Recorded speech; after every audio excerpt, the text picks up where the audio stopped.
lift it up a little bit. I got a short chair. Lift it, yeah, just a I second. got a short chair. I'm not that short. Okay, try that now. Oh, Yeah, okay. better, that's better. Okay. Thanks a lot. You're very welcome.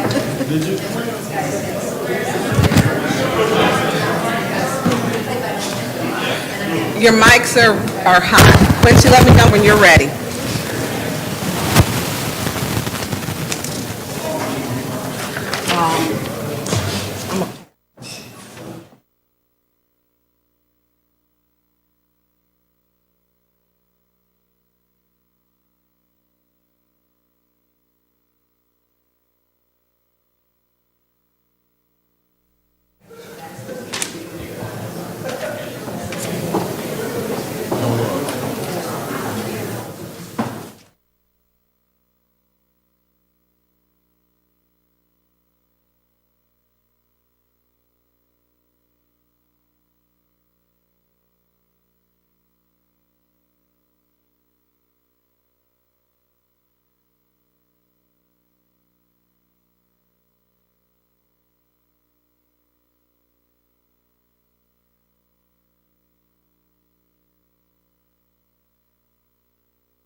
Is Wednesday, May 18th, and today is for the Finance Committee.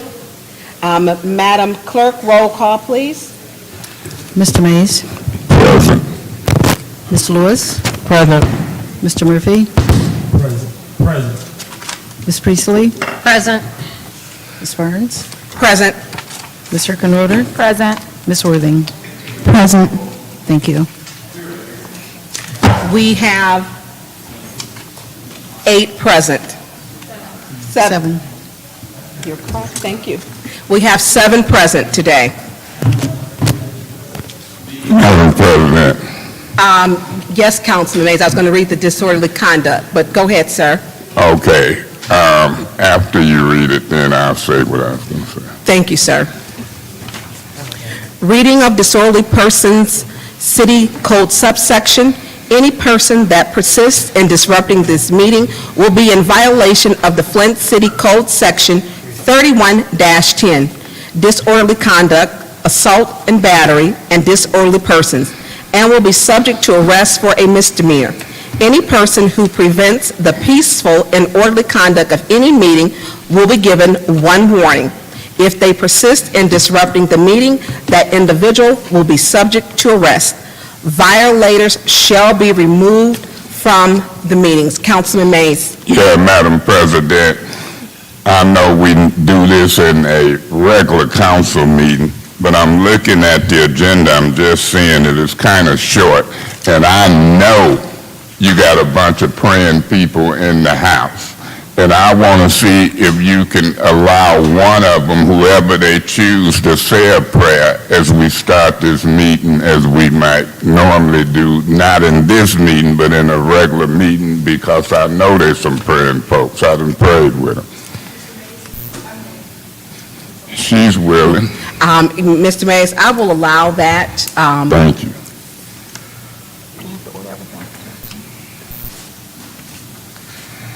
I would like to order that without objections. It's so, this is that is a praying group. Come up, please, and make sure I can't remember everyone's name now, but if you right at the microphone, please, make sure the button is up. If not, Paul in the back will yell microphone. Button is up. Can you hear me? Speak into it, just Can you- test. Can you hear me? We can hear you, but you can speak a little loud. We want those prayers to go out across this entire chamber. Testimony, 1, 2, 3. Yes. Okay. Heavenly Father, maker of heaven and earth, we thank you for our city, O God. And together, we would ask for justice and prosperity for Flint and truth and justice and mercy. In the mighty name, amen. Amen. What's your name? Thank you. That's for the record. I would like to add on for discussion item, House of Esther, without objections.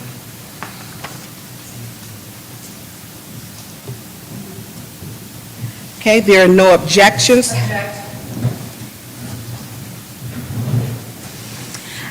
Are there any other objections? Madam Chair, Yes. for what purpose is the discussion item? The purpose of the discussion item is because we're talking city finances. We do have the House of Esther here, which I have given the confirmation that they do now have the $108,000 to pay for the property. The attorney is here from Livingston County, and so is this great group of people. And so we need to talk about, because time is of the essence in this manner, and because we're dealing with such a sensitive time issue, they have the funds, they're guaranteed. I've given each one a copy, and to allow a discussion about it, I think is fair for something that is such a worthy cause. So for clarity, Madam Chair, so it's to discuss the transfer of the property? Well, actually, that they do, it came into question that they did not have the funds. And House of Esther, they do have the funds. Okay, thank you. Thank you.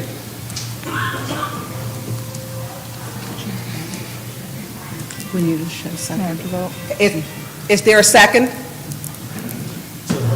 To her objection. Point of order. Madam Chair, point of order.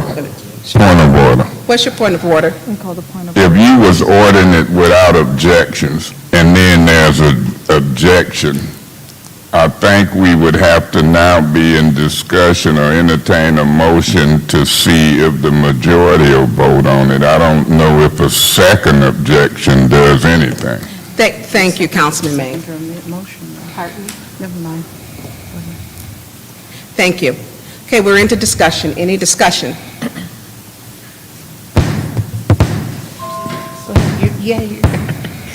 Is your mic working, Councilman Murphy? Testing, yes. Okay, you have the floor, sir. From my understanding, from doing some research with this St. Agnes property, you had another school that was inside St. Agnes at the time of the building being vacated or the school having to close down. I'm not sure if my colleagues, but from some of my research, there was a school also in addition at that facility at the same time as House of Esther. When I will say it again for the record, I supported and still do support House of Esther, and my mother's women groups sponsored a room and did a great job and had me running back and forth getting items to add to that. So I am a great supporter of that. Although, when the school was inside of the facility, one of the requirements for the school was that they have insurance. The landlord, whoever they was renting the facility for, had to have insurance on the facility in order for the school to operate. The landlord refused or did not have all his documentations that he needed in order for the school to continue. So the school was mandated to shut down. They came in and shut the school down because the landlord didn't have insurance. So the school didn't have no discretionary to stay open and operating, because in order to run a school, the landlord have to have insurance on the facility. When that happened, that school was padlocked, so they was locked out of the facility. So the difference between the House of Esther, from my understanding, was the way the doors was made, they wasn't able to padlock, and the House of Esther was not running the school like the school. So in one building, you had the House of Esther that was doing a particular thing, and then in another building, you had the school that was running by, I believe, Michael Doan and some other folks that was running the school. When the 30-day resolution came up before House of Esther, they gave you guys 30 days to come up with $76,000, I believe. I might be wrong, off in my numbers. 72,000? Okay. From my understanding, from the research that I've done, and you guys may could correct me if I'm wrong, what the school wanted to do was come and collaborate with House of Esther, because they had the funding to actually work together to collectively purchase the schools. And sometimes it's better to collectively work together as a team, and instead of just the House of Esther getting the whole facility. It would have been good that the school was able to continue to do the work that they was doing in the school, and the House of Esther to be able to continue to do the work because it would have been a win-win for both sides. So the House of Esther would be able to continue to do what they wanted to do in the school, in that particular building, and the school would be able to get their own insurance for the facility and be able to reopen back up their school. But they wasn't granted that opportunity to get first rights of refusal, whatever. So when House of Esther was able to get the first rights of refusal, they board had the funding to be able to give to House of Esther. The only issue that they had was that they wanted their name on the deed too with the House of Esther, so that they both can collectively, jointly, together, come together and get that whole facility that would have been a win-win on both ends. So a resolution today, 2 years or 3 years later, to say that you got mandated funding or someone y'all done raised $100,000 funding, that's good, but I wanted to see the collaboration, and I wanted to see you guys come together in those 30 days that was granted by, I think it was... Point of information. Councilman Murphy, did you know that within 30 days, the city of Flint did not own that property? It was still over at the county. So that 30-day resolution could not have been used because the property was still over at the county at the time, and there should have been a second resolution. You have the floor, sir. Like I said, I wanted to see the school and the House of Esther collectively come together so that they could continue their school, and then the House of Esther could continue, because one thing, that's a big facility, and $100,000, even if you got $100-something thousand, I served on the facilities committee for the school board when we did the utility breakdown for all the schools. I'm gonna tell you, Central School, that utility bill for Central School was about $70,000 a year. For Bunch School, it was 40-some thousand a year. Some of these outdated schools, the utility bills were so high. So $100,000 for a facility, what is the long-term goal when it comes down to the longevity? You ain't talking about a building now, you're talking about a whole facility. So the house, we're not talking about a resolution just to do a particular building, we're talking about a resolution to do an entire building. And I don't have a problem with House of Esther getting a building, I just have a problem at the way that it is coming to city council. If we could come another way versus us coming to the podium and add on a finance committee meeting, and I'm walking up here and you giving me a piece of paper in 2 minutes prior to the meeting. Councilman Murphy don't roll like that. Let's have a discussion behind closed doors. can we work together? Because at the end Point of of the day, we need information. 5 votes. Point of information. Councilman I'm done, Murphy. and you can have the floor. I ain't finna. Point, now, excuse me, sir. I just received this when I walked into council chambers. I just received it, and I shared it immediately. Did you know I just received it when I walked into council chambers? And did you know I spoke with Mr. Michael Jones about that? House of Esther doesn't need the school, so that can still be worked out, Councilman Murphy. He called me. I spoke with him a couple of times. Do you still need the floor? No, because I don't want to be getting cut off. You gonna have it. Councilwoman Priestley, you have the floor. We have a process in place on how to dispose of property, and we must follow it. We cannot go beyond what the charter allows us to do. And so I feel, and also, so we have that you have we don't know who this person is. I've got tax returns, no fundraising has been happened. All of a sudden, the school gets shuttered, and everybody, and we have our hands out, give me money, give me money, give me money. I am 100% in favor of this type of program. But the way that this is done, and my concerns over the ability of this organization to survive and to pay their bills is very questionable. However, how I feel is not what matters. What matters is our process.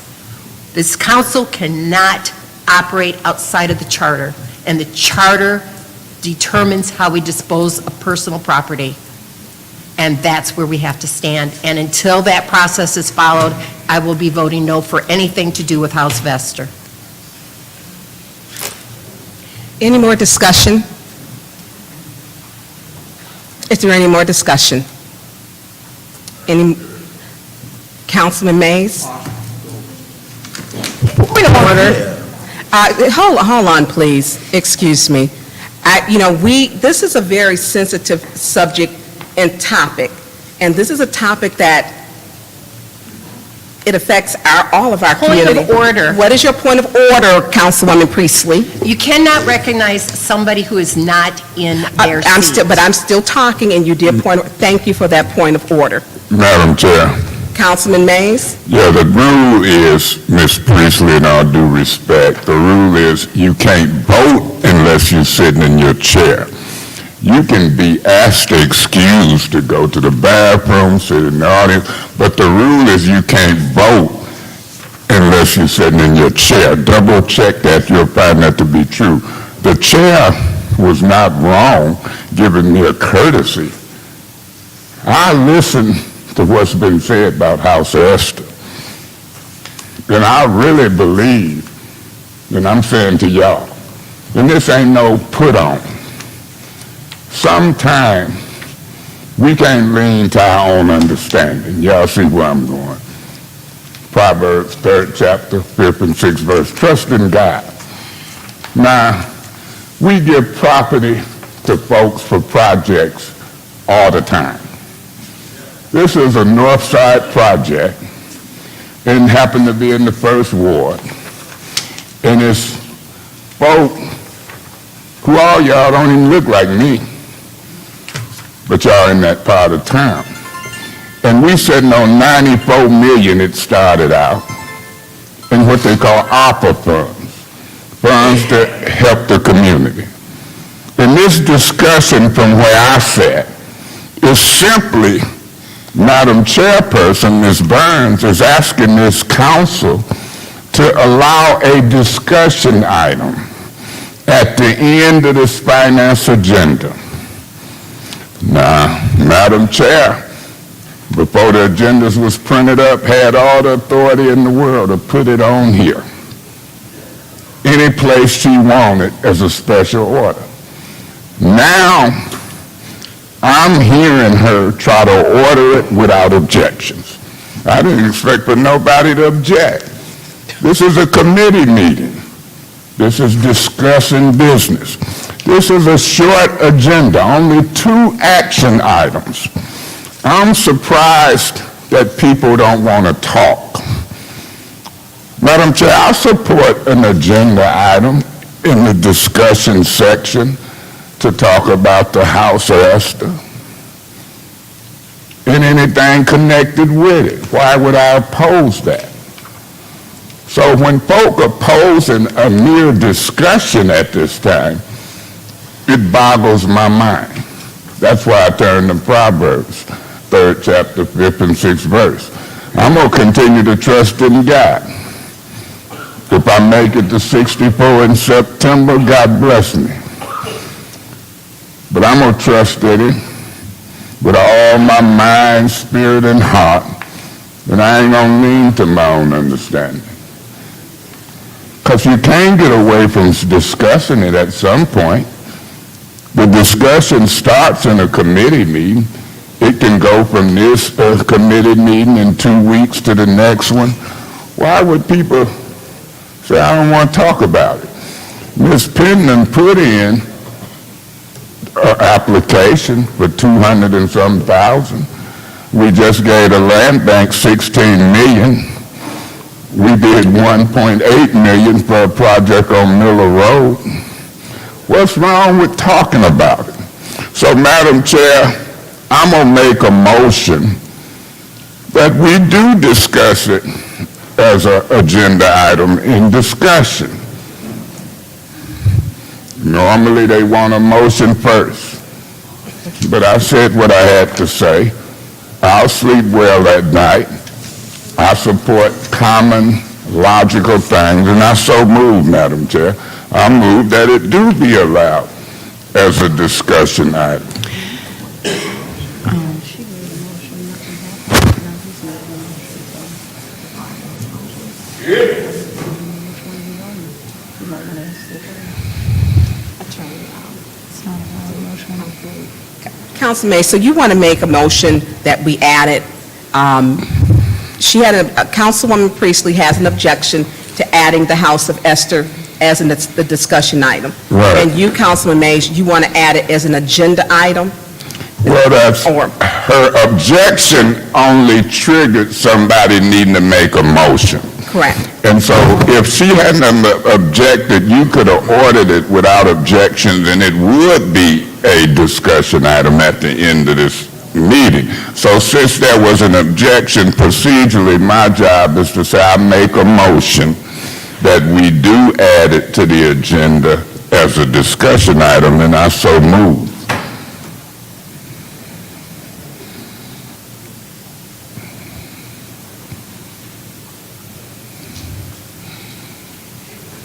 Never mind. Okay, so there's a motion on the floor to add House of Esther as a agenda item A discussion discussion item item. at the end of the meeting. at the end of the meeting. And Councilman Mays, so there's a motion on the floor to add House of Esther on the end as a discussion item. Is there a second?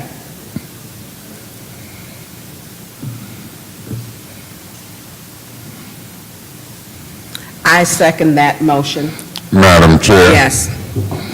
Councilman Mays. Madam Chair, I'm so thankful that you second the motion because I heard none of my colleagues second it. That means, from where I sit, the only discussion might be during this motion.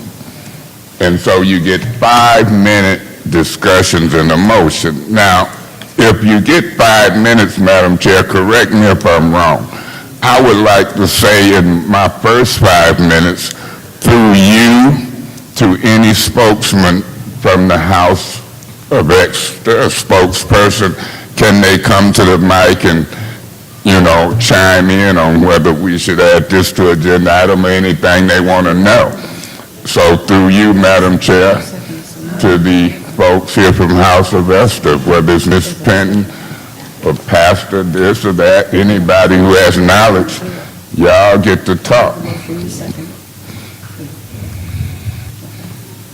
I'm sorry, Councilman Mays. I apologize. Through you, Madam Chair, to anybody from the House of Esther, could they enlighten me to why Yes, we're through here? you to Attorney Taylor.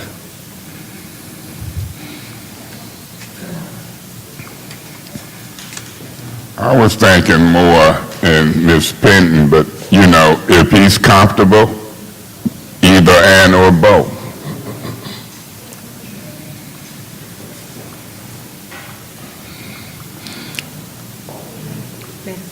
At this point, how much time do I have left? Point of order through you, Madam Chair, to Janelle. 3 minutes and 45 seconds. Sounds good. Thank you, Madam Chair. Stop it. I give the floor to them. Thank you, Council. I'm just coming here to ask you to just consider the House of Esther. In a discussion, I guess, as it has been said, we have a financial sponsor for the balance owed to the city. It is our request and our hope that the resolution can be revised to exchange, or in exchange for the full payment. I only have one thing, the only reason I'm here is to be a voice to the mothers, and the promise that I've made is only to our mothers, our pregnant mothers that would be housed in the House of Esther. And I just need your permission or your help to keep that promise. Thank you. Madam Chair, if he would like to say something, that's fine. Attorney Taylor? But he kind of tall. He gonna have to do that mic up Thank to you. him. Thank you for allowing us to talk. We are happy to dialogue with any council members. The main reason is we're kind of up against a deadline here. The city executive wanted us out by the end of the week. So, you know, we are very happy to provide you any information or talk to you about any concerns you have. We hear your concerns about a long-term plan, and we're more than willing to answer your questions on that tonight and going forward. That's all. Thank you. Madam Chair, go ahead, and can you allow him as well, anybody who wants to say something. My name is Pastor Lou Penton, Board Chairman for the House of Esther, Pastor Lieutenant Penton. I just wanted to say, especially to Ms. Priestley, Councilwoman Priestley, the implication is that we don't have the administrative ability to run this program. I just want you to know that my wife was administrator of a $15 million program for Genesee County for over 15 years, successfully administered that program. She was graduated magna cum laude from Detroit College of Business, and she has a lot of expertise. Between the two of us, we ran $50 million worth of government programs in the city of Flint very successfully. So the implication there is about fundraising is ludicrous. We have fundraising in our program. We have done fundraisers in the program.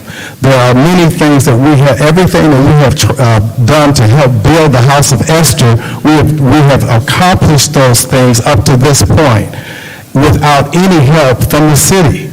Now we need that help. And I'm saying to you, give us a chance. We've invested a lot into this community, and it's important, I believe, that and I got these thoughts that I wrote, and I wrote them down.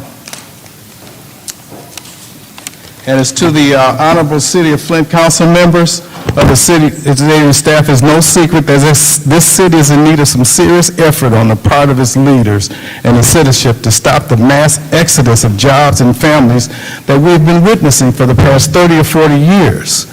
As a result, the city is bleeding with unprecedented crime and poverty. We see some courageous people who love this community and are fighting to sustain it and revitalize it. We see some who have vision and hope to make Flint an attractive, lucrative place for business and human services, such as the House of Esther, to flourish, and one that helps people to develop to their fullest potential, just as it once was, because of progressive thinkers, and it can be once again. The council has before it the opportunity to to be counted in history as one of the greatest councils and leaders this city has had, or be counted as part of the problem with the leadership in Flint. I pray that you will choose and strive to have a heart to serve the best interests of the citizens of this community. And please to refrain from the prodding, retaliating, poking, and provoking one another in wrath. We all know it's difficult sometimes, but we have seen you stay on task and not let your emotions take control of the issue on the table. I ask that you please consider the House of Esther as a viable institution in the city of Flint. Thank you, Pastor Pittman.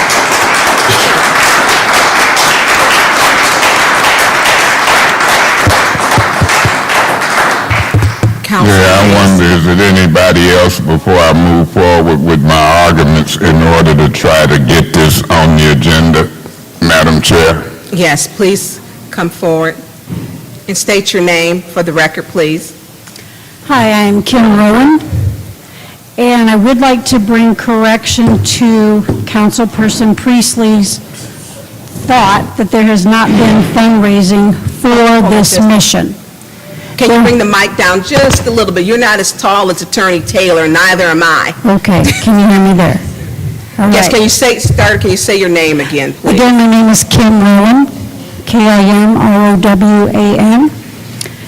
And I'd like to start out by bringing correction to Councilperson Priestley about her thought of there not being any fundraising for this mission. There have been several fundraisers for the House of Esther, as well as support in the mission field by several churches in our area. I have known Yvonne for almost 20 years. Sorry, my daughter's calling. I have known Yvonne for almost 20 years. She was one of my volunteers at the Answer Center for Women, a crisis pregnancy center that was located at 626 Stevens Street, now is on Hemp Hill Road. She is known for her heart for the city and its most vulnerable. She has found ways to feed people and cover utility and housing costs for those struggling, as Lou, her husband, stated in the programs that they led through G-Card. Her time at the Answer Center opened her eyes further to the need of young women who needed resources to live and live with their babies. And I might add, this is a great need, especially for our homeless first-time mothers phasing out of foster care. The House of Esther's vision and mission is to be an answer to this issue. If you, council people, have a heart for this city and its citizens, you will start in the womb. If you want to give our hardest hit areas a fighting chance in education, nutrition, dream building, and protection, you will start in the womb.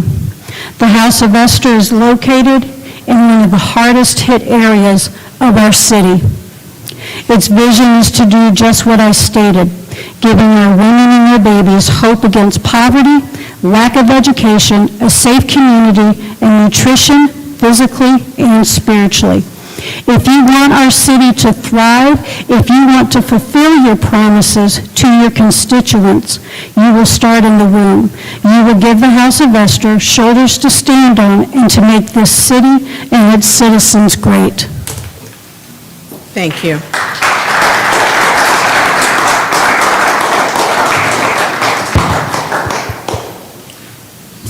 My name is Pastor Curtis J. Shields. I pastor the Greater Friendship Azusa Ministries, home of the Resurrection Church, also a member of the Gathering of the Shepherds. We come in full support of the House of Esther.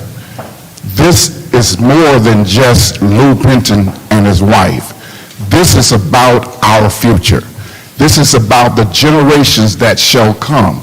If we want resolutions, if we want to change the city, we must start in the womb. We must start changing right now. We cannot change the older individuals or our teens or whatever, but we got to start at the beginning. And I think that the House of Esther represents more than what you know. Let's not ignore this.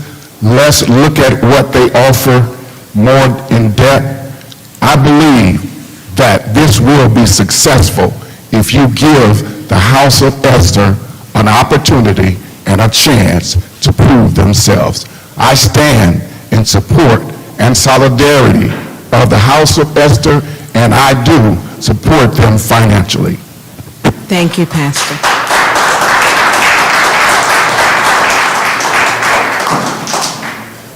How you doing? My name is Michael Dome. So I support everything everybody else has said about the House of Esther. House of Esther is a very unique and great program to the city of Flint. I'm coming up here, and I'm sorry if I'm out of turn because I just walked in. I was up there at the hospital with my mom.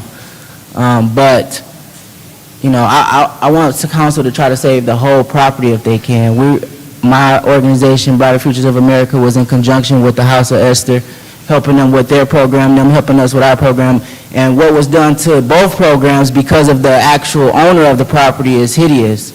I submitted a statement before council and email. I hope everyone received it. If you didn't, I'll resend it. But I believe that, like everyone else said, we got, you know, enough, you know, money and different people that want to help out with the programs. I'm fighting for both of them. I'm fighting for the House of Esther, I'm fighting for Brighter Futures of America, and I'm fighting for the Cyber Education Center. All three programs was doing great things at that property in 2017 on down, and, you know, it got interrupted just because of, you know, the pastor didn't do what he was supposed to do on his part. You know, we paid, and Yvonne Esther, you know, Yvonne Penn too, they paid big money, we paid big money, we spent our hard-earned earnings, you know, we did it and up, you know, raised up enough money to even get it up back to code. Before even prior getting it open, people came in and they vandalized it on the whole property, and Yvonne and Penn, they put up boards on there, you know, they redid it. We redid the whole piping system of the actual school building, the plumbing and piping. So, you know, it's been a lot of effort to save this property over and over and over again. And to be honest, I almost didn't come up here because, I mean, I did news articles, I had the news come out, I didn't talk to different council over and over and over, and this been went on for years and years and years. The last time that I heard about it, the old council had gave the 30-day first right of refusal to the House of Esther. We heard nothing else about it. We were locked out of the building, the actual school building. Our stuff is still in that building. We had a lot of stuff donated to us, tables, chairs, stuff for kids. And like I said, we were in conjunction with House of Esther because, as you guys know, her program, you know, they were first-time teen moms and getting them up and with their babies and keeping them close out of foster care and getting them into schooling. We were going to supply that schooling for them. The Cyber Education Center had a unique program as well to help people, you know, work at their own pace, still complete the program with an actual high school diploma. It's sorry that we never got that far, but you know, we still got a chance. So we're asking y'all to come, you know, talk to us, help us, please, do something. Thank you. Thank you.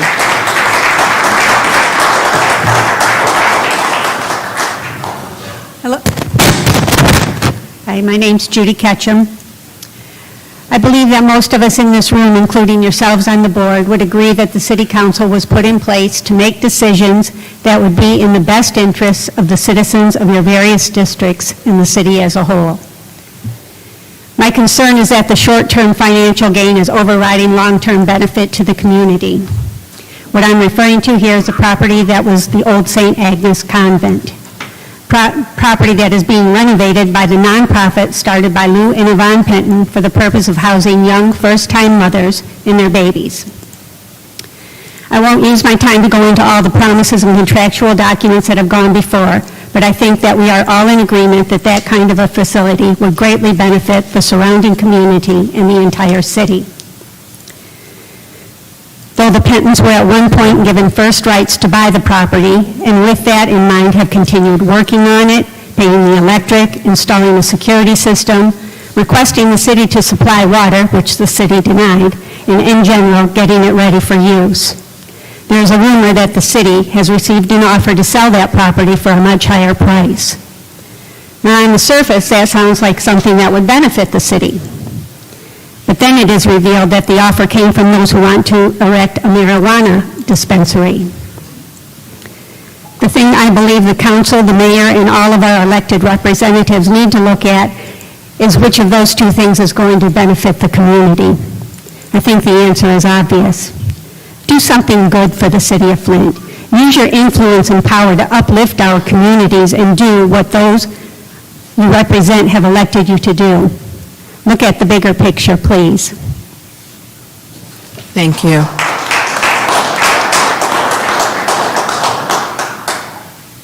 My name is Amy Rosa, and I love Flint. I love the city.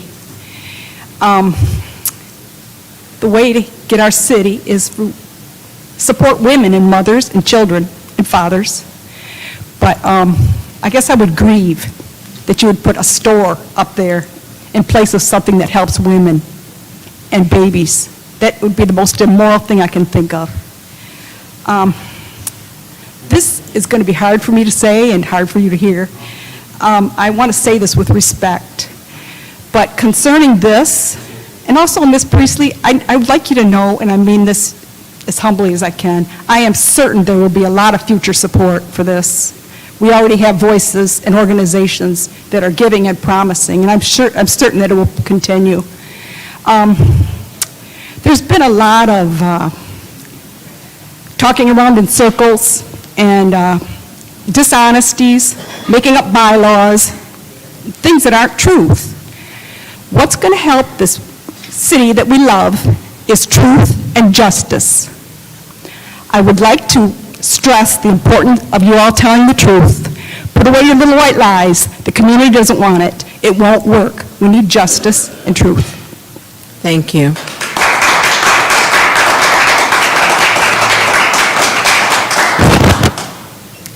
Hi, my name is Becky Gavas. I am really surprised that the House of Esther has not received overwhelming support. The House of Esther is something that has not existed here or in the surrounding communities, and there's such a need for it. It's different from the programs where the young moms get diapers, they get formula, maybe some baby clothes and equipment. A lot of young moms are not equipped emotionally to handle their babies. They don't know how. And the House of Esther will provide more than just supplying the goods for these young moms. The House of Esther will supply the emotional support, practical support, teach them basic skills, help them to learn to go to school, to work, and get grounded in life. Yvonne Penton has come by this because of her experience.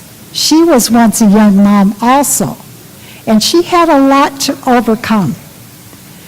As a young mom, she went to school, and she stayed with it. She graduated magna cum laude from college even while she was a young mom.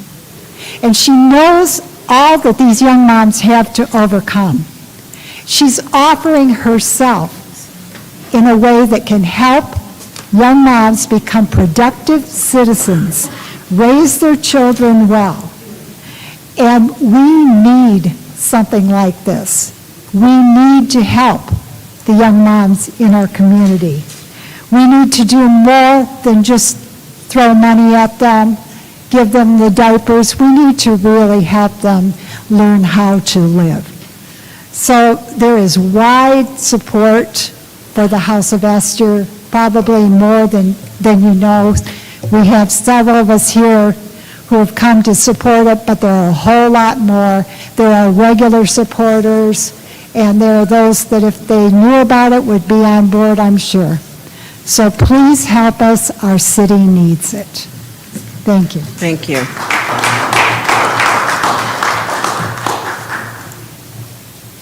Hello, I'm Pastor Kyle Bailey at Centerpoint Church, formerly Faith Tabernacle Church. And I just want to speak to the idea that there's not enough funding for this ministry to, this program to flourish. Our church is ready to give. Other churches are ready to give. Christians all over the community have been waiting to give. The only thing that's waiting for people to be able to invest is for the city to make the right decision and make this organization something that people can put their money into. So I speak on behalf of many pastors in the community who have been waiting for years to be able to have something like this, not just for our community to have, but I run into young women, young mothers, pregnant mothers, all the time as a pastor in this community, and there's not a whole lot of places to send them for help. We do the best we can as a church.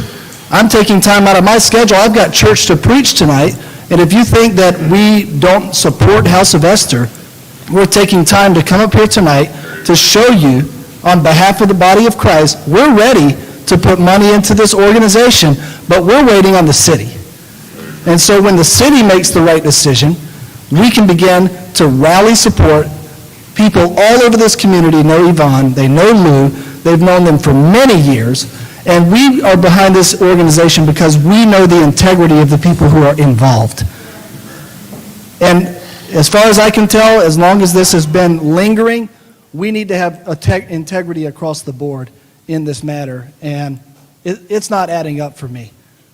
It's not adding up, and we need the city to step up and do what the community needs, not what the political agenda needs.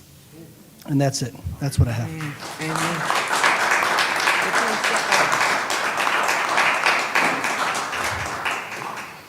Good evening. My name is Greg Rowan. I'm not sure I understand what we're supposed to be talking about with precision. I didn't hear everything, but it seems like the folks that came before me wanted to say how they felt about the House of Esther and its importance, so I'm going to follow their lead. Of course, I support the House of Esther to the extent that I canceled our Wednesday night service for as many of our church folk to be able to be here because we are that invested and that committed to its success. I'm a little bit confused because I don't know that this body would have the authority to say, yes, you can exist, or no, you can't exist, based on our opinion of what we think you are. If they come with the money to purchase as agreed, then why would there be a question? If they pay for it, then it should be rightfully theirs. I hear that there's a 30-day notice something, and that's ambiguous to me because the city didn't have the authority to issue a 30-day notice to them to come up with funds if they didn't own the property when they issued it. So that makes me wonder, what is that about? I've worked and followed with Yvonne and Lou closely over the past at least 2 years, where this body has sat on, was it 17 properties in the first ward, some of which paid for whatever it is that the city wanted from them, but did not, according to what I'm told, receive a deed from the city for their purchase.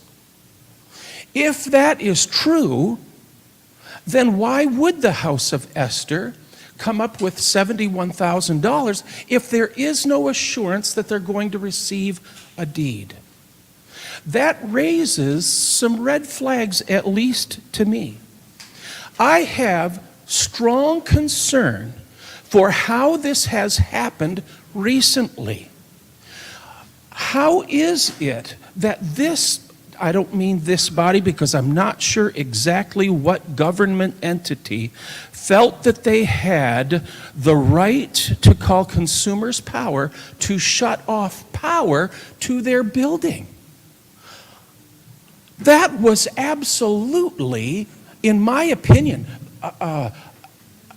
unacceptable. Unacceptable.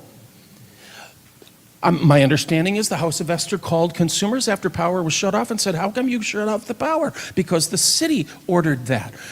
The city doesn't pay the bill. Oh, you're right. So they restored power. It is further my understanding that the city has broken into the House of Esther twice. Why wouldn't they come and ask to be let in? If the city came to my home and broke into my home, I would call that an abuse of authority. I don't think that's right.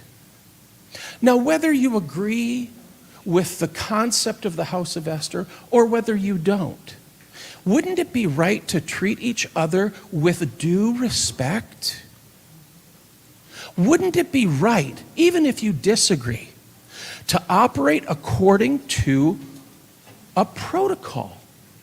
But to bully an organization and demand keys by noon the next day, or else be told that your nonprofit would be in jeopardy. Those words were spoken. That's not right. That's not right. I'm asking you, okay, there is one other thing. Is it not true that this body has been sitting on a resolution? I don't know if it's a resolution. I might not be using the right word. But those 17 properties throughout the past at least year, and it has not come up before this body, and it had been tabled each month, even though Yvonne faithfully on Zoom was listening to this body deliberate over such a thing. I don't think that's right.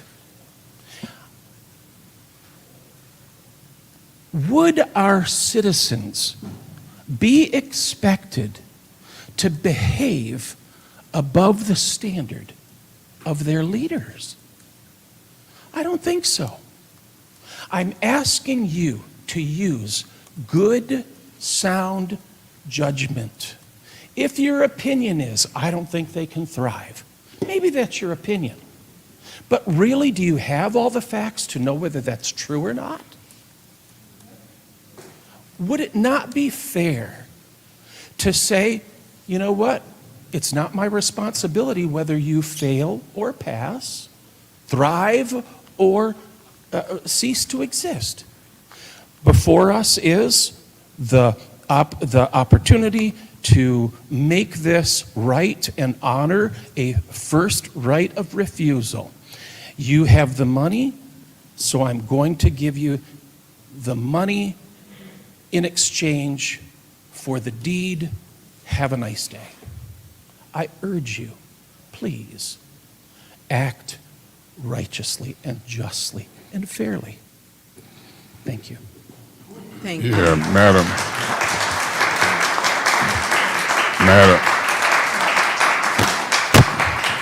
Madam Chair, Mr. Woodson, before you came in or while you was in, I was asking if the folks from House of Esther, but on my time, I don't object if you want to say something on that subject matter.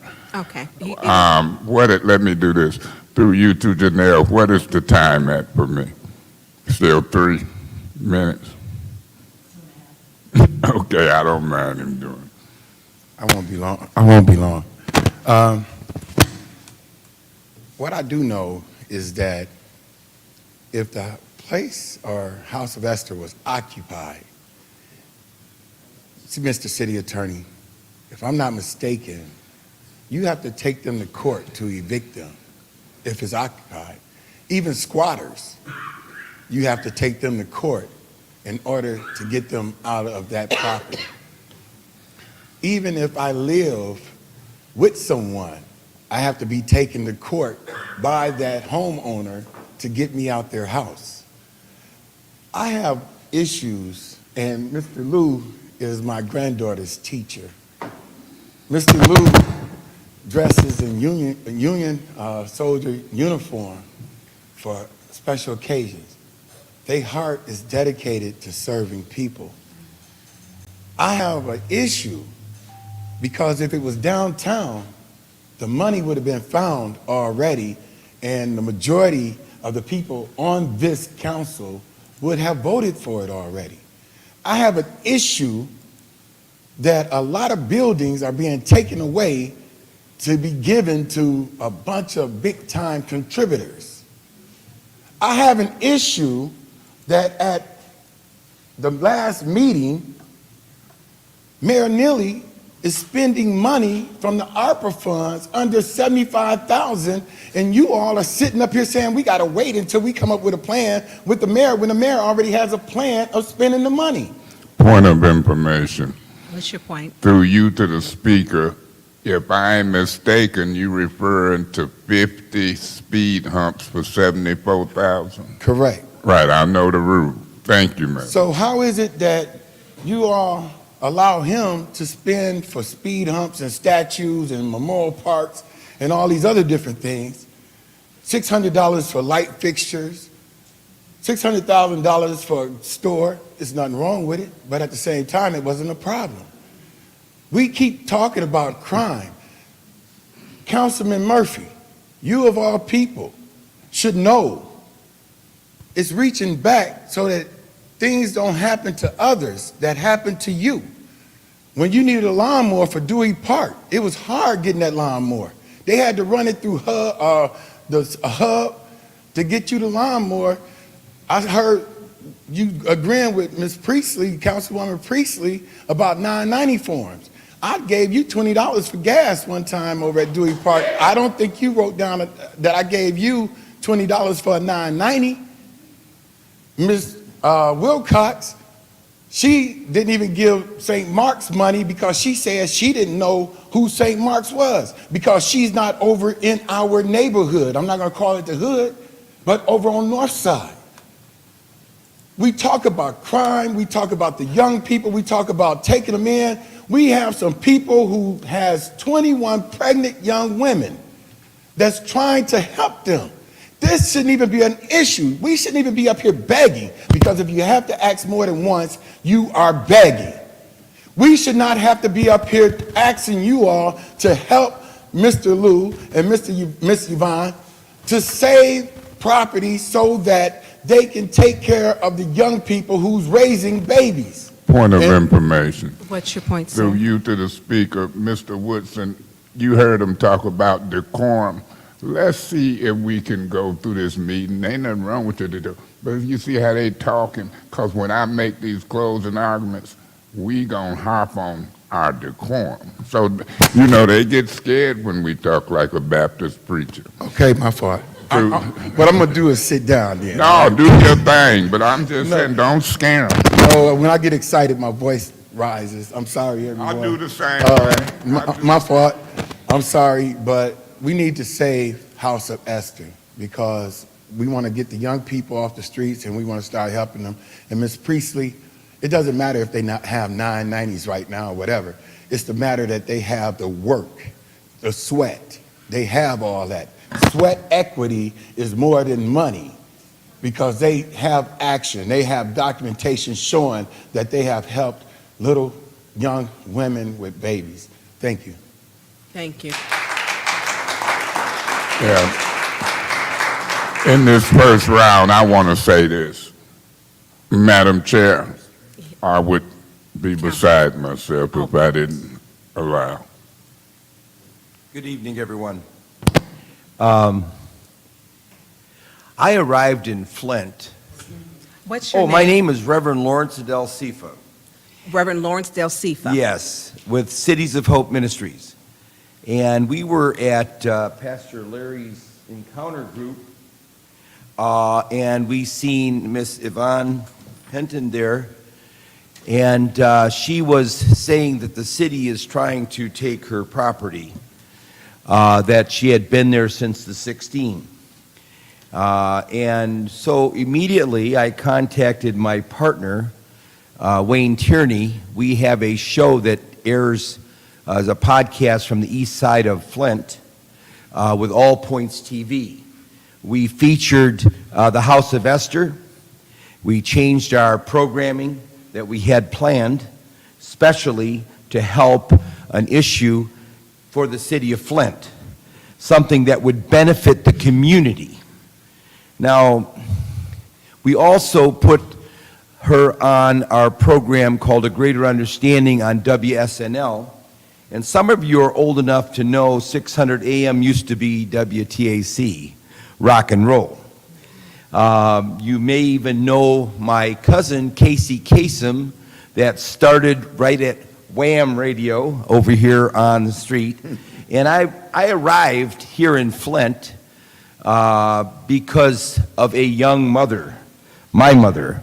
She was 17 years old, expecting me, and I arrived on September 5th, 1953. Many of you weren't even here. And I was born October 5th, 1953, at St. Joseph Hospital.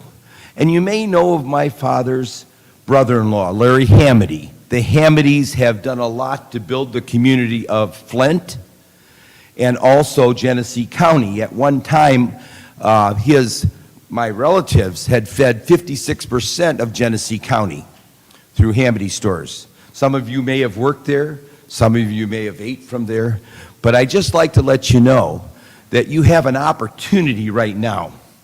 You have an opportunity to do something good for the city of Flint. I got rebuked by some individuals on our program. It's quite controversial. And I happen to say there's a dope den on every corner in the state of Michigan, all because of politicians that don't know how to help people and preserve life. Here you have the Pentons preserving life. And I think you have an opportunity, I don't know, today, to make a decision on whether to help the city of Flint or to take another, how would you say, issue at destroying the city of Flint, which you're to represent. I understand the city council represents the city of Flint. I happen to believe, and I don't know what your religious beliefs are, but I have for the last 15 years believed that Flint is the site of the largest end-time revival in the history of the world. And the water problem, our Lord is going to use as a platform to evangelize the world and bring the world to Flint. So you have an important position. You have an important position with the city of Flint, which is a city that I love dearly. I was born here. My partner Wayne Tierney was born here. And we're doing all we can to help the city with our program called A Greater Understanding. I've been to many of these churches. I spoke at some of them. And I just would like to let you know that what you decide is not just for the people of the city of Flint, but you've got God looking down on you when you make this decision. You all be blessed. Thank you.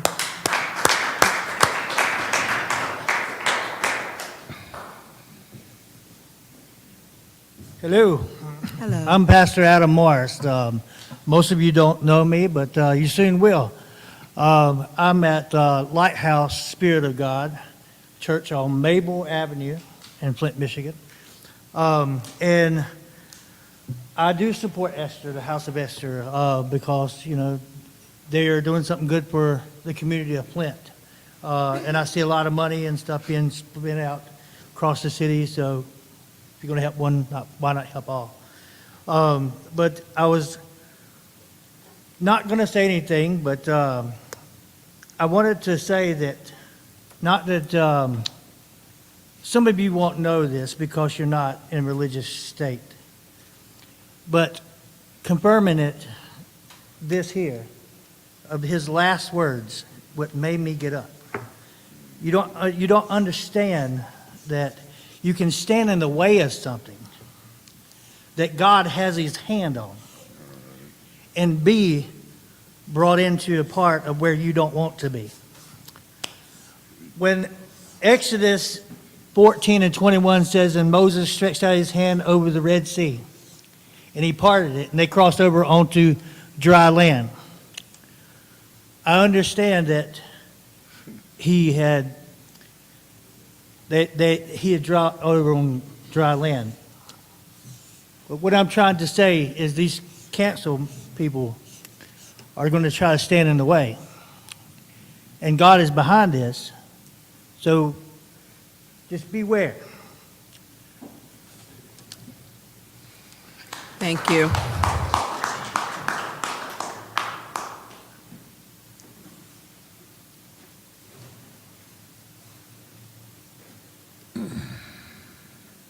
My name is A.C. Dumas. I reside in the city of Flint. And my heart was broken till I even cried the day before Mother's Day. I went over to the house of Esther property. And the only thing I could think about was mothers. Unfortunate, whatever condition they are in, that Mrs. Penton, and others were trying to help mothers. That some of it may be their fault, it may not be their fault. But I began to cry in my vehicle, going on 70 years old, crying. See, when you get old, your heart gets tender. See, I used to be young and like most of them up there, but I got old now, Miss Inez, and your heart gets tender. And while I was sitting in my vehicle, and it was a nice Saturday, it was real nice, and I drove through the campus and saw the signs posted on the door that they were being evicted. I took pictures of it. And you know what?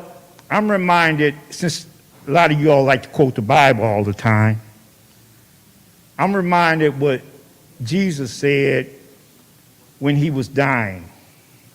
His mother was at the foot of the cross, and his beloved disciple named John, Jesus stopped dying and said, "Mother," which was Mary, "behold thy son." I'll wait till they get finished talking.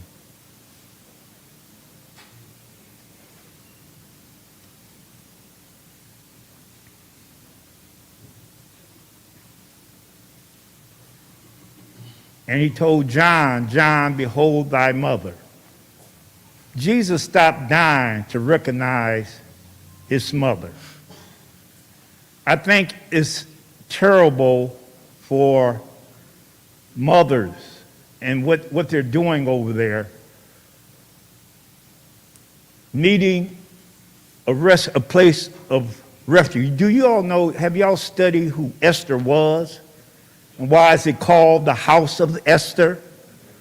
I think maybe if you go to the Bible and understand who Esther was, then maybe you can get a better grip. Maybe, I didn't say you didn't know, of what's happening.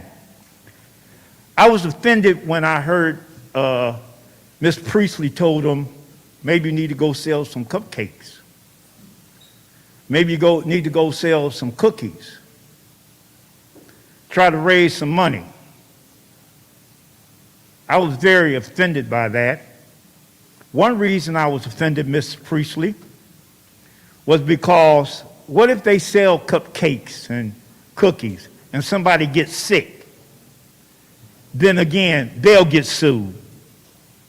So I think that this council should have a heart of passion. The scripture said, and I'm glad I see Pastor Shields back there. I say we have a lot of pastors here and people that know the word. The scripture says that when you lend to the poor, when you have compassion to the poor, God says, you give it to me and I'll repay you. So I'm speaking, I don't know what power this council has, but I would ask this council to consider and do all things necessary to make sure the house of Esther is open, get the funds. I mean, they need some bricks downtown, and that's more important than lives. They need some bricks downtown. And everybody is, oh, great, great. That's because we got the cream. We got the back to the bricks. But we have women, mothers with babies that need help. You put brick and mortar, allow me to say that, of downtown over lives. And so it is a sad day in the city of Flint. It's a sad day in the city of Flint when you come before the council and you hear the council refer to women as ghettos. It's a sad day in the city. It's a sad day in the city of Flint when you see struggling mothers, and Miss Penton and her group just want to open up their arms and doors to bring them in from out of the cold and provide a place for them. And I know been knowing Lou and his wife for, my God, 40 years, a long time. And so I'm going to go to my seat, but I'm asking whatever you can do in your power to do it and help the house of Esther and these women. Thank you. Yeah, Madam Chair, we've heard a lot in these council meetings about decorum. I've heard no more about decorum in 2022 than I have all my life. And I was going to speak on the decorum that we've experienced here before I get to the motion is to try to put it on the business agenda. But look, they'll say it's not proper decorum if I don't be quiet and let the lady in pink speak, because it seems that's what she's indicating. So I'll do that again as I chop up my time. Madam Chair. Hello. My name is Ruth Patterson, Evangelist Ruth Patterson. I have served on a board of an unwed mother's home, and I also took on an unwed mother's home. I've also had unwed mothers that we've taken into our own home that we have helped. And I just want to say the Esther House, I feel, is a very worthy cause. And I think that that's not a question or a doubt in anyone's mind how worthy the cause is. Esther House also had more plans than just helping moms, first-time moms, but also it was a place also that they were planning on in the future for the children that have been rescued from sex trafficking and young women, and for counseling and a place to heal from their traumas, a place to recover. And that is something that is greatly needed in our city, because right now, there is no place for those. Right now, there is no program for them. As we have heard from Sheriff Swanson when he came to our encounter a year ago and spoke on the sex trafficking issues in our city. And so this was something else that the Pentons also were wanting to address and to be able to help in. And I think that it is something greatly needed in our city. And I think that that is also something that would not be a question of a doubt about. I want to reiterate on what Pastor Greg Rowan spoke on, and it was about, he mentioned questions, and I have the same questions in my mind. The legalities, who has the authority to make on this house and on the property, and what exactly is going on.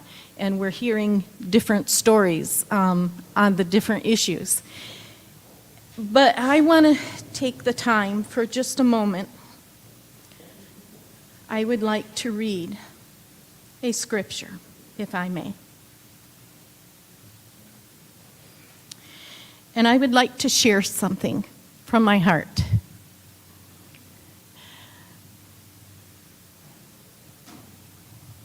I know what it's like as a young woman to be faced in a crisis pregnancy, not knowing where to turn or what to do, and to even be asked to consider an abortion. And had it been illegal, that thought and consideration never ever would have been asked to me, nor would that thought never have ever entered my mind to consider, because it would have been against the law. But it was legal. It was made legal to think about. And although I did not have a child outside of marriage, I was still a young teen mom whose marriage ended young. And I was a young teen mom as a single parent with a child. And I know the hardships of what it's like as a young teen mom trying to raise a child on her own. And there were no programs for me. I didn't qualify as an unwed mother for an unwed mom's home. But I was still an unwed mother. And I still faced a lot of the issues and problems that unwed mothers did. And I was also judged and scorned by the community when I would stand in the grocery store line using food stamps, and people would make a scorn and a scene. Now they use bridge cards that look like credit cards, but at that time you had to tear stamps out and sign them, and it was hugely embarrassing. I think there have been made a lot of improvements since that time for women, and I appreciate the government's sensitivity on some of those issues. But at the same time, I want to tell you how important Esther Ministries is to me, to see that young moms are able to be mentored, cared for, educated, health care, mentoring and parenting, to better themselves as a person, in education, to be able to be a contributing citizen to the community, to have the education to be a worker, to being able to participate and give back into the community as a citizen. And that's a very important thing. In Deuteronomy 30:19, it says, I call heaven and earth to witness against you today. I place before you life and death, blessing and curse. Choose life so that you and your children will live and love God, your God, listening obediently to Him, firmly embracing Him.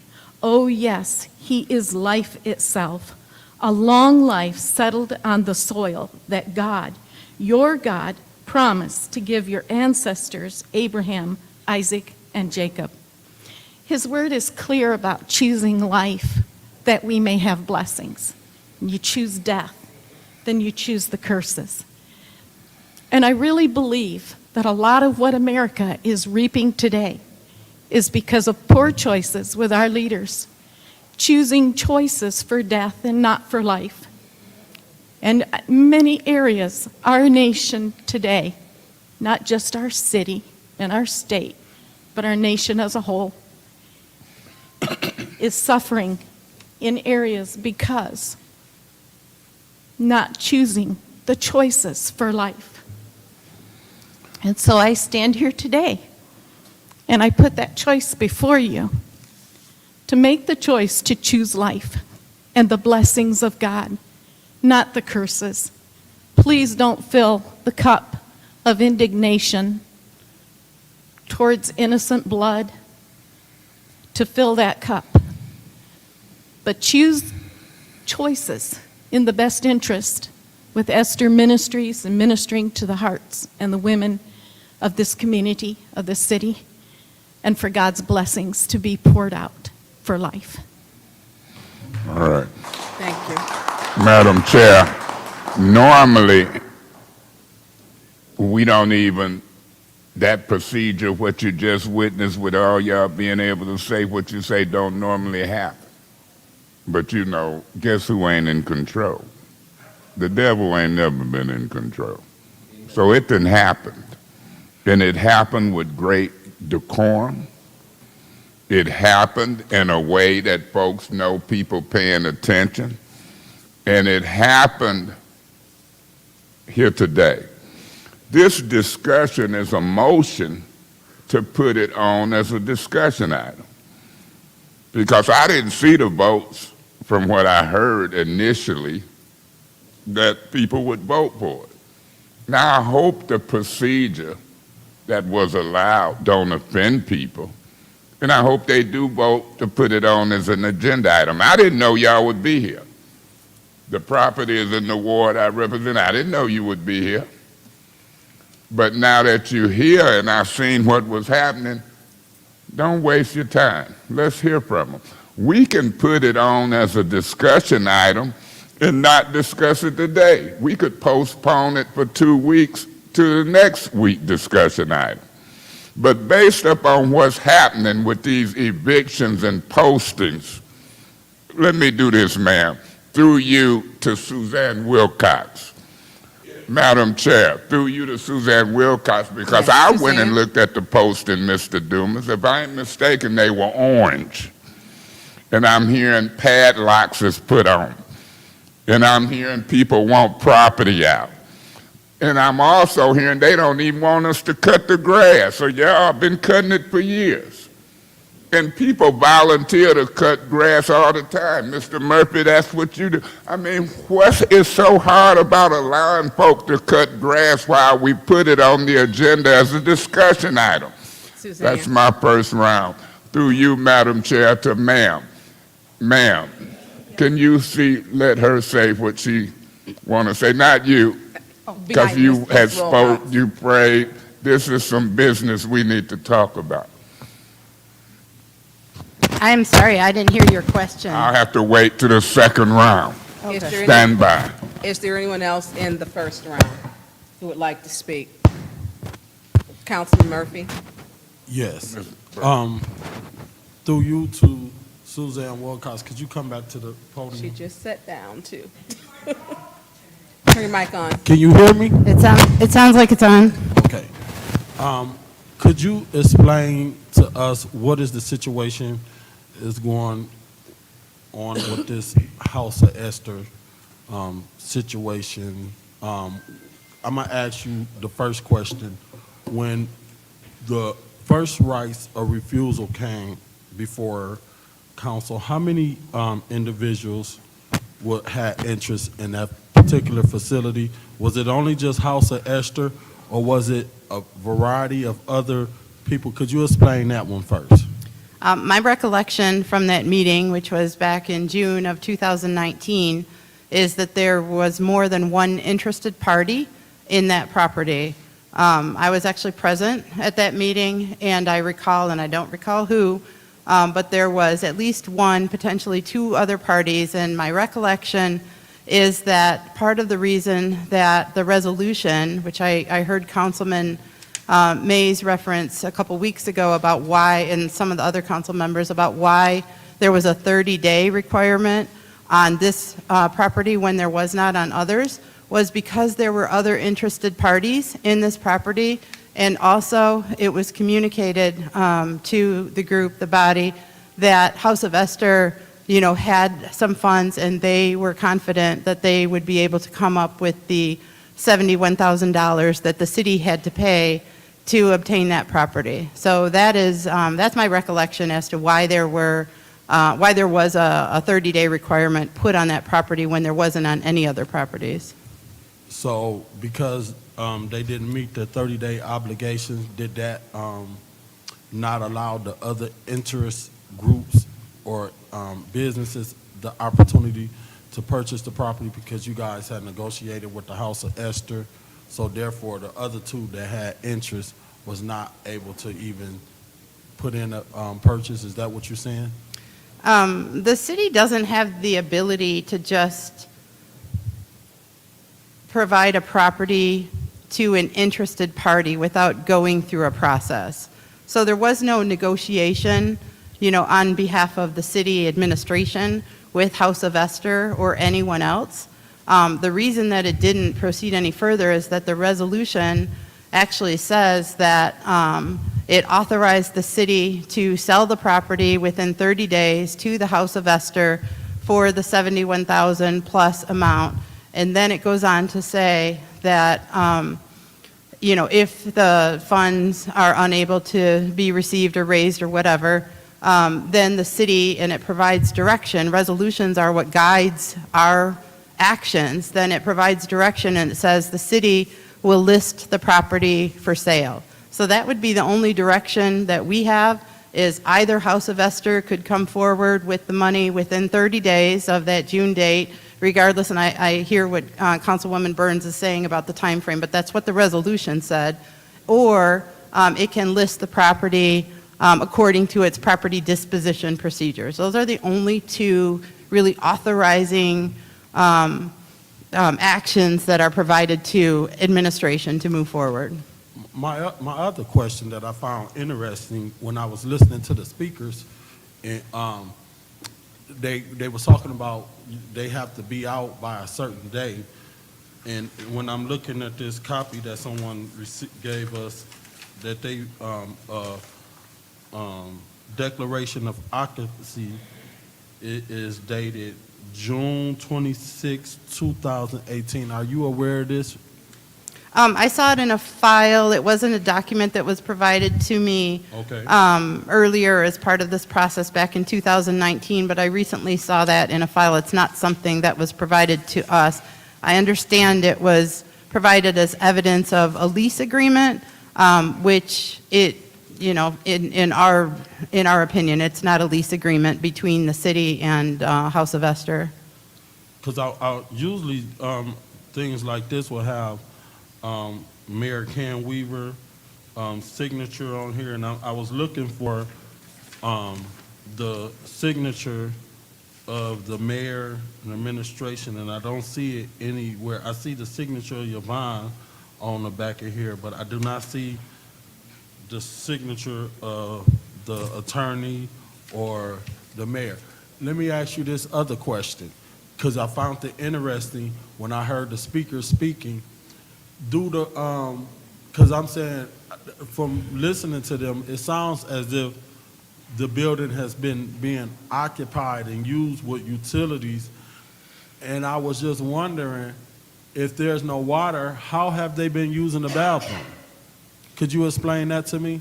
I honestly don't have the answer to that question, and we were unaware, meaning planning and development / building and safety inspections, that it was being occupied until recently. So I can't answer that. So is it water on in the building? Because if I'm occupying the building, I got to use the bathroom. When I got to use the bathroom, I got to use it, whether it's a number one or number two.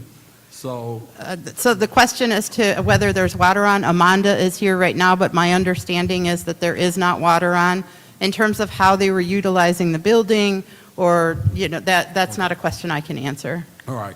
So my other question to you is, and I heard a lot, I almost questioned my religion when I heard them talking, and I just, everybody got their own religion and their own, and, I felt like, Lord, you had called me to do whatever you called me to do. So because I have some questions on the way this process is taking place, don't question my religion and my walk with God, because everybody got to walk with God, and it's personal with me and a whole bunch of individuals, how they serve God and how y'all serve God and how many days y'all pray or how much time y'all pray. That's on y'all personal. But when y'all come and hit the podium and y'all get to trying to question some of our religion, the Lord put me here regardless of whatever y'all think, and the Lord has been dealing with me to do a lot of great things in the community. So if anybody in y'all prayer asked the Lord and prayed and said, Lord, these council members up here on what have they done, the Lord will give y'all some work of a lot of great things that a lot of us councilmen, I take that very personal because I'm here as a council person and not because I do some cartwheels down the aisle every Sunday during the church, or I pray 6 and 7 days a week of 7, 5, 8 hours, or I went to Bible study today or didn't go today or went, whatever. My religion is personal.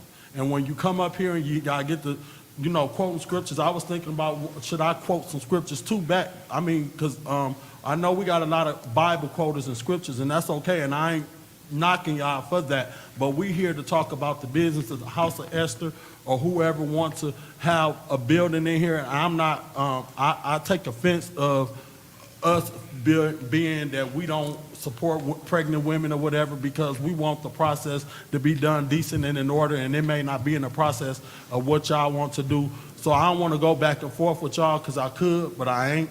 But everybody religious is personal. Mine is personal, and the Lord been good to me. And I ain't got to argue or debate that with nobody.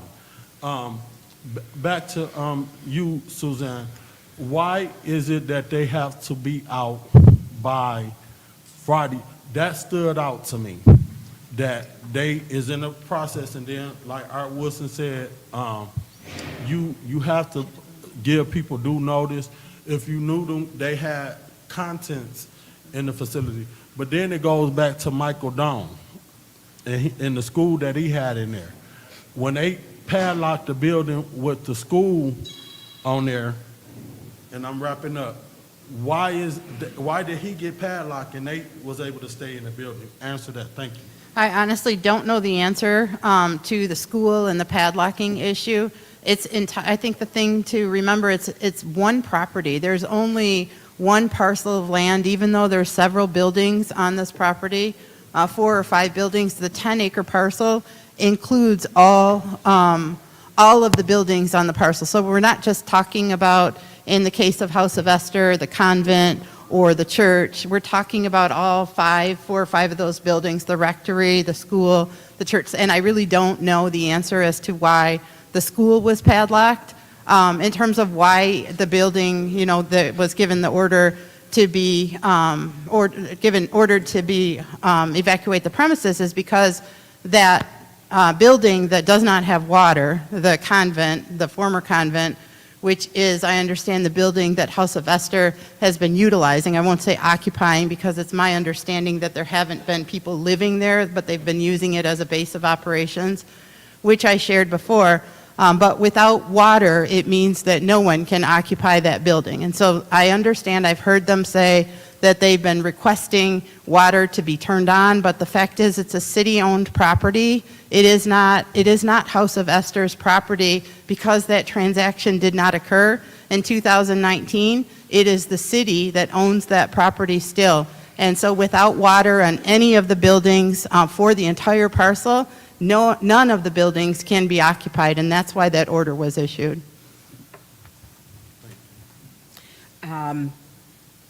Councilwoman Herkenroder, you asked for the floor. Thank you. I won't belabor this point. And to use the words of the pastor who spoke first, that we cannot let our emotion cloud our judgment. And that is simply the case here on this issue.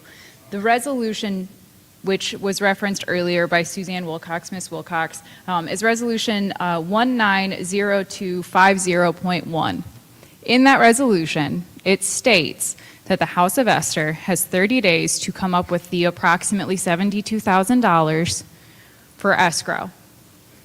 If it's not within that 30 days, then the then the city shall follow the property disposition procedures via public bid. That's what is stated. That is the action that was created by council. It does not say that if it's not paid within 30 days, then the House of Esther shall dissolve, it cannot exist. It's simply saying that building, that property, shall be going through public bid. That is where we are at right now. This is not a matter, exactly like my colleague in the Third Ward said, this is not a matter of religion, of belief. It is a matter of following the law and what was voted upon by this council on June 28th of 2019.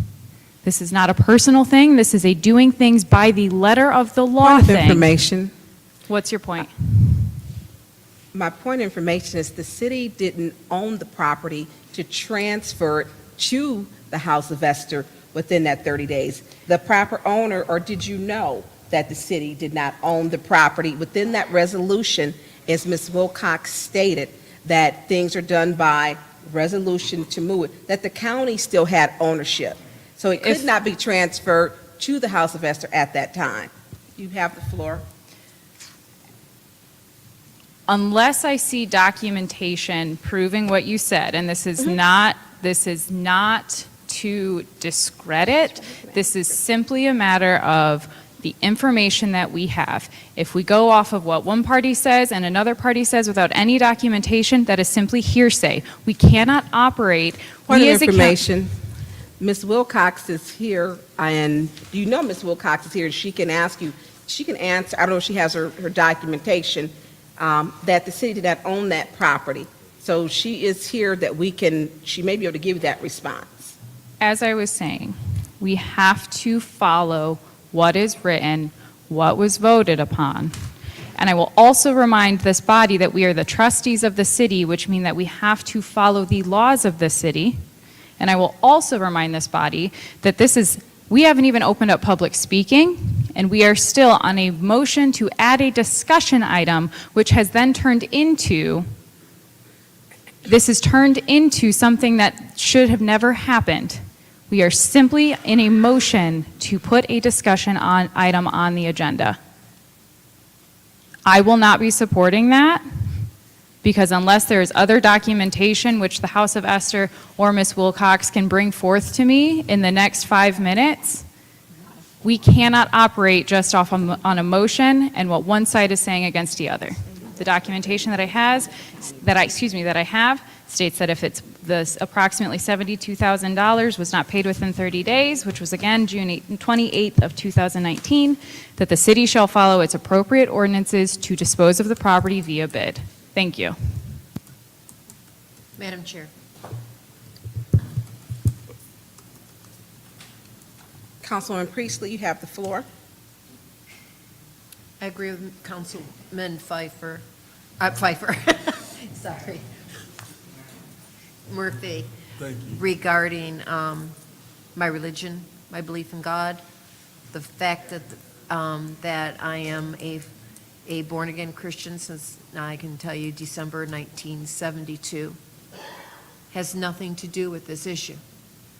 This is, according to this council's resolution, as a part at the end of the resolution, the final paragraph says, therefore, be it resolved that the Flint City Council approves the acquisition, purchasing back from the county, and the sale of 500 West Pearson Road to Yvonne Penton, contingent upon payment in escrow by Mrs. Penton of the back taxes in the amount of $71,376.87, plus any interest and penalties accrued no later than 30 days from the date of adoption of the resolution, and the city do all things necessary to purchase the property.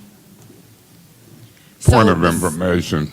What's your point of information? Madam Chair, through you to the speaker, that was a council resolution, correct? And can't any council change or amend any resolution at any time, Ms. Priestley? As I said, doesn't matter.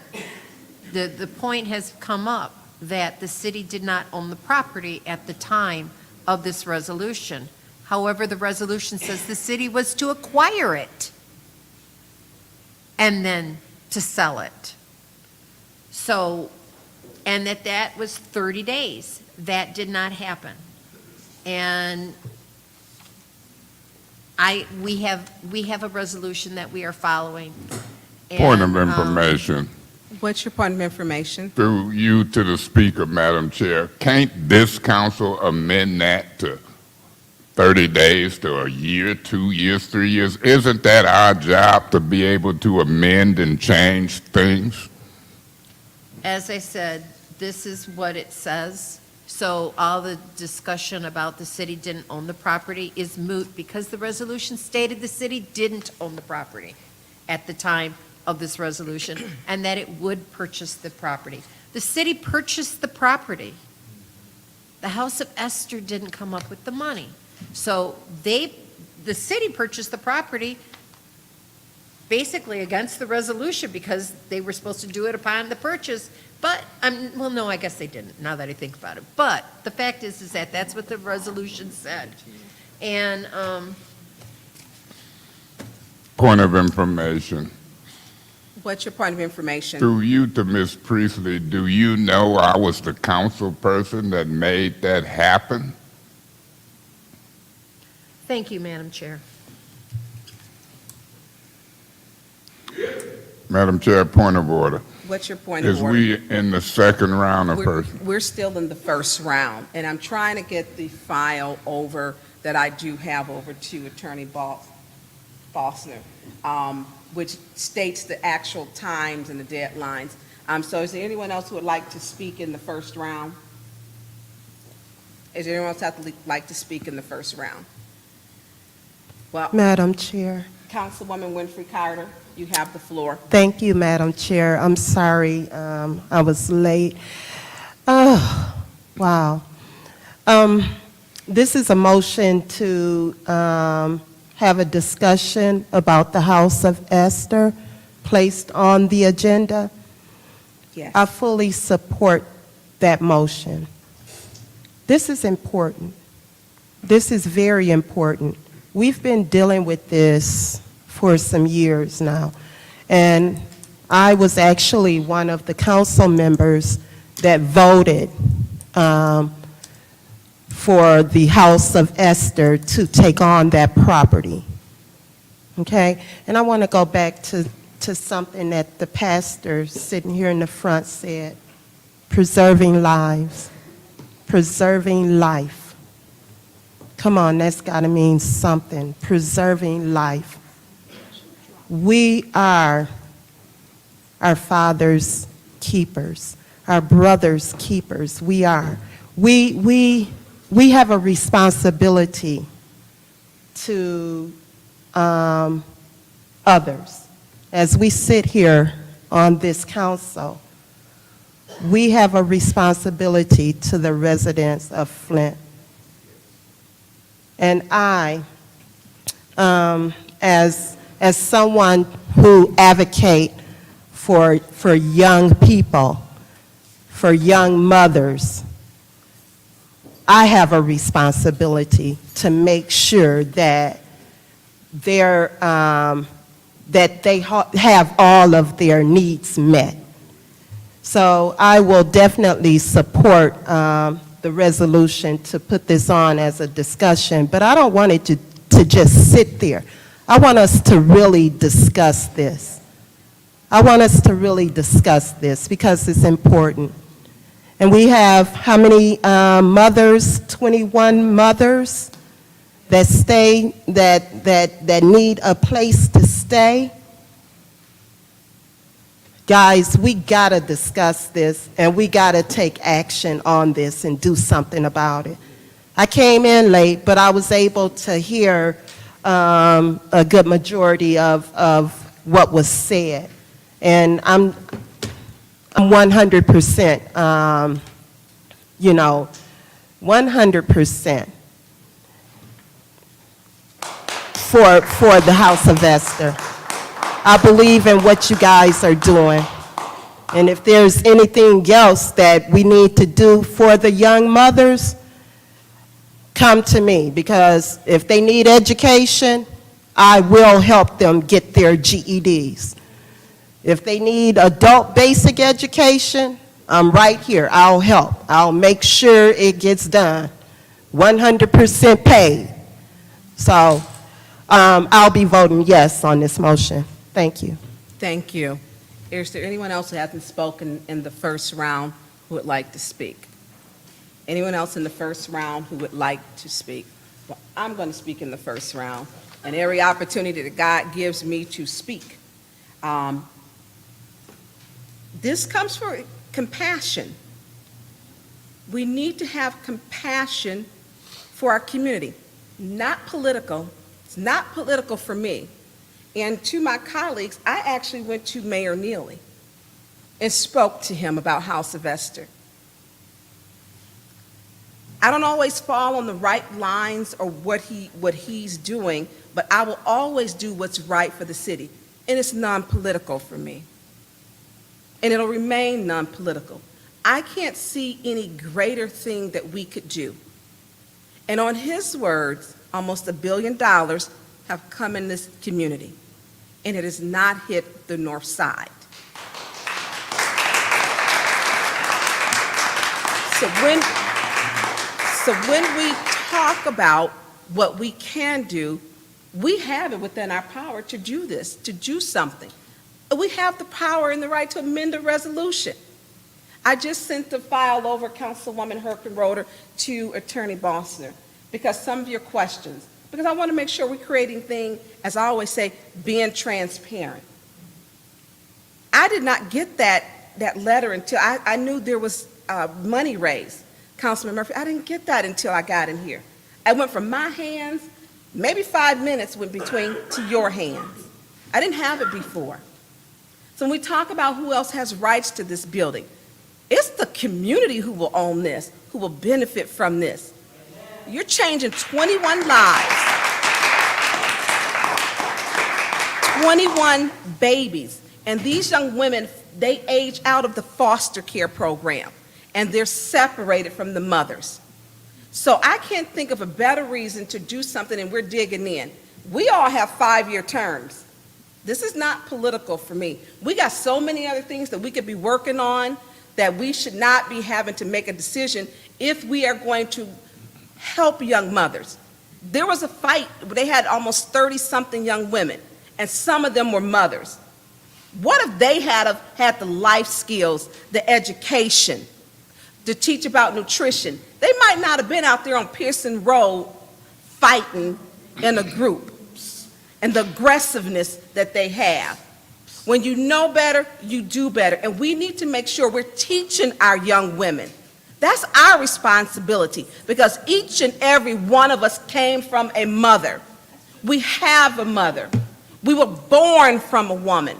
So we need to make sure we're taking care of them. So when we talk about who owned the property and everybody wants to get technical, let's just stop it. Find a commonality that we have.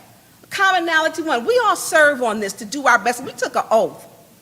If it's your project or whoever project it is, if it's something that's worthy, I will, and I set aside my differences. I went to Mayor Neely and said, don't make it political. This is yours. This is your baby. You can do something with this to help. Don't use it because of your differences between Councilman Mays. Councilman Mays has, and I'm not talking to, he hasn't showed up. I don't know what his conversations are. I do not know what his conversations have been with House of Esther. What I do know, this is the right thing to do. I won't hold it up. I'm going to fight for it. And it's unfortunate it's a political season, because this could be a political killer to somebody who is running for election. This is not something that we should just toss aside like it's not important. Each life is important. Some of these people may be the next council member, the next mayor, the next governor, the next president of the United States. And we need to give them an opportunity and the skill set. Because too many times we have those people in power who we elect, they do nothing. Nothing. And we have the power and authority to amend a resolution. If the county owned the building, you cannot transfer a property without a deed. Point blank. You cannot. This property was owned by the county. It wasn't even owned by the city of Flint. You couldn't transfer the deed without having ownership of the property. It's illegal. We're operating here here in transparency. Open your hearts and open your minds. Let's do something good for our community. Let's have something that we can brag about, that at the end of this, the end of fruition, to follow it through, that we can all be there, all 9 council members, to cut the ribbon, to say we have helped 21 women and 21 babies to come together to do something good.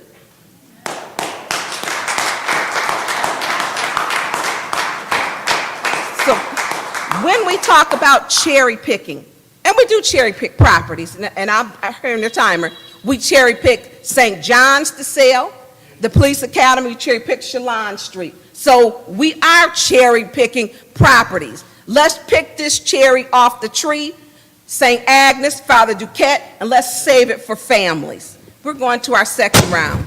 Yeah, Madam Chair. Councilman Mays, you have the floor. Yeah, Madam Chair.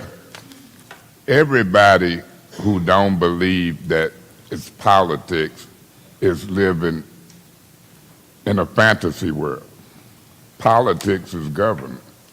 It's government property. People view the term politics any way that they want to. This will be a political decision. It was a political decision for folks to go over there and say, we want to condemn the building. We want to post it. We want to bypass eviction law and go with condemnation. I understand what folks doing. It just don't make sense that you want all the people around the city to help you cut grass and keep Flint beautiful, and you tell these folks not even to cut the grass. Where do they do that at? Been keeping the grass cut, something simple as that, for years. Ms. Herkenroder, I want you to understand this, Councilperson Herkenroder. The rules is the rules. Why would 5 or more say don't even discuss this or put it on an agenda item? Not only should this be in finance and discussion, but the other 17 properties along with it. People living in them houses. This been drug out for 4 or 5 years. This is us owning and controlling our own property and land. Yes, everybody should be voting unanimously to put it on an agenda item. Nobody should be mad at these rules and procedures, because when I was voted president, Ms. Herkenroder, you and Ms. Freeman, I said set up the meetings to change and fix the rules. If you don't want these people to talk and be heard, change the rule to 1 minute. Switch them and change them. We control rules, laws. We can change them, make them, amend them. We like the people in Washington. They the Senate, and we a member of 9 locally. 9 members can change and amend laws. I know what happened when I helped take the money over there to purchase this property. I know what happened when I met them and fought to maintain that property. I know what the intent was, to not evict people, but to help them purchase property. I didn't know at the time that I was going to meet so many good folks, praying folks, folks that I'm going to kneel on the ground at that property and bring tears to my grown eyes praying. I'm loving it. I'm like, ain't this a blessing? You got black folk, white folks praying. We having a good time on the old north side. My dad was my pastor for 27 years. People can say what they want, people can judge me, but when I die, I want to go to heaven. The disciples couldn't even see who Jesus was. If you look at the disciples, they couldn't see Jesus. They couldn't see his inside. Some of them couldn't see who he was. How they gonna see who y'all are or I am? If people turned on Jesus, if people couldn't see him, after he come back, he had to remind some of the disciples, look at me. and see who I am. They didn't automatically recognize who he was. And so here we are today, making decisions on property. I know Mr. Jones. I know various people that have reached out. I've talked to Ms. Penton about working together in conglomerates on the whole property. Through you, Madam Chair, to the guy from Ernst & Young. Mr. Drzezinski. Janelle, watch my time. Mr. Drzezinski. Brian Drzezinski. Brian, Ernst & yeah, Young. can you approach? This group not only done raised 107,000, but they also put in for 200,000, a small piece of 200,000 and 94 million. Let's put this in perspective. 200,000. Madam Chair, through you to Mr. Drzezinski, have you received them 12 or 14 applications for money from the council yet? You said to me back there, no. No. Through you to the clerk, Madam Chair, when can the clerk get him copies of those applications? We should be able to get copies to him late tomorrow. Tomorrow? Yes. And then, Mr. Drzezinski, y'all will vet them and see what's happening and see who qualifies for what firms. This should be voted to put on the agenda by 5 or more council people. Whether it's action tonight or in 2 weeks, it should be voted on the agenda. I'll be voting yes too, Ms. Winfrey Carter. Will we get 5? If not, thank you, Mr. Drzezinski. It's more than one way to get it done. Mr. Neely should stop telling folks not to cut the grass, should stop threatening to take folks' property out, if need be, a court proceeding. But we are doing the right thing by talking about it under our rules, Ms. Herkenroder. And don't be offended or holding the rules that give us the opportunity to talk against these nice people. It's not an issue. If you serve on this council as long as I have, you might see people come and fill this conference room up. Part of our job is to listen to people. Thank you, Madam Chair. But that was the quickest 5 minutes of everybody speaking that I tripped out about. Is the timekeeper here, was that a true bell when Mr. Drzezinski was coming up? Well, it takes, because they sit so Is far. the timekeeper gone? The timekeeper. She had to step. Well, then that means I can cheat. No, I'm just kidding. But what I want to see if the vote going to be 3 yes to put it on the agenda. Is it going to be 4 yes, 3 no? That's what this motion is about. But Point the of order. spirits that be, then Point let of order. us talk. What's your point of order? His time is up.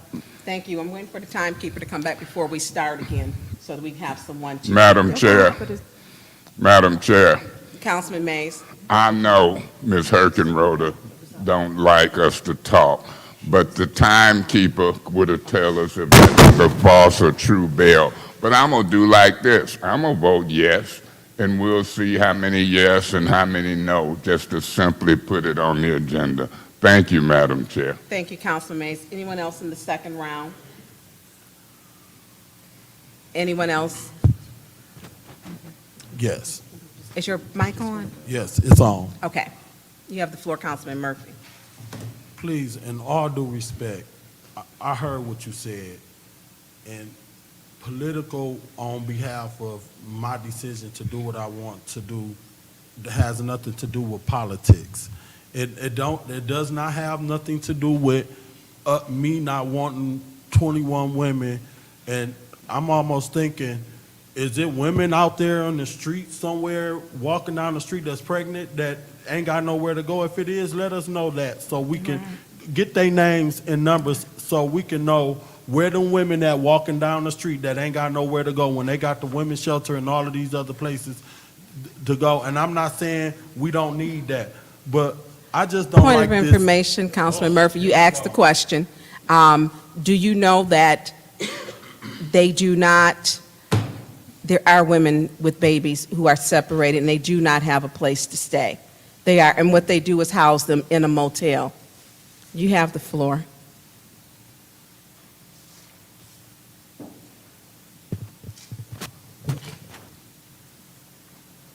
I'll compromise if Michael Doan and his group could help come up with some of the money, and both of them be put on the deed, and that group get put on the deed with the House of Esther. That way, both of them is winning. Because from the sounds of it, it sounds as if they offered the money, and I don't know if you guys missed that. No, I'm just wasn't saying, happening. he told me that they offered to Michael Doan. Could you come to the podium, please? Point of information, Madam Chair. Yes, it's Mike. Give us your point of Through information. you to the Speaker, Mr. Murphy. I'm hoping you say you're compromised to at least put it on the agenda so we can get to some of these talkings. I hope I'm hearing you say that. Thank you, Councilman Mays. Mr. Jones. That is an improper point of information. Councilman Murphy, Mr. Jones is now here if your question to Through him. you sir. to Michael Doan, is it true that you guys offered to help them with the financing within the 30 days? Could you put it on the record? Yes, we did. So, I want to clear it up. You Hold gotta on, you have, turn the microphone hold on a on. sec, could you please, yes. Say test so we can make sure. Test. It's on. You're good. So I thought we were already at a 2-minute time when I came up the first time, so that's why I spoke so fast as I did. But I'm Brighter Futures of America Foundation. It was a group of us that partnered with Cyber Education Center out of Redford, Michigan. They are the ones who donated it and gave us the money, helped us fundraise to get the money and everything. Cyber Education Center wasn't here today because I didn't know that we could bring people up here to talk on our behalf, our lawyers, our attorneys. I didn't know it was at that stage yet. But they are willing to come up here and speak on their behalf, our behalf. Cyber Education is the ones that offered the $71,000 to the House of Esther, Yvonne Penton, back in 2019. And that's another thing I wanted to say. Back in 2019, when they gave the 30 days the right of first refusal, the padlocks went on our building. That's why I heard Ms. Wilcox, I believe that's her name, Suzanne Wilcox, say that they don't remember padlocking half of the building because it's all one parcel. No. Locks and chains was on our school doors.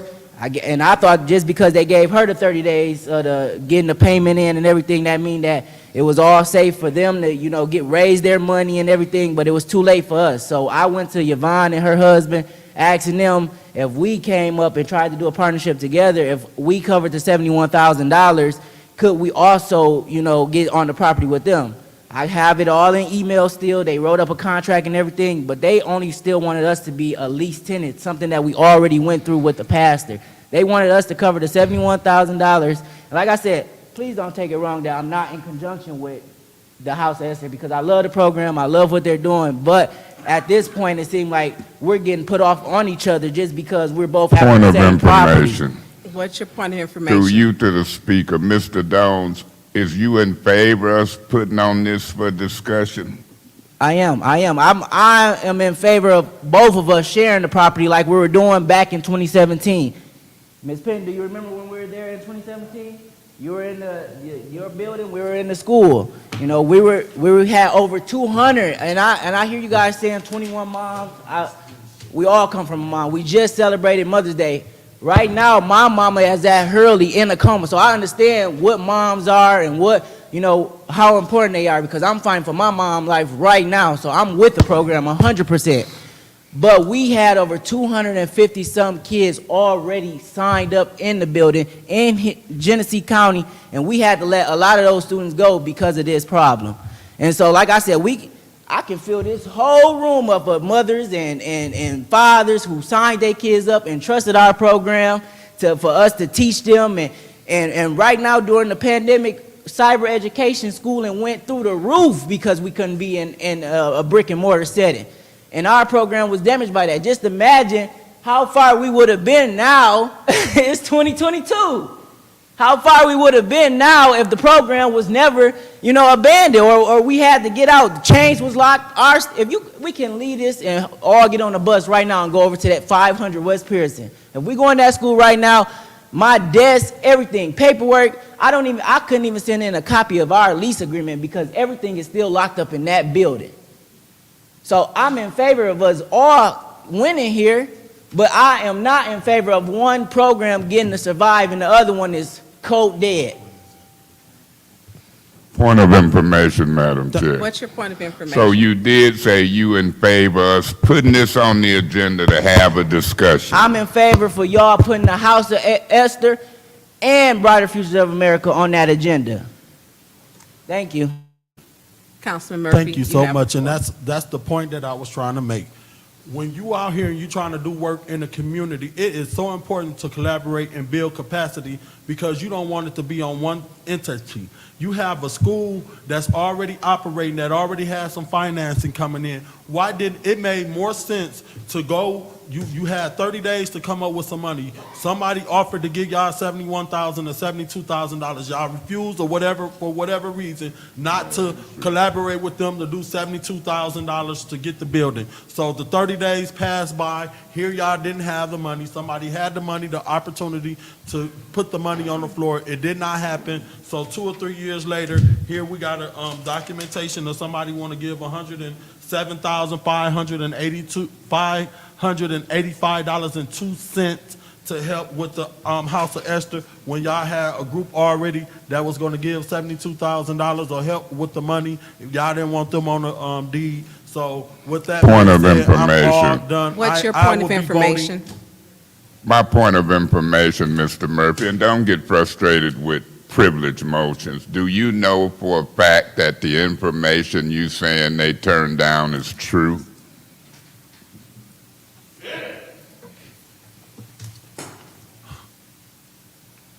At this point in time, at this time that we ain't even in the rest of the committee meetings, I'm with my colleague over there in the 7th Ward. We done spent a lot of time just on adding this on the agenda. I will be voting no to add this on the agenda because you done already took the time to even talk about the motion to add it on the agenda. So I won't be voting to add this on the agenda because here we in committee meeting. We got 4 committee meetings to deal with. We ain't even got to the first committee in the finance committee on this right here.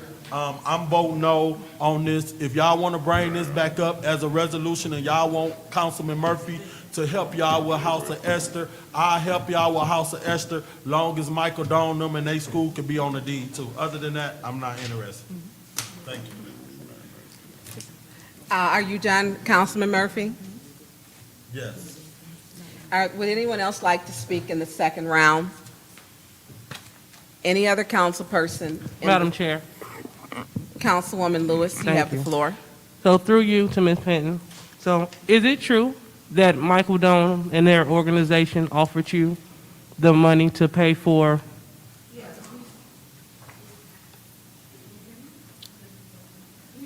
Say test, test. Is the button up? Yes? Can you hear Okay, me? there you go. It is true that we did meet. Lucy Ham was our realtor. She set up the purchase agreement with Michael Dones, and they didn't show up. So there was never a remark that we didn't want to share the property or that we didn't want their deed on the property, their name on the deed. That legally, I sent a copy of that, the purchase agreement that was set up and the time and that Michael Dones and his investors would be talking to Lucy so that we can have the money, and they didn't show up for the meeting.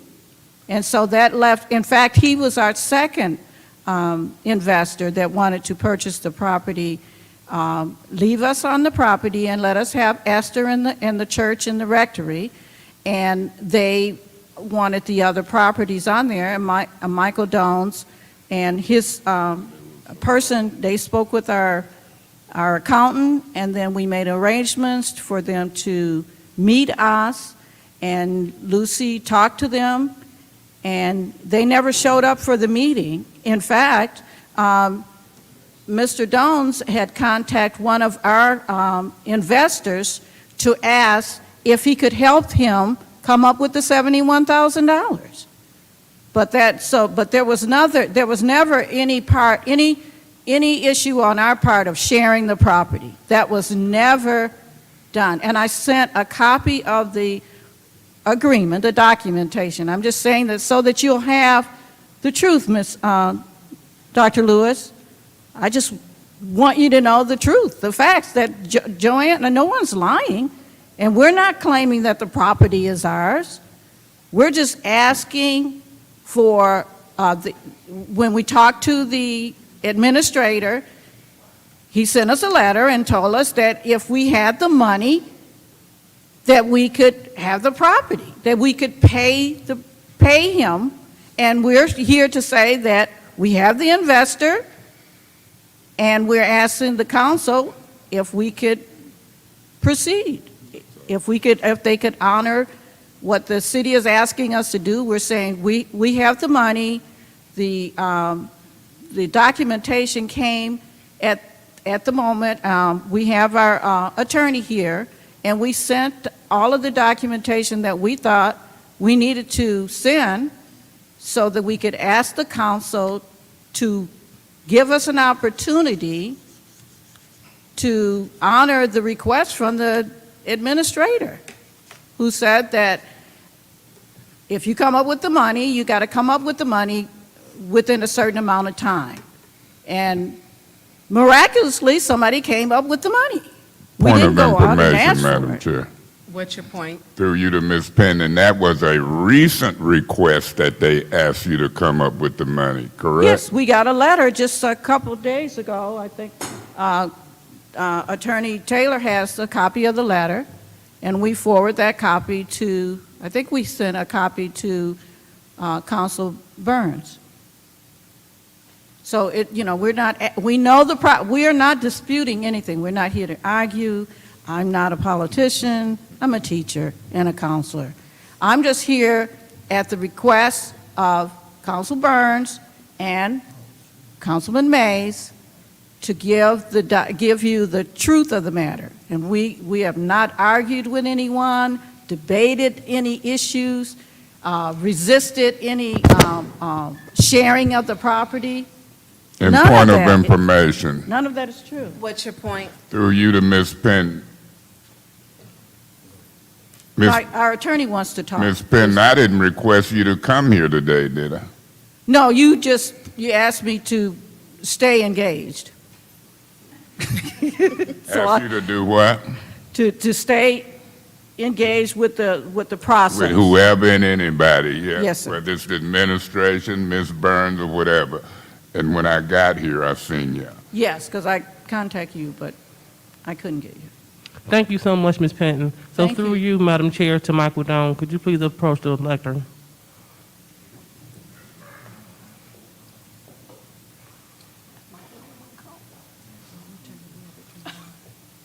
Yes. Test.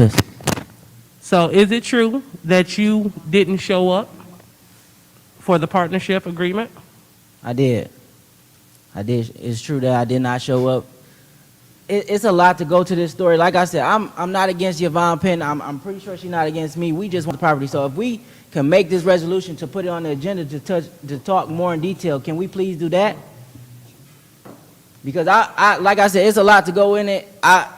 We didn't show up to that because, like I said, we felt like we were given the $72,000 to just be a tenant again. Who wanted to pay the whole cost to be $72,000 in a hole to only be a tenant again, to where we go back into paying monthly when we don't own anything? We already did that before. That was the problem with that agreement. And so if we would have been able, we tried to meet plenty of times, you know, and hopefully we don't have to go through this whole battle of trying to fight it out because of something that pastor did. Let's all not forget it's the pastor that put us here. It's the person who owned that property and didn't pay their taxes that put us here. Yvonne paid what she was supposed to pay. I paid what I was supposed to pay. This goes back to Reginald Williams. Lion of Judah, Messiah. His name is on that record, the email I sent out to you guys. You saw that he signed that contract, taking that loan from my organization. Yvonne, her name wasn't on that loan. This problem is with Reginald Williams, the person who owned the property. All we want to do is resolve this peacefully. I'm a peaceful person, and I want this program to thrive. We were literally all supposed to be in conjunction with each other, making that a little city inside of our city, getting a WIC office over there on that side of town for the mamas and the kids and all that, having programs, summer programs, doing skill trade, getting people jobs and back to work, not trying to bicker and argue who had the legalities to own this property outright or who had the first, and that was my problem back then, who had the right to get the first 30 days to buy it. That was my whole problem then. My program just wanted to thrive. That's all we wanted to do. Just like I said, just like how she brung a lot, we can fill this boy up. Black and white. It's so many people that knew about our program. It's so many people that came and supported. You can go on my Facebook page right now. You seen they had a nice grand opening. We did over 200 and some free backpacks filled with different supplies for young children, their moms and stuff. We even did free haircuts at the property on that day. I mean, we were all in. All we're doing is asking y'all to do the same. Put both of us on that agenda and keep it pushing so we can discuss this out further and let y'all guys know everything that you asking, but we're still stuck at this same item. Thank you, Mr. Down. Thank you.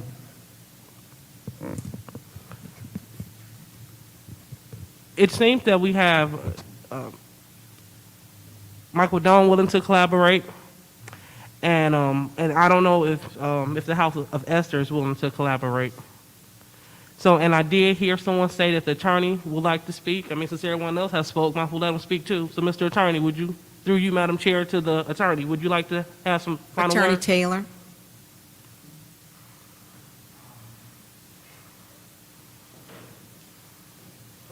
Is there a specific question that any of the council persons have? No, I have the floor, and Well, no, it's not. I just wanted to be respectful because I heard that you wanted to speak. That's why I just called to the front. We do need to clarify one thing.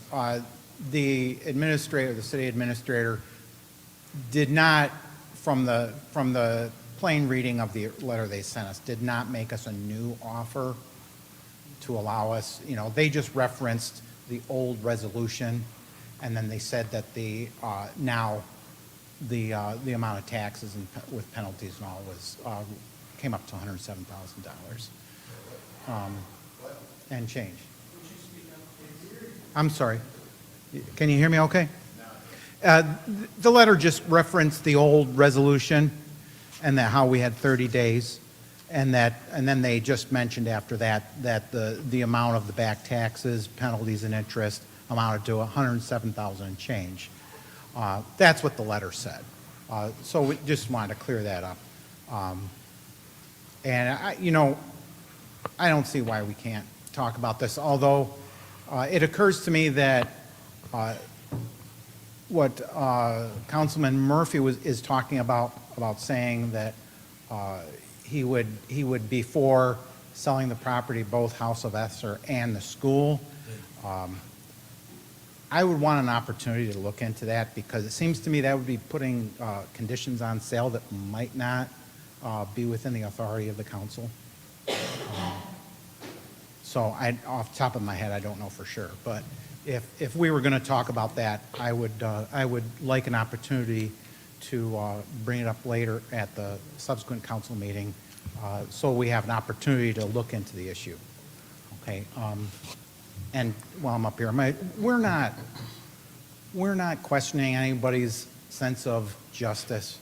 We're appealing to your sense of justice, because the council has the authority to make a new offer to the House of Esther to purchase the property and allow us to continue our work helping the people of Flint. That's all we're asking for. And thank you for your time. And before you leave the lectern, so according to this email that I borrowed from a colleague, so it says that the funds will be guaranteed upon the satisfactory inspection of the property. So first, the property will have to pass an inspection. No, they're talking about their inspection. They said they wanted to look at, basically, they wanted to walk through the building. Okay, so as my understanding is that they just want to look through the building before they cut us the check. And they want a commitment from the city that they would sell it to us. And the exact amount, I think that was they were just referencing the amount we gave them. My understanding is that they're willing us to give us whatever amount is necessary to buy the property. Okay. And Okay. Thank you so much. You're welcome. All right. Thank you, Madam Chair. Ms. Lewis, are you done? Thank you, Madam Chair. I'm done. Okay. Anyone else who would like to speak in the second round? Councilwoman Ms. Carter, Winfrey Carter, you have the floor. Through you, Madam Chair, to Councilwoman Lewis, what letter are you referring to?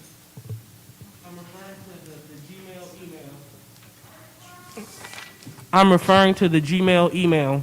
Okay. Thank you. Thank you. I'm going to take a little time to read this. Thank you. Did you, was that it for you, Councilwoman? Yes. Okay. We are, anyone else in the second round who has not spoken already? Anyone else in the second round? Anyone else? Well, I'm going to take my opportunity, absolutely. Because this is a gift. This is people coming together to do something wonderful. And when we talk about why people don't want to do business in Flint, we have the ability to change that, to work together. I will say it again, when I was in economic development, people did not want to do business in Flint because of the council. We have an opportunity to change that now, to work together, to make sure we do something good. And I can't see a better cause. I can't. And let's get back to cherry picking. Some properties are cherry picked. And we talk about those 18 properties, some were. Shalon was sold, and we voted to sell Shalon. That was cherry picked. St. John's Academy used to, or St. John's Recreational Center, which was the old police academy, that was cherry picked. Buckingham Alley was given away, in case y'all didn't know that. That was cherry picked. City doesn't own that anymore. That was given away. We got streets that were given away and closed off. Those are cherry picked streets. So we can cherry pick. So let's cherry pick and pick this one off and do something good. There's no reason for us not to. This is getting business done, and I hope Councilman Murphy, I think there needs to be some more information. I appreciate Councilwoman Lewis bringing Mr. Jones to the podium, but the House of Esther has never said to me that they would not allow, they're not even going to use, I believe, the school part of the building. So I think talking and time is of the essence is something that when you have business and you need to take care of it, it's that. Through you to Amanda, could you come up, please? And Janelle, could you please stop my time? Thank you. Point of information, Madam Chair. What's your point of while she's information? coming up.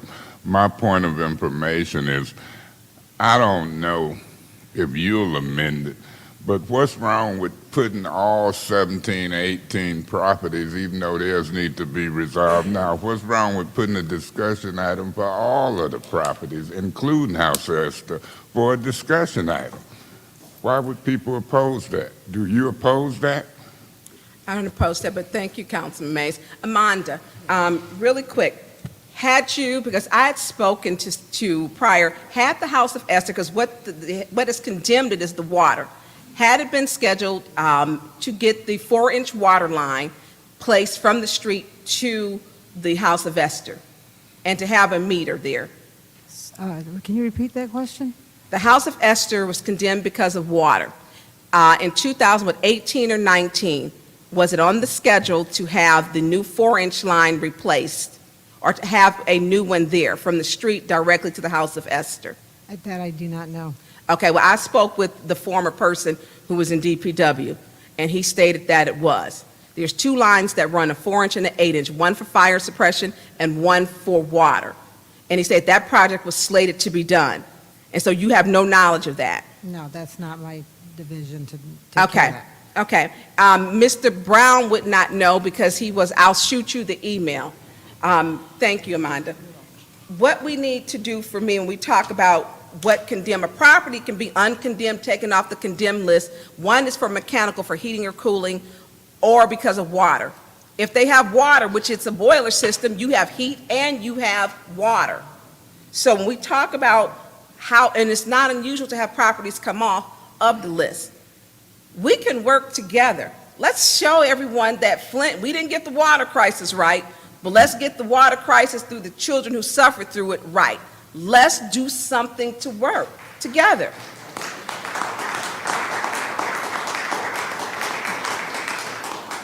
We have worked, and I'm shocked because some of my people, my colleagues, if whether you're pro-life, pro-choice, the birth of a baby is always a beautiful thing.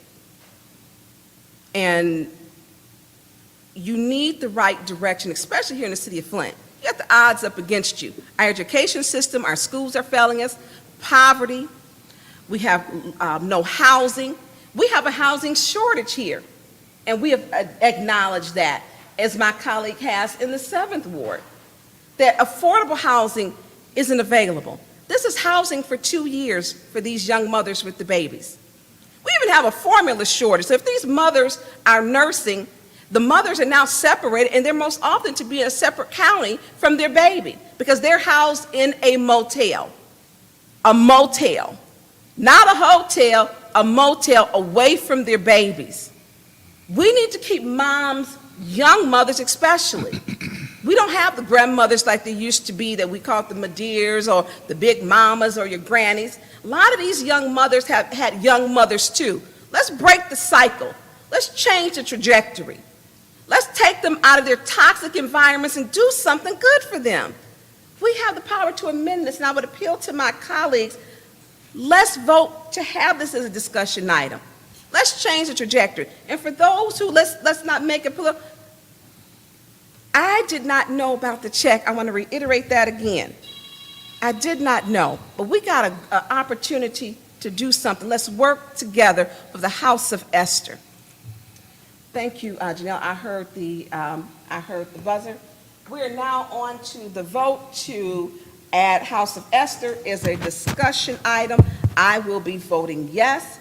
A vote yes means to put it on the agenda so that we can discuss it. A vote no means you are not, you do not want to add it on for discussion. Madam Chair, Madam Clerk, I apologize, I always get that confused. I'm sorry. Roll call, please, Madam Clerk. Mr. Mays? Yes. Ms. Lewis? No. Mr. Murphy? No. Ms. Priestley? Okay. Ms. Winfrey Carter? Yes. Ms. Burns? Yes. Ms. Herkenroder? No. Ms. Worthing? No. The vote is 3 yes, 4 no. The vote is 3 yes, 4 no to have it on the, to add it on for the, as a discussion item. So therefore, Madam so Chair. therefore it has failed. Madam The Chair. council did not, we failed to pass it, and I apologize deeply. Madam Chair. Councilman Mays? Through you to the city attorney, I'm going to ask the city attorney to draft up a resolution in order where we can bring a resolution to vote on it in support of what we've discussed here with the House Esters. Through you to the city attorney, make a note, and I want a resolution so we can bring it in the next council meeting to vote on, and we'll take it from there. Even if we have to postpone it, I want to see some action and to discuss it. Mr. Downs, you're talking. We'll talk about the whole thing, and then we'll try to have a resolution y'all hold on to that money and see what happens. But, you know, we'll see what happens when that resolution, you got it? And if you need to... I do, but just if you could provide that in writing to our Yeah, department, I just so want that you we to have something. contact me. Write my number down, 810-922-4860, and we'll get that resolution drafted, and we'll take it from there. Thank you, Mr. City Attorney.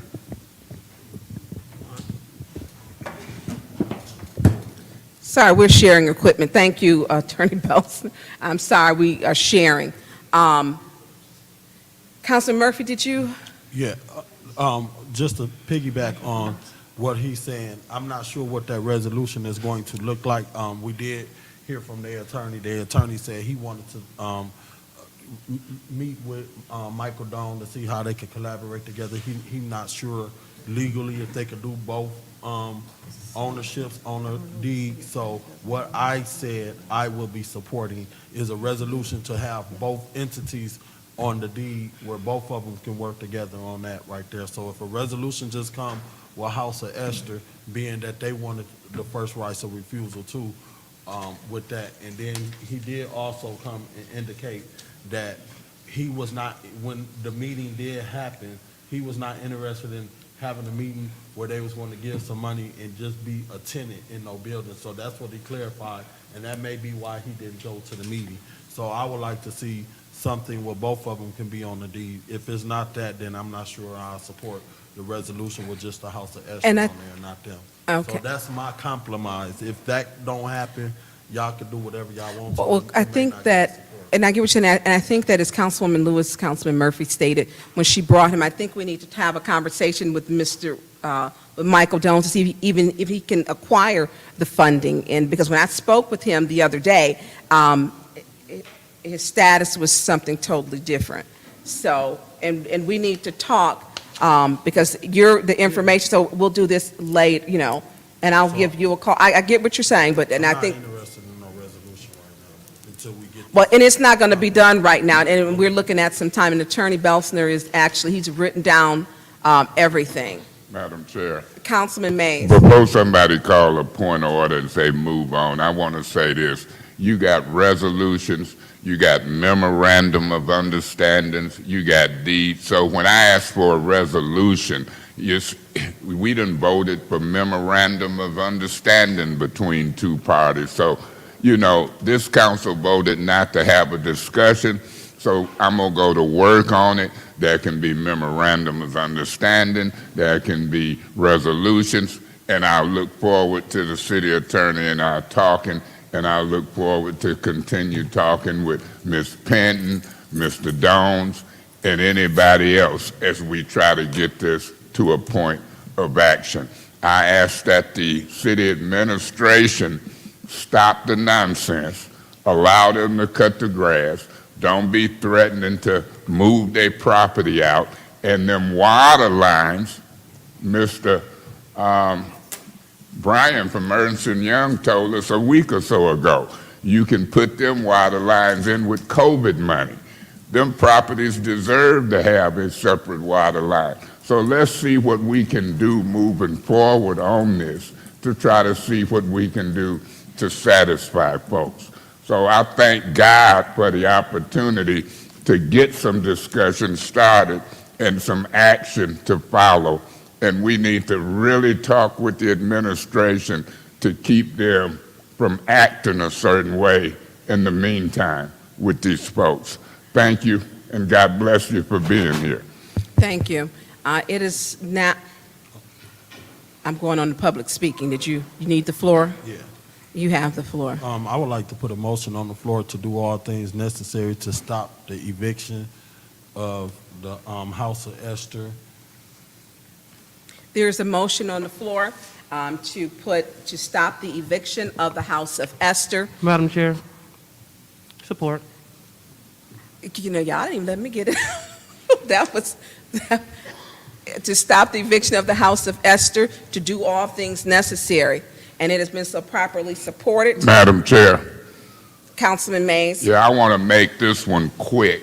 And so I'm going to call for the question before discussion do all things necessary in the form of a motion. That will include you, me, Mr. Murphy, anybody talking with the administration.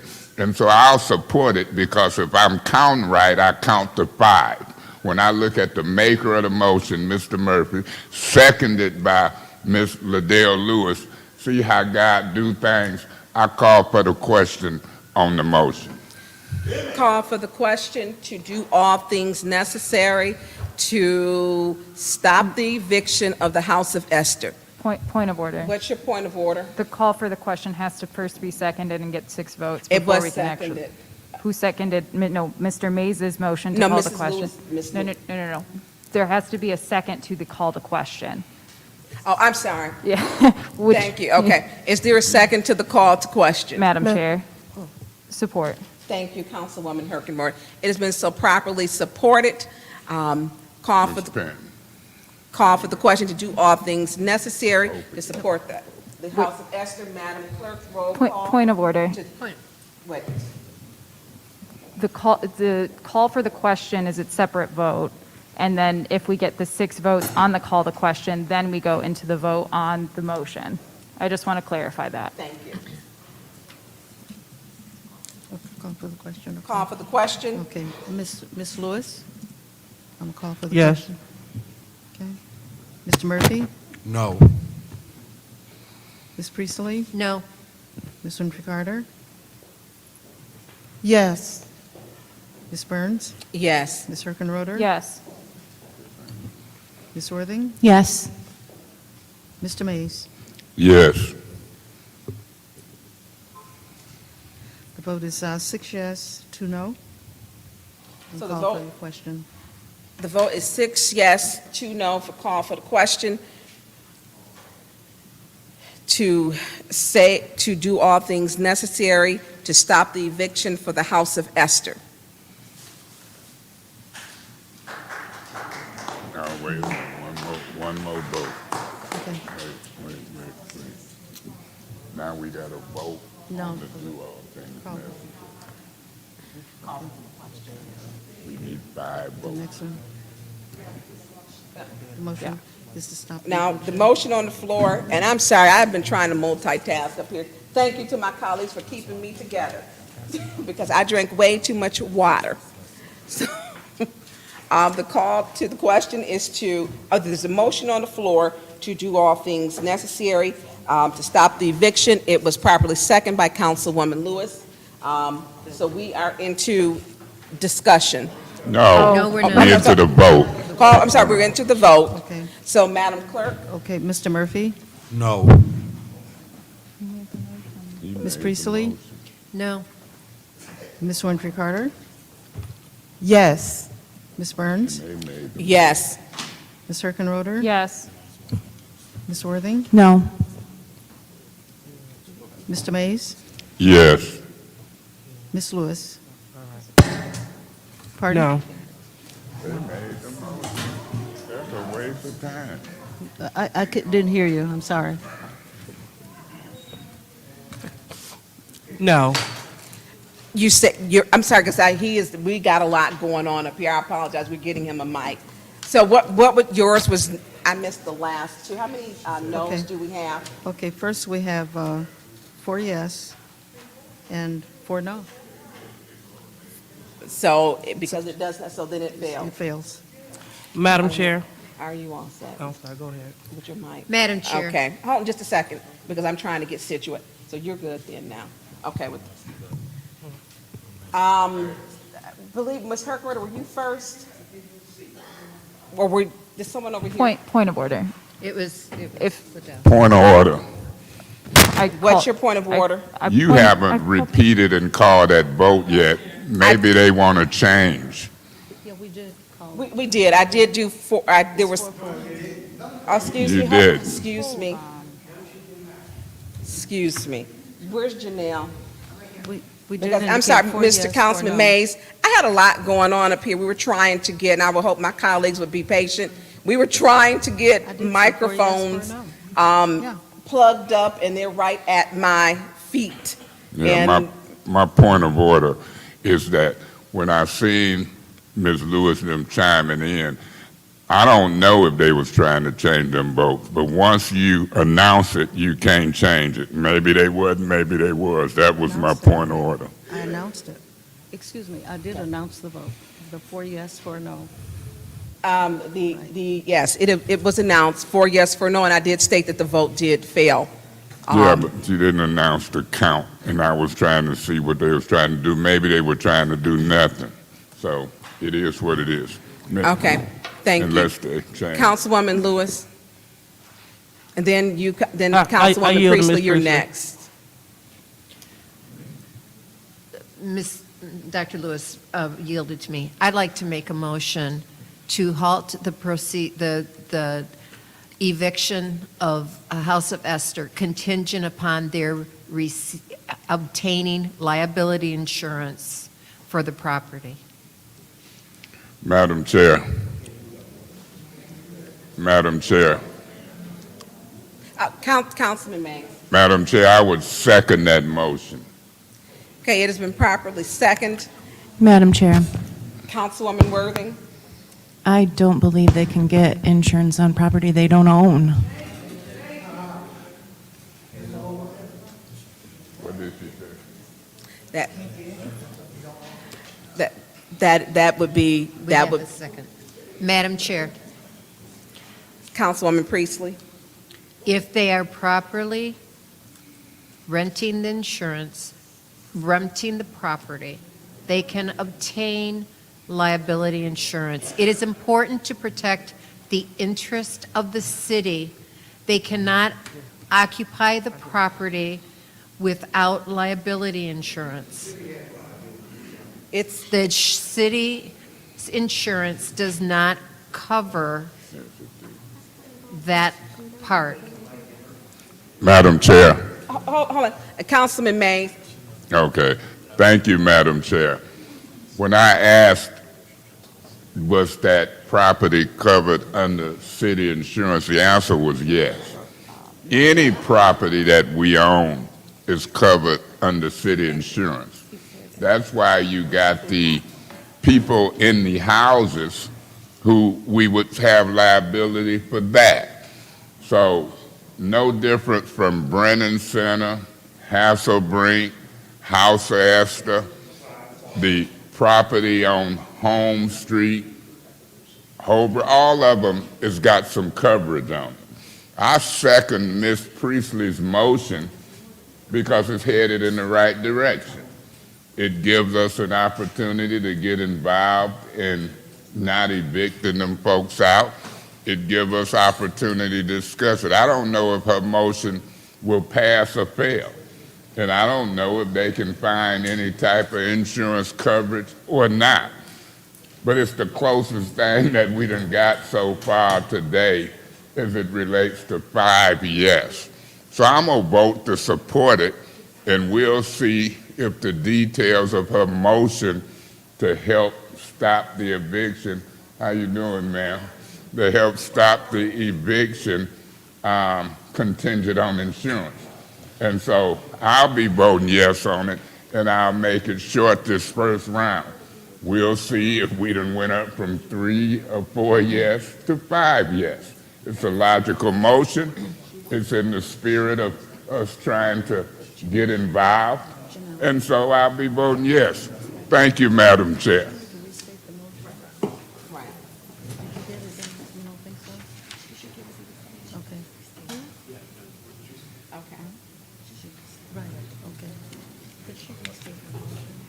Councilwoman Priestley, because there's been some conferring.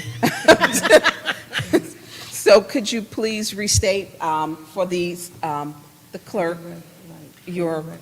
for the record? That the House of Esther not be evicted, a contingent upon obtaining liability insurance.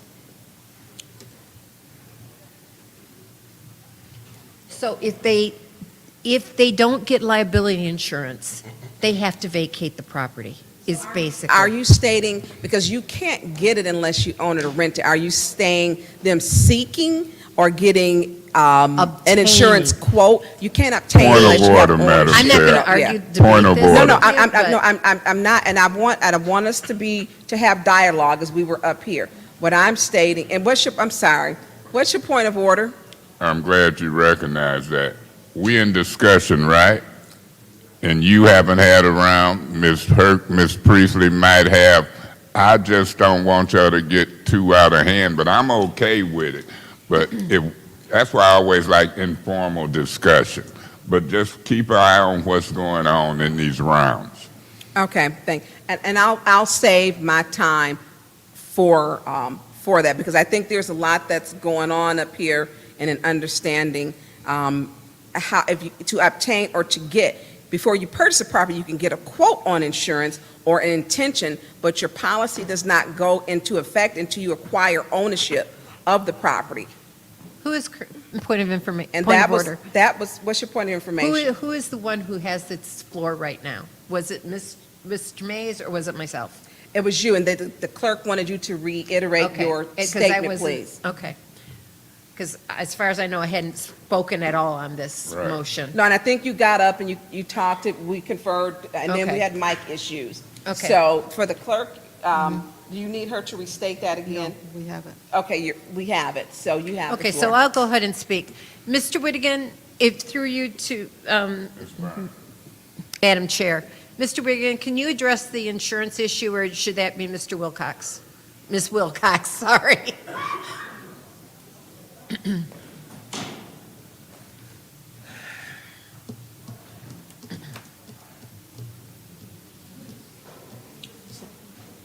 Ms. Dunn, I'm right here.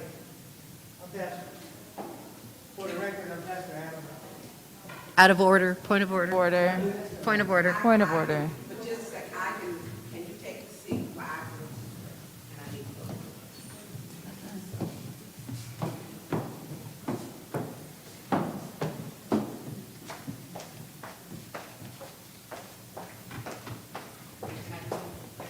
Can you address the insurance issue and why they should have insurance in order to be occupying the building? I might try to tag team this with our city attorney, but kind of going back to when we had the properties a few months ago, the large list of properties. So insurance with the city, we're liable for any city property, and we have to hold liability insurance on that property, but it's in case you're walking along and you trip and fall and get hurt. It doesn't cover you if you're occupying said property. So if you're occupying the property and it's our property and something happens, the city, our insurance is not going to cover us, right? We're 100% liable for everything that takes place, if that makes sense. Unless I misspoke, but, okay. That was my understanding as Yeah. well. So if somebody is occupying the property and someone is injured as a result of that occupation, our insurance company is not going to cover any claims. No, correct. I would also suspect that would put us on thin ice for cancellation. And that is, thank you very much. That is why I requested that information. And why I was going to do the amended motion to that and to add that to the motion. So thank you very much. I appreciate that. No problem. Does anyone else want to speak in this first round? Yes. Mr. Murphy. Thank you. I won't be supporting that motion. The motion that we put on the floor was to do all things necessary to help with the House of Esther. Usually, what happens is, when I put a motion on the floor, I usually be allowed the opportunity, because since I was the maker of the motion, to be able to explain why I wanted to put the motion on the floor to do all things necessary for the House of Esther. Being that my colleague wanted to put a time frame on it, because my colleague in the first ward grabbed the floor with the support of the chairperson, that did not allow me the opportunity to speak on the do all things necessary. We wanted to put like a 30-day or 60-day or 90-day time frame to do all things necessary to take care of that. But because someone called for the question, didn't allow us to add that into the motion. So that's why I voted against the motion, because that is not what I wanted. I didn't want to just do, because if we'd have did say do all things not to allow you guys to be, that'll give y'all longevity, and y'all will never have to leave. And it wouldn't make no difference whether y'all brought it or didn't buy it, because we didn't put a time frame to take care of this business. So I wanted to do the 30, 60, or 90 days, but because someone did the call for question, it didn't allow us to speak. And that's why I voted no for the call for the question, because I wanted to discuss the motion.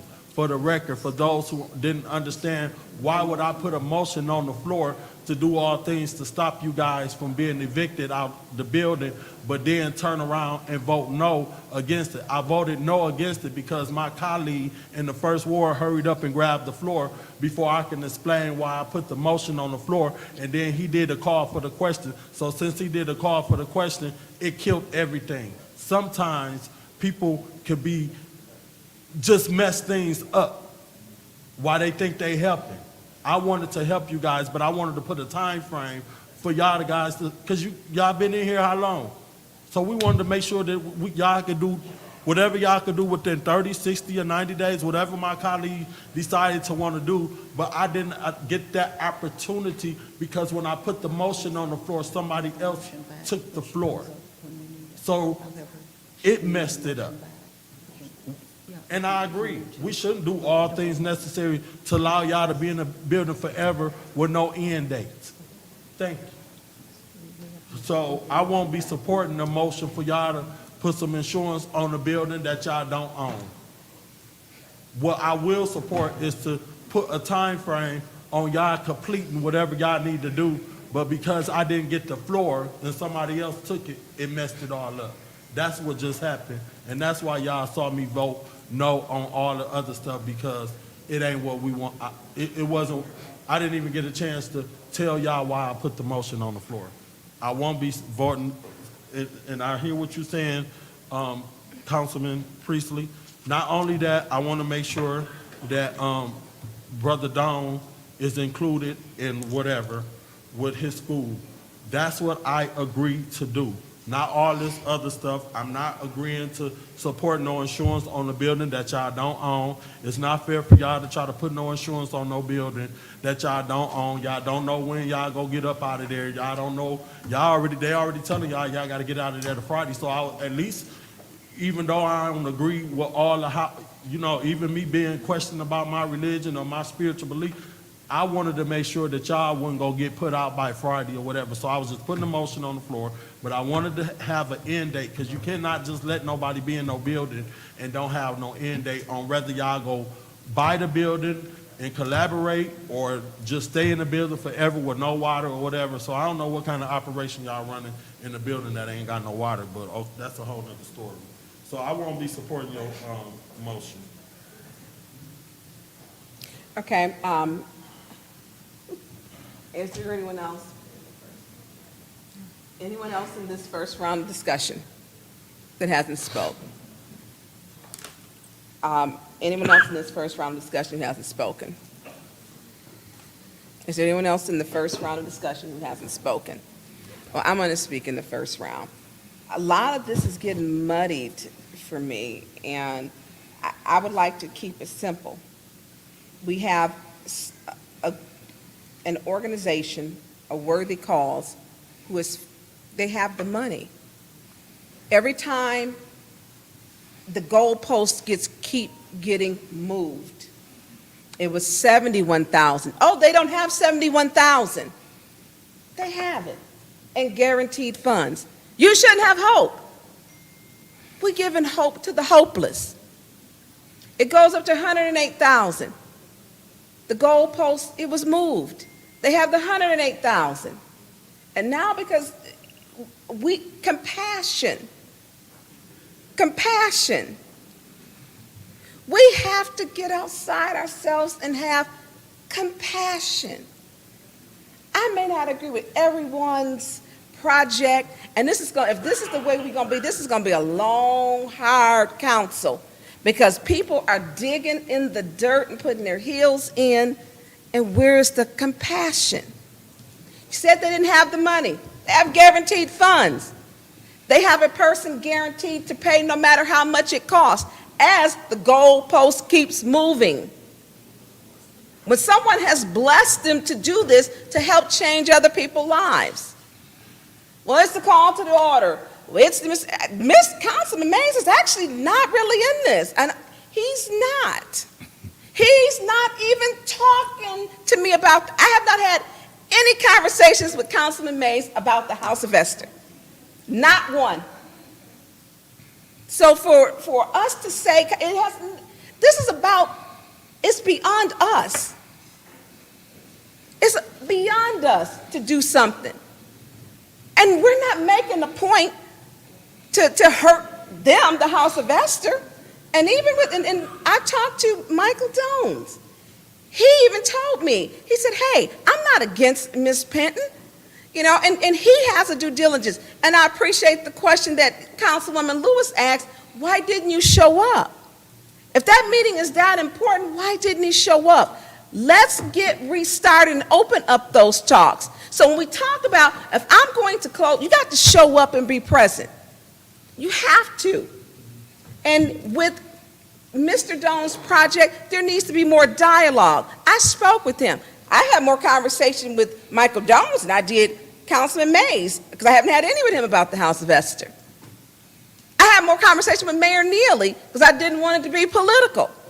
Because we have the right, we can do whatever we want to do with the House of Esther, write a resolution, vote on it to save it. Well, we're missing page 2. We don't have their tax documents. They need a bake sale.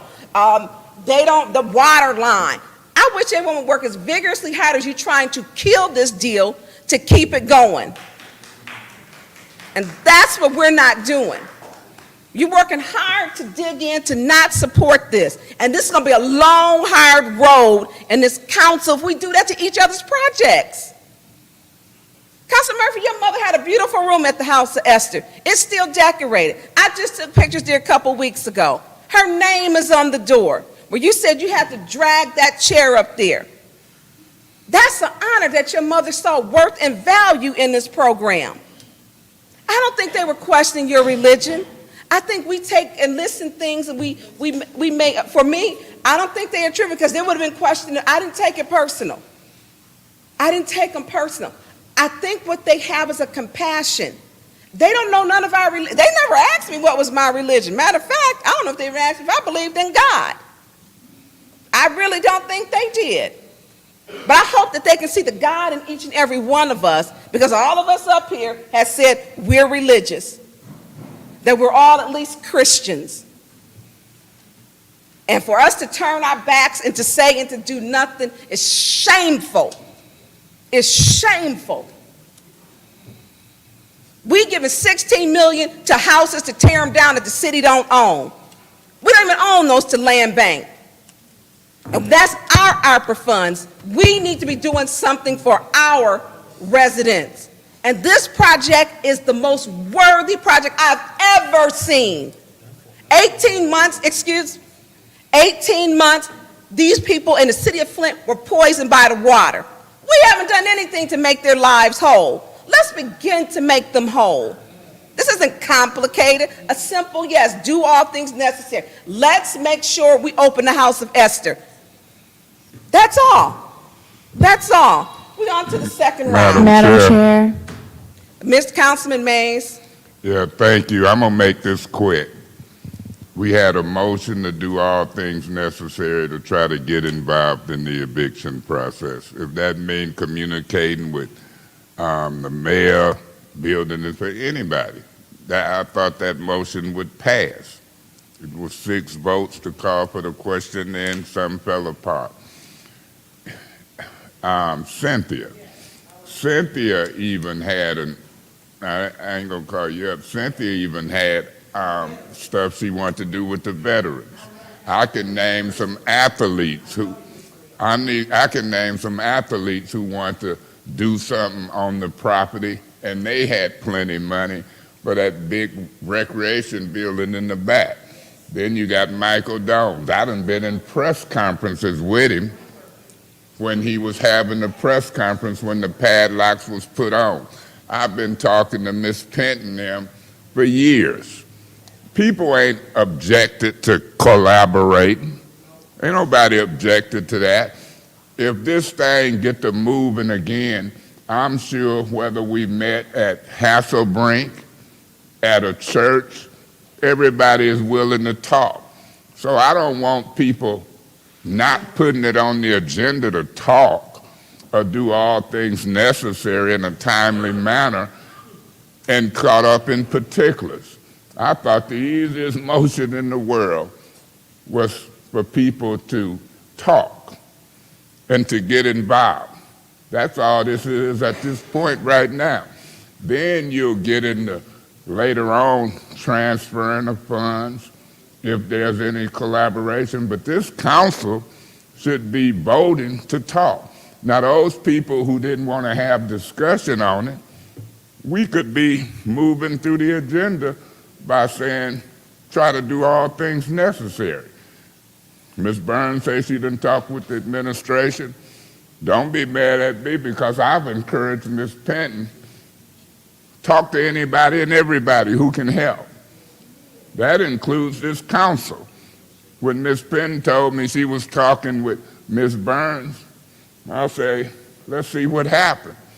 Talk to anybody and everybody. They've talked to the administration. They talked to Ms. Burns. I've been talking to them for years, just like the people in them houses. We should be talking. We can meet outside of this. Council can't meet. Only 2 council people can meet and talk on a project by law at a time. The rest of the conversation between council have to be in a meeting, open and honest. So this is simple, and we should be moving on. We should be voting to talk, try to do all things necessary to get involved. And what's wrong with that? And then we move on. So I'll be voting yes on these motions, and I'm gonna see if we done went from 3 yes to 4 or to 5. But it's tripping me out, because I thought when the motion was made to get involved, it was gonna pass right in front of my own eyes. It didn't pass. So let's see if this one passed, so we can move on and everybody can get involved, and then we'll see what the outcome will be. This ain't the vote to do something. This is the vote to talk and get involved. Who could be opposed to that? Thank you, Madam Chair. Thank you, Councilman Mays. Is anyone else in the second round? Anyone else in the second round? Madam Chair, Councilwoman Priestley, you have the floor. we have a duty as a council to protect the city and its property, and that's all. And that's why I made the motion. Thank you, Councilwoman Priestley. Is there anyone else in the first round? I mean, in the second round. Anyone else in the second round? Anyone else in the second round? Well, I'm going to say this. Those 18 properties, there are squatters in there. People living in those homes. They're living in the homes. So when we talk about protecting the city property, we know that they're living in it. As a matter of fact, there was a homicide that occurred. There was a shooting in one of the homes. Point of information. What's your point of information? You realize that all of those people are not squatters per se. They was homeowners and was there when those properties was taken. You understand that, don't you? I understand that, and thank you for the correction. Some are homeowners who did not move out. So when we talk about protecting the city properties, I mean, we can do this many different ways. I think we talk about being responsible. I think we have to be fair. Let's go back to the cherry picking. The cherry picking, we are cherry picking. And as we confer, and a lot of things are coming up for legal, and a lot of these items and questions, even for the attorneys, you know, the legal eagles have got questions, and how we're posing. A lot of it is simple. To save the house of Esther, I don't have young children, But I know other people who have been in terrible situations and had no guidance and no hope. So to have insurance on this, when we know that people are currently living in city buildings and they do not have insurance and they don't own them. This is happening now. And we know about it. We've known about it. So why would we single out and cherry pick just to make an example out of the house of Esther, and they want to do something right, to do something good? We shouldn't be doing that. So we are cherry picking, and it's hypocritical. It's very hypocritical because these people are living there. They have utilities like the house of Esther. They have water, I assume. House of Esther, it was the city was supposed to get the water on. That was the city. It's two lines going from the House of Esther, 4-inch and an 8-inch. 8 inches for fire suppression that you need for water pressure. The city knew that. They knew that. So when we talk about and going back and forth, it is really unfortunate. And it's unfortunate, and I don't even get where all the resentment is from. I don't get it. When we talk about public health and safety, which is, Mr. Jarzynski, could you come up here, please? And Janelle, because I want to preserve my time. Brian Jarzynski. Mr. Jarzynski, Ernst & Young. Could you please come up here, please?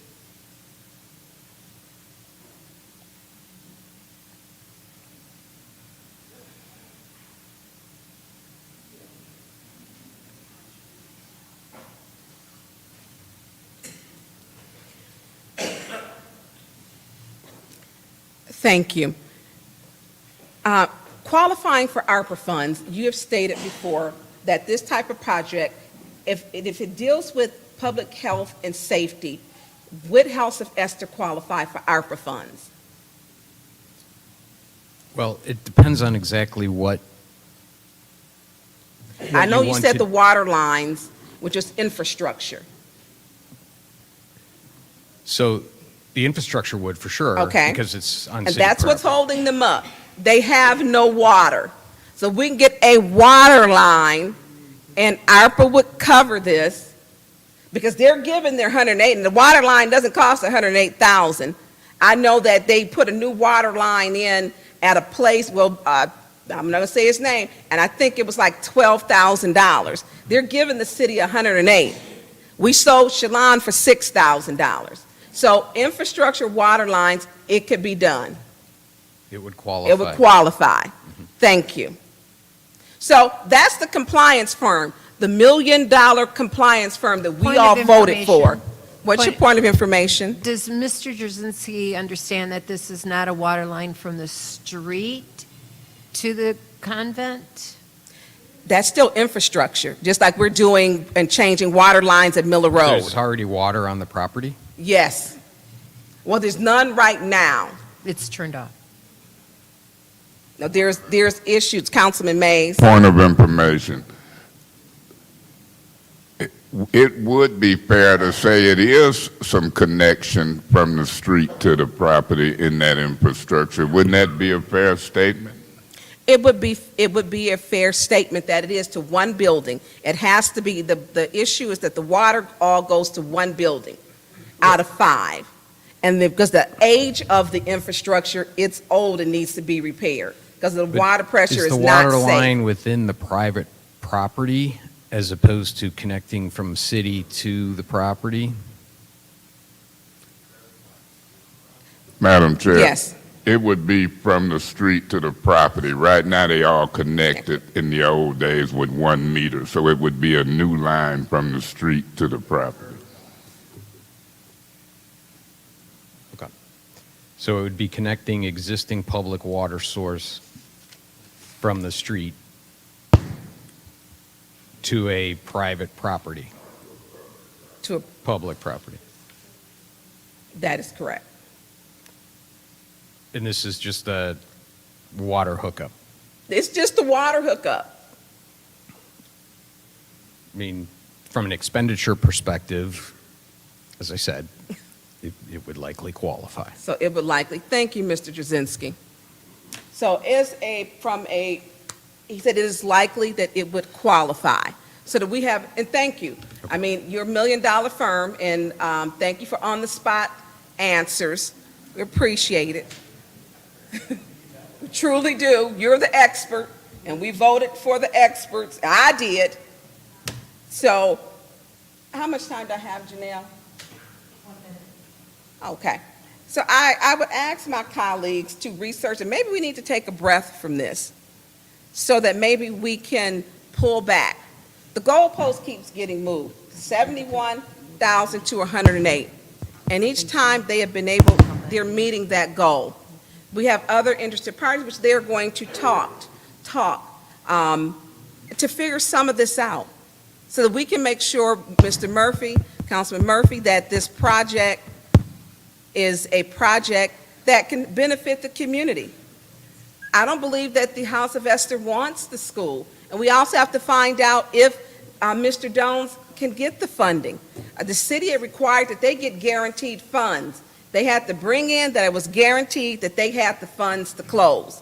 That was the city's requirement, not the Pentons or the House of Esther requirement. They wanted to say that it was show me the money. They had to show them the money. So we need to make sure, and some conversations afterwards, that need to be had so that we're creating transparency to move forward. Thank you, Janelle.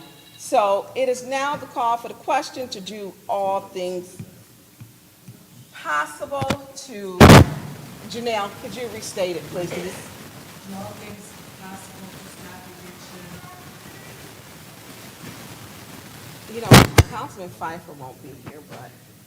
Do all things necessary to stop eviction on the House of Esther contingent on obtaining liability insurance for the property.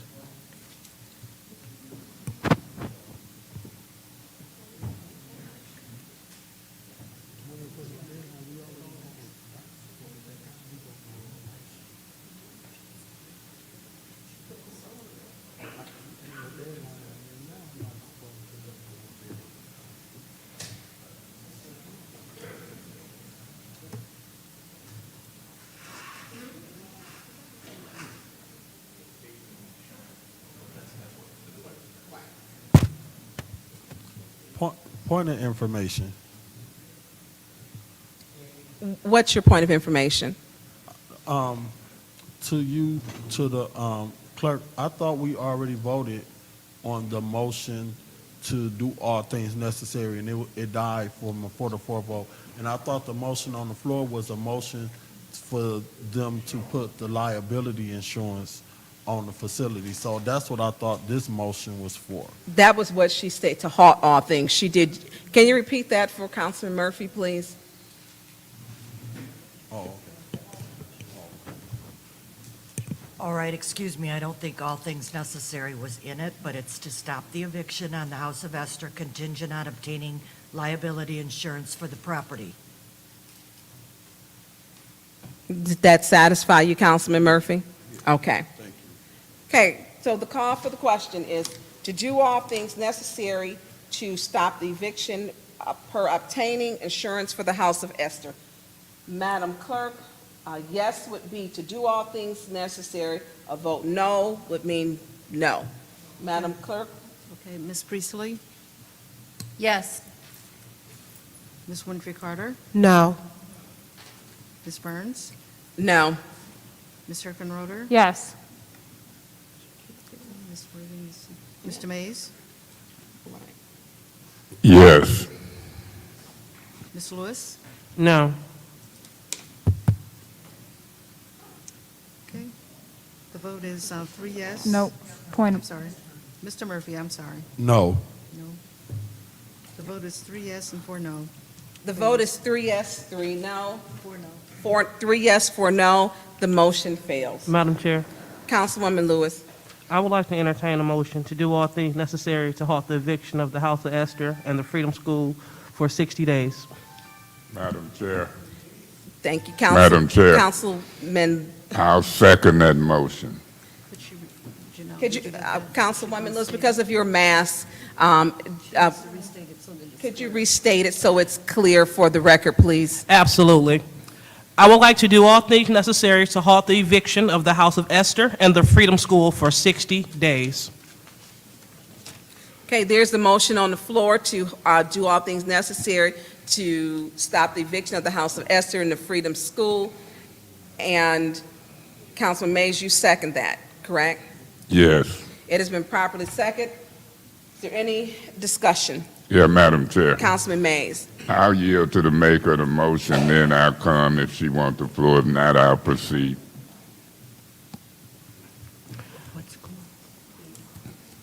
Thank you, Madam Chair. So it's essential that we put a time cap on it because too many things linger in the city, and we need to get things done in an orderly fashion. So by us giving you all 60 days, it'll give you all enough time to figure it out, to work it out amongst one another. It's a great initiative. Everyone has something great going on. I see an initiative for veterans up front. I hear the Freedom School, which had more kids than a lot of Flint public schools.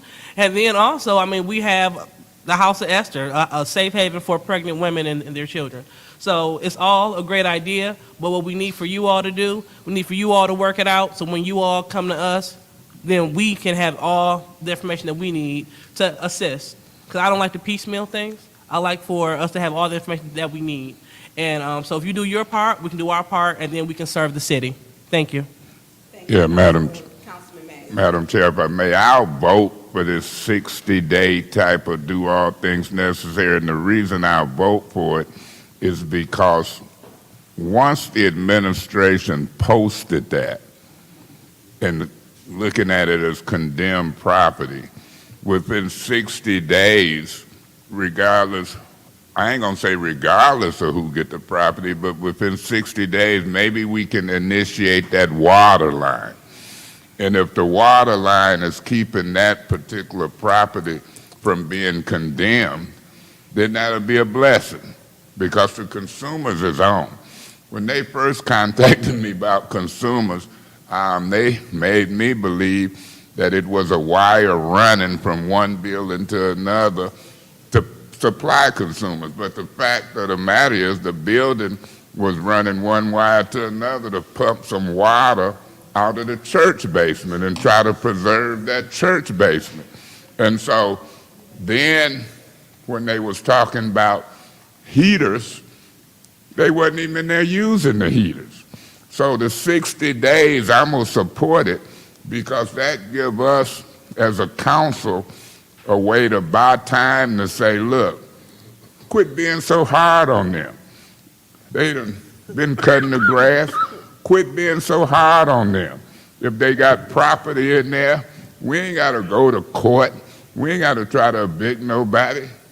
All they have to do is talk and work with folks. And so that 60 days going to give me the opportunity to see if folks can work with folks, including taking money, delivering deeds, grouping up. It'll give us time to see if we can keep folks from being so hard on them, trying to evict. So I'm going to vote yes. I'm going to continue to vote yes because when you trying to buy time and work on something, now the yes vote is saying do all things necessary and see within 60 days. That ain't meaning we just sit back and let them try to wrestle with administrations and lawyers for 60 days. That means we get involved and we see what's going on, and even if it's the water line, which would take the orange or red notice off the door, we go work on that for 60 days. So who, and I ain't trying to be funny, I'm second the motion, the maker of the motion, we still trying to count to 5. Will 5 people agree for 60 days to see what we can do in order to help out on property that's in our community? And whatever property is in our community, whether it's 30 days, 60 days, 90 days, we should be involved. So this is going to be an easy vote for me. It was an easy motion for me to second, and I'll wait and see if it gets 5 votes. Thank you, Madam Chair. Thank you, Councilman Mays. Councilman Murphy?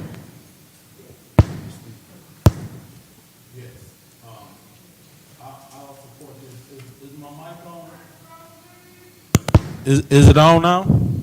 Okay, I'll be supporting this. This is originally what we wanted to do when I put the motion together. I just didn't add the 60 days on there, and she told me I should do a time frame. What I'm not sure about is the water meter, because if I'm my understanding is happening now, there is a meter that go to the building. So if it, because you got 4 or 5 buildings on there, it just don't make sense to me. I'm a practical guy. It don't make sense to me to do a meter from the street to one building. Then what you gonna do with the other buildings? You gonna do a meter to the street to the other building, a meter to the street to the other building? If it's one particular complex and y'all work together with the school, with the House of Esther, why won't y'all just take a pipe from one school and run it under the ground to the other school and have one bill versus doing a meter to this building, a meter to that building, a meter to that building? I'm not with that right there. I'm not even with bringing the compliancy firm up here and asking them is stuff eligible when we got a request for application process for everybody to come through that right there. That has nothing to do with what we doing now. So to bring that up right here and is they eligible? They ain't even got the building yet. So to even be talking about that, I'm for y'all having the 60 days, working together. Once y'all get the building, then y'all figure out what y'all gonna do with the water lines, because you got a whole bunch of other buildings, and you just, why go pay, why reinvent the wheel? Why not just have one water bill? Because I know with the commercial buildings, from dealing with Jefferson, you got service charges to commercial buildings that's like $200 or $300 or $400 just for the service charge because it's a commercial building. So why add that additional cost on you when y'all all could just pay one bill and just run a line from one building to the other building or whatever and figure it out and collectively work together to do that? So I ain't with the water line from one building to the other building unless it's from one building to the other one with one water bill. That's what I'm thinking, not a whole bunch of meters for different buildings. Okay, so what happened to the other 4 buildings? And then, like I said before, I'm just not sure. I ain't feeling having a building that you running something and there wasn't no water in there from the get-go, because I know if I'm in the building, working in the building, I got to use the bathroom. So what I'm going to do, get in my car and go drive down the street to use the bathroom? That makes no sense. So I'm questioning whether the building has really been occupied and used, that people in the building and you got utilities, because I got to use the bathroom. So I ain't finna be in no building where no water ain't on from the get-go. So that's very concerning to me. So I really wouldn't even be wanting to talk about no water when it comes down to you done renovated a building and ain't got no water in there. Make it make sense. I'm done, but I will be supporting this. Thank you, Councilman Murphy. Madam Chair, Councilwoman Priestley. from you to Armanda. Is she back there? Yeah, Amanda Trujillo. It's a nice little walk down, though.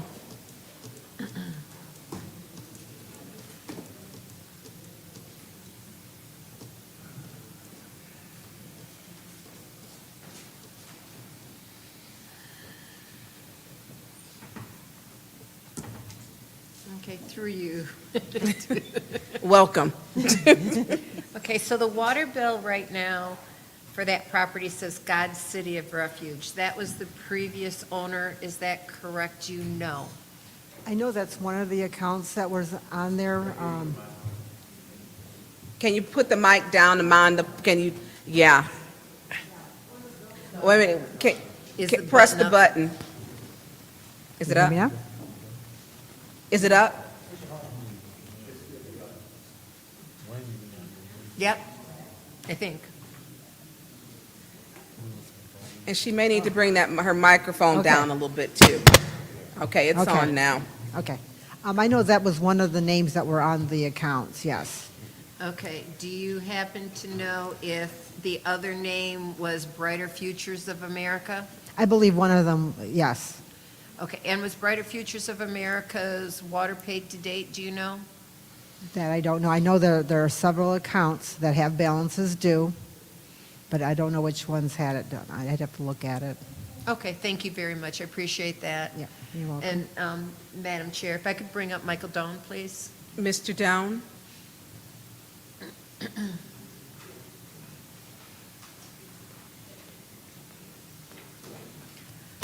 Yes. Mr. Doan? Yes. Could you please discuss the water situation and how it was handled when the school was on the property? Yeah, so to my knowledge, when we were dealing with the pastor, Reginald Williams, it was to my knowledge that he wouldn't allow the House of Esther to get their water on because they had had some disagreement. To what that disagreement was, I don't know. But anybody who knows, when you put the water on in the city of Flint, or maybe any city, you have to have a notarized lease to give to the city of Flint, the water department, for them to come turn it on and everything like that. So we got that notarized and everything through a bank. We went through the bank. He signed, I signed. We had it notarized. And now, from my knowledge, when I last checked, the water bill of 500 West Pearson is still in Brighter Futures of America name. Like I said, it might be some back owed to it, or probably a lot back owed to it, because when we were keeping up on it and everything, like I said, the building ended up getting padlocked, and then we end up having to change the program from being brick and mortar to get in-house tutoring and everything with the kids to everything back online, just because he wouldn't provide us with the actual property insurance to keep everything up and going. Like I said, we only got so far to where he did sign and get it notarized for us to actually get the water on, but we never got no further than that. We were, we had as much problems as they did with actually getting everything, that we really needed from the pastor to operate. So like I said, only thing that really held us up, because if you check the water bill, it still should be in our name. The only thing that really held us up is the property insurance. Anybody know in the state of Michigan, you cannot have kids in a property or any building without the exact property insurance to actually, be, safe for them to, if something happened, or God forbid, say in the girls' bathroom or the boys' bathroom, the ceiling leaks and fall in on a child that's on the toilet or something. That won't cover, our actual insurance for the school, that alone just wouldn't cover it. We needed property insurance from the actual property owner. So, like I said, with the water bill, we had that taken care of. Everything was connected from 500 West Pearson, and how I understood it, everything from the school led to the church, to the House of Esther, everywhere. So, Were you evicted? no. But you were padlocked out? But we were padlocked out. And that's after I even went down to the county several times before I even got to this process, asking the county, like, how do we go about trying to, know about the back taxes and, the actual amount that the owner owed. And they kept saying he kept making extensions with the county to pay it. And everybody know you got that process to where once that time run out, that extension, you can go and ask for another extension. That's what he kept doing. So we never got an actual chance to actually get the actual back taxes until we got here, that $72,000. But as far as I know, he never sent me an eviction letter. I got my emails, I got my statements, all that. And we never said, hey, we're terminating our lease with you guys. We never said that. We just said we wasn't being able to hold the actual program inside the building no more, but we still was going to use it for actual office space. So, Okay, do you know who padlocked you out? I do not. I thought it was the city. Okay, At this time, the pastor stopped. Yvonne would call me. I would call Yvonne. The pastor would stop answering both of our calls. That's when he just really disappeared. And he had disappeared long before we were padlocked out, because we were keeping everything up to date on the school. Keeping the doors locked. We had put a security system on the main front of the school, just cameras and everything. All that stuff is still there. To my knowledge, the city had put them big chains up on there. So, like I said, I don't know. thank you. Thank you, Mr. Doan. No problem. Does anyone from the administration know who padlocked the school from the Brighter Futures of America? I'm asking the city officials. They are not here, Councilwoman Priestley. They don't have, but I do have documents that I will share with you. And I did give the file, there was an MOU in addition. So there's no one from the administration from the administration who would have that. Suzanne may, Suzanne's not making she's any not, she moves. hasn't moved. No, you don't know. So. Because I feel that if we're going to stop an eviction of the House of Esther, then we need to at least allow, if the Brighter Futures of America to get, if not stop their eviction, which we don't know who even did that, but to at least get their property out of the property. So I would like to amend the motion to include the Brighter Futures of America. So the House of Esther's and Brighter Futures of America. It's already in there. Oh, it is? It's already in there, yes. Oh, well, how did I miss that? Yeah, it's in there. You were typing at a very rapid pace. I rescind that, but thank you very much. Okay, would anyone else like to speak in this first round? Anyone else would like to speak in this first round? Anyone else? I will. Ms. Penton, can you step to the mic, please, so we can get some clarity? Ms. Byrne. Ms. Byrne. And Ms. Penton and Ms. Penton, could you bring the mic down? Okay. So who did the who did the eviction for the with your Ms. Jones? And I'll call you up if I have in a moment. But let me I'll call, let me get hers and I'll get you. Can you tell me who did the eviction? Was it the city or who evicted Brighter Futures of America? Padlocked it. Who padlocked it?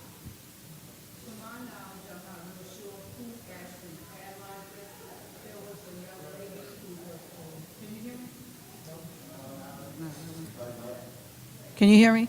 Yes. Okay. There was a young lady who was considered the property manager. She was the daughter of Reginald Williams. And she spoke with me and said, I accidentally ran into her at the library, and she indicated to me that she was evicting everyone because she had a conflict with Mr. Dones and the school. And so I said, yeah, but your father, I don't know who you are, and my lease is with your father. And so at that time, we were being counseled by Attorney Milhouse, and I just reported it to him. And he indicated that he didn't have anything to evict the House of Esther, and I have no idea who evicted Mr. Jones, or who put the chains on the door. Okay. And I were believe you trying to obtain water through the city? Had you applied to get it in your name, in the House of Esther's name? We were trying. We had a landlord, so we were going through the landlord, who was Reverend Williams, Reginald Williams, but he disappeared, and so we contacted Councilman Mays through Attorney Milhouse to try and see what will we have to do to get the water on. And when we did discover that Attorney Milhouse was able to get some information to us so that we could find out how to get the water on. He brought the engineers there, Goyette, and the pipe fitters there to find out how we could get the water to the House of Esther. When they investigated, they said that there was no meter and no pipes going to the nunnery, which is where the House of Esther was. They gave. And you're correct. There's only one building, which is the school, that has all 5 meters, and all lines go directly there. Then they're sent back out, which Exactly. affects the water pressure to the other buildings. And now the school, I understand that Mr. Jones has left his things there. That building has been vandalized. Those items are probably not even in that building for over the past couple of years. No. And so things have been removed. It is an open building. We At the- sent, Council Yes. Burns, the documentation was given to Attorney Millhouse from the engineers, couple engineers with estimates that gave pictures of the pipes, where the pipes were located, where the meters were located, and what they could do to get water to the House of Esther, since we were the only ones on the property. We found out through this young lady that she had evicted the school. So you had nothing to do with removing the school, but that was through the pastor Reginald Williams, And the house man, or who the manager the was. property The property management manager, company. The young lady. Okay, so the property management company.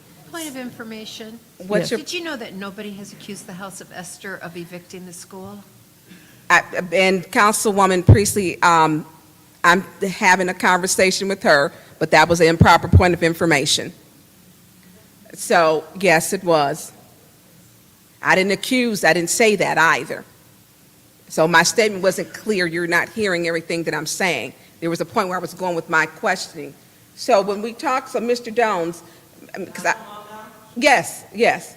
So Ms. Penn, so Mr. Jones, so the water was in your name, the property management, had they contacted you? So, like she just said, it wasn't a real property management per se. It was his daughter. Okay. And so she, like she stated, she said she was evicting everybody.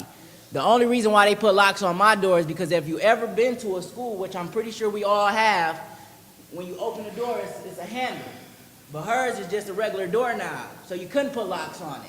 So as I'm stating to you, she had no right to do that, the daughter. Even the daughter, after some time, kind of disappeared as well after the pastor. But like she said, our lease was with the father. She was nowhere into that. Did you pursue anything legal after, once they padlocked it? I'm sorry? Did you make any legal efforts after they Right, padlocked it? yes. That's when Councilman Mays just said we went to the news and everything like that. So the 60 days would do us good to get gathering of information. But the thing and- is, we Hold never on, was Mr. Jones. formally Hold on, evicted. Mr. Jones, hold on. So 60 days, do you still have your documents? Because we need to that allow us to all get documents, you to get your documents in order, because I don't have any of yours. I did ask our legal department, and I'm missing half of them. So as I'm up here going through them, a lot of them are missing. So with that, Did you get the email I sent to you? you did send me an email. I have not went through And your. then like all I your said, the documents- lease, I'm continuing to go through a lot of my paperwork that I had at my other office because I had 2 offices at that time. But I sent you guys that contract that the pastor signed, and it stated that he was going to take a deduction down from the lease agreement, from the actual payment monthly on the lease of the repayment of our $9,000 that we loaned to him. That say that all in there. So that was in it your states- agreement with the pastor. It states, right, but it states that I had a lease. And I just stated that if you know about getting water on in the city of Flint, you can't get one on without a lease, right? Right? I'm about to say, right? Everybody acting like they deaf now. Exactly. So the city of Flint has a copy of my lease because how I got that water on is because I had a lease, a notarized lease. So then, and I know Councilwoman Priestley was looking, so then I think they must have cut the water off in your name and your Brighter Futures of America name. Correct. Okay. And Councilwoman Priestley, I know you pulled up his bill. It didn't pull it up. And if you want to Mr. Jones, shoot Mr. numbers, Jones, it's probably high. Hold on a second. She had pulled it up, and I know she was looking at I it. mean, that's probably what you were about to say, the Hold number. on. We have to get the documents. And so I am asking, and I'm conferring with the attorney, because I don't have all of the documents, which would include your documents also, because you were on the property. So I have sent an email to get all of the documents, because I didn't have all of yours. I didn't have all the House of Esther's. And a lot of your stuff is just now coming to me. So do I need to change that email?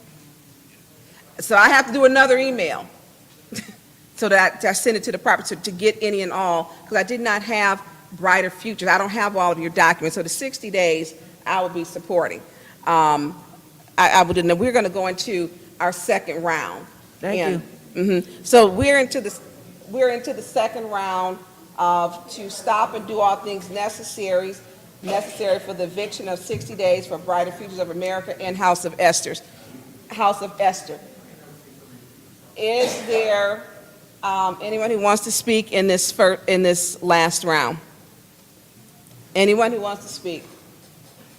Anyone who wants to speak? Madam Clerk, call for the vote for the stop and do all things necessary to stop the eviction of Brighter Futures of America and House of Esther for 60 days. Okay. Ms. Winfrey Carter? Yes. Ms. Burns? Yes. Ms. Herkenroder? Yes. Mr. Mays? Yes. Ms. Lewis? Yes. Mr. Murphy? Yes. Ms. Priestley? Yes.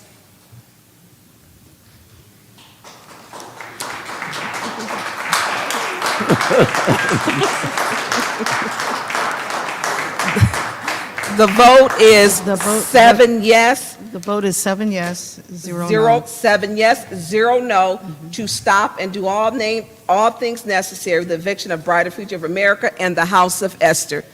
Thank you. Madam Chair, Councilman Mays. I just got a quick question. Do you think we could have did that in 20 minutes or 4 hours? That's all. Thank you.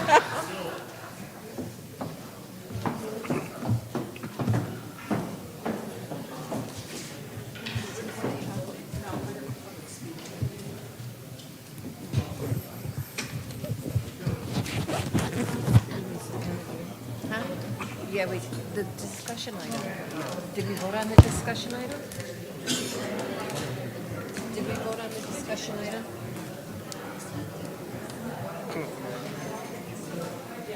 Okay, okay. Okay, we are now on public speaking. If anyone would like to speak, Madam Chair, yes, can we restore order in the chambers, please? yes, please, if you are not going to be sitting and being quiet, please leave the chambers and the hallway, because we can hear you in the hall, and you are disrupting the meeting. Thank you. Hello, this thing on? Yes, please state your name. My name is R. Earl Mitchell. I live at 759 East Linden Avenue, over there where Jefferson School at, what my Councilman Murphy was talking about. And Madam Chair, I'm going to speak on, since he said any means possible, I'm going to speak any means possible about this Esther House, what Councilman Murphy said was talking about. And to you, before I speak to Murphy, to you, Madam Chair, to Wortham, the teacher, is it true that the reverend that owned the property, the whole ground is holy ground, and the school went in there and took over? I'm a product of that.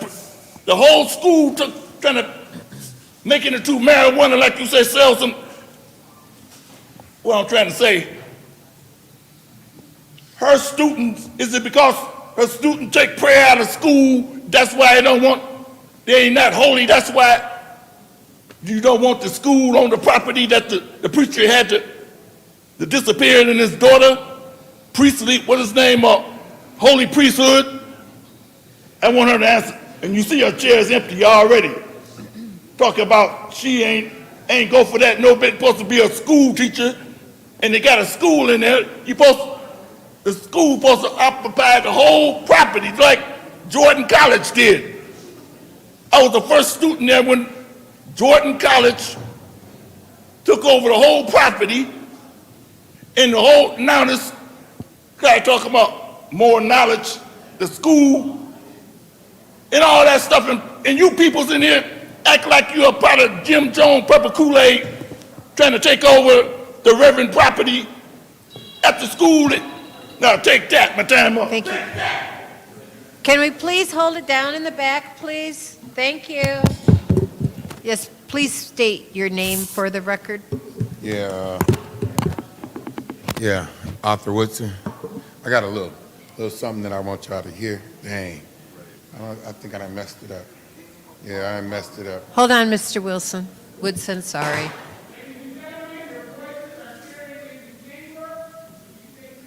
Dang it.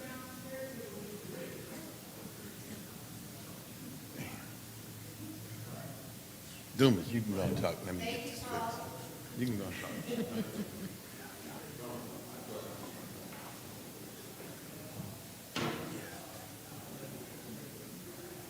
I'll be very brief. My name is A.C. Dumas. I'm resident of the city of Flint, and I was just kind of confused of what's happening up here.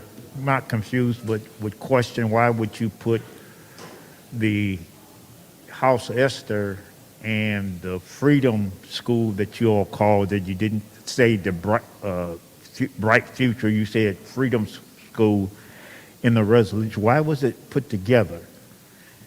And I heard earlier that the school building is tore up, broken in and all like that. Why would that, you put that liability in with the House of Esther? You know, it should have been, in my opinion, apples and oranges. And I think if you have one building or entity, the House of Esther, who have the money, and according to what I heard Ms. Burns said, that the other Freedom, whatever it is, couldn't even get the money, although that thing had dissolved as far as getting the money. So, I mean, that's just me. I'm just outside just trying to find out, you know, what's going on. I went over there. I drove on the street, and they do have a facility. I guess it's a big gymnasium. It's all tore up and windows busted out, and the field where they, I guess, played baseball, it's all got junk and garbage and trash in there. Have you all been over there? Maybe just go down the side street and go look. You know, and the only good building, I think, is the House of Esther. And maybe the church. So, you know, I just have that question, you know, but you, the council, you do as you please, but, you know, it has to make sense to me. Thank you. Yeah, Arthur Woodson. Let's see here. Is it playing?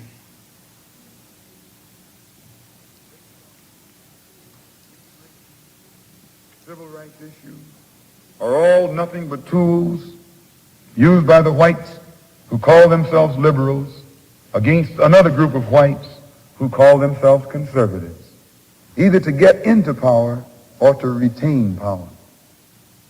Among whites here in America, the political teams are no longer divided into Democrats and Republicans. The whites who are now struggling for control of the American political throne are divided into liberal and conservative camps. The white liberals from both parties cross party lines to work together toward the same goal. And white conservatives from both parties do likewise. The white liberal differs from the white conservative only in one way. The liberal is more deceitful, more hypocritical than the conservative. Both want power, but the white liberal is the one who has perfected the art of posing as the Negro's friend and benefactor. And by winning the friendship and support of the Negro, the white liberal is able to use the Negro as a pawn or a weapon in this political football game that is constantly raging between the white liberals and the white conservatives. The American Negro is nothing but a political football, and the white liberals control this ball through tricks or tokenism, false promises of integration and civil rights. In this game of deceiving and using the American Negro, the white liberals have complete cooperation of the Negro civil rights leaders who sell our people out for a few crumbs of token recognition, token gains, token progress. Thank you very much. I'll come back and speak at the other ones because just like when Eva Worthing said, that's so ghetto, that's offensive, and that was racist, and none of y'all really spoke out about that. And I'll come back and speak about it later. Next public speaker. Thank you. My name is Miss Bell. I'm here on behalf of the North End of Flint, specifically Bassett Park and Haskell Center. I spoke with Mrs. Wilcox last week, and we're going to meet tomorrow by video phone. She says there's $60,000 that she can use for Haskell Center, for Bassett Park, to start renovating some park things in the area. When we finalize our renovations for Haskell and Bassett Park, it was for $300,000. That's both Haskell Center and Bassett Park. Bassett Park is supposed to have $150,000 for a renovation. And she wants to talk about $60,000 to start this year to go into next year. I'm asking this council to move on the $300,000 that was promised to us, that we have finalized for Haskell Center and Bassett Park. And if we get this done, the Bassett Park can have a whole community using that facility, the recreational playgrounds, the baseball field, the center, the playgrounds. We were out there today in the rain with the state police cleaning up trash, and I've got to wait a whole year for $60,000 where we've already put in place $300,000. So I'm asking this council to move forward on that. My name is Miss Bell. My residence is at 509 West Philadelphia. I'm Boulevard. I'm in the 1st Ward, but I represent the 2nd Ward. And I'm sorry that Mrs. Lewis couldn't be here, but she said she would support me. So I appreciate your time. Thank you. Thank you. Next public speaker, please.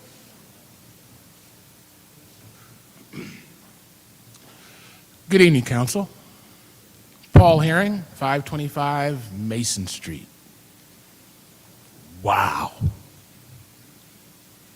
Wow! That was amazing. Totally, utterly amazing. And the biggest waste of time I've ever seen. But I want to lighten things up. And I think you guys, you need some lightening up. That was cringeful. So I'm not going to talk about it anymore. What I'm going to do is I'm going to encourage you and everybody within the sound of my voice to get ready for Juneteenth in Flint, Michigan. It's on and popping, Miss Carter. There are events all over the city this year. We got April Cook and Jeff Hawkins doing the Black Wall Street. We got DeJuan Robbins and Miss Deloney doing the big parade on the 19th. Listen, guys, Whiting Auditorium, for the first time that I've ever heard of, is hosting a concert at Burston Fieldhouse. $50. I'm not mad. You'd pay $100 to go to Pine Knob. I think you're selling yourself cheap, Art. $50 is not outrageous. I would have loved to have seen it sponsored, but I'm not mad. I'm impressed. They didn't have to come out of their house to do anything for Juneteenth. This should be celebrated. 30 years I worked on Juneteenth here in Flint. Our first goal was to get it as a state holiday. Accomplished. Our second goal was to get it as a city holiday. Accomplished. Our third goal was to get it as a national holiday. Thank you, Mr. Herring. In all things, purely social. We can be as separate as the fingers, guys. Thank but we got to be you. one like the hand in all things beneficial to our mutual Your time progress. is up. Thank you. Is there any other public speaking? Okay, we'll go on to council's response. Does anyone like to respond to public comments? Would anyone like to respond to public comments? Madam Chair. Yes, Ms. Winfrey Carter. Thank you. I would like to respond. First, I would like to thank all of the public speakers. Mr. Paul Heron, I hear you. It's going to be on and popping. Yes, it will be. I can't wait until Juneteenth. I do. I'm looking forward to it, and thank you for bringing forth the information that we need and that the public need. And I am looking forward to further discussing the House of Esther, and I think it's bright futures and brighter futures, and whoever else would like to collaborate on that campus. We really do need to save that campus, and it's for the community, it's for the people. So we need to do what we can do to make sure that we save that campus. It's a beautiful, I mean, it used to be a beautiful campus, and I'm sure we can bring it back. So I'm looking forward to the discussions and the action on it. Thank you, Madam Chair. Thank you, Councilwoman Winfrey Carter.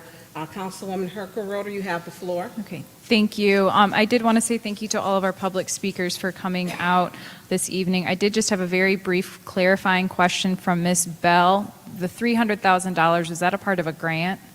I don't know what it was part of, but it was promised to us. We went to Hester Center and sat down for 3 weeks. We planned it out. The draft was finalized. It was told that we were going to have $300,000 ready to go, and COVID hit, and that was in 2019, and nothing has been done at Hester Center or Bassett Park. Okay, if you don't mind, if we can connect after this committee meeting, I'd love to chat a little bit more with you about that. And then my next question, Mr. Woodson, was that Malcolm X? That's what I thought. Okay, thank you. Thank you. Anyone else for council response? Councilman Murphy, you have the floor. Yes. To AC Dumas' question. He can't hear AC you. Dumas' question about the buildings being tore up and dilapidated. There's been a lot of schools and buildings throughout the city of Flint that's been tore up and dilapidated. And hopefully, whoever get this facility will be able to look for some dollars to renovate those buildings. So I'm not so much concerned about how bad they look. I'm more concerned about putting them back on the market and rehabbing them and doing all things necessary to bring them back to life. The first thing is getting them in the hands of someone that want to do something with them. So I'm for that piece right there.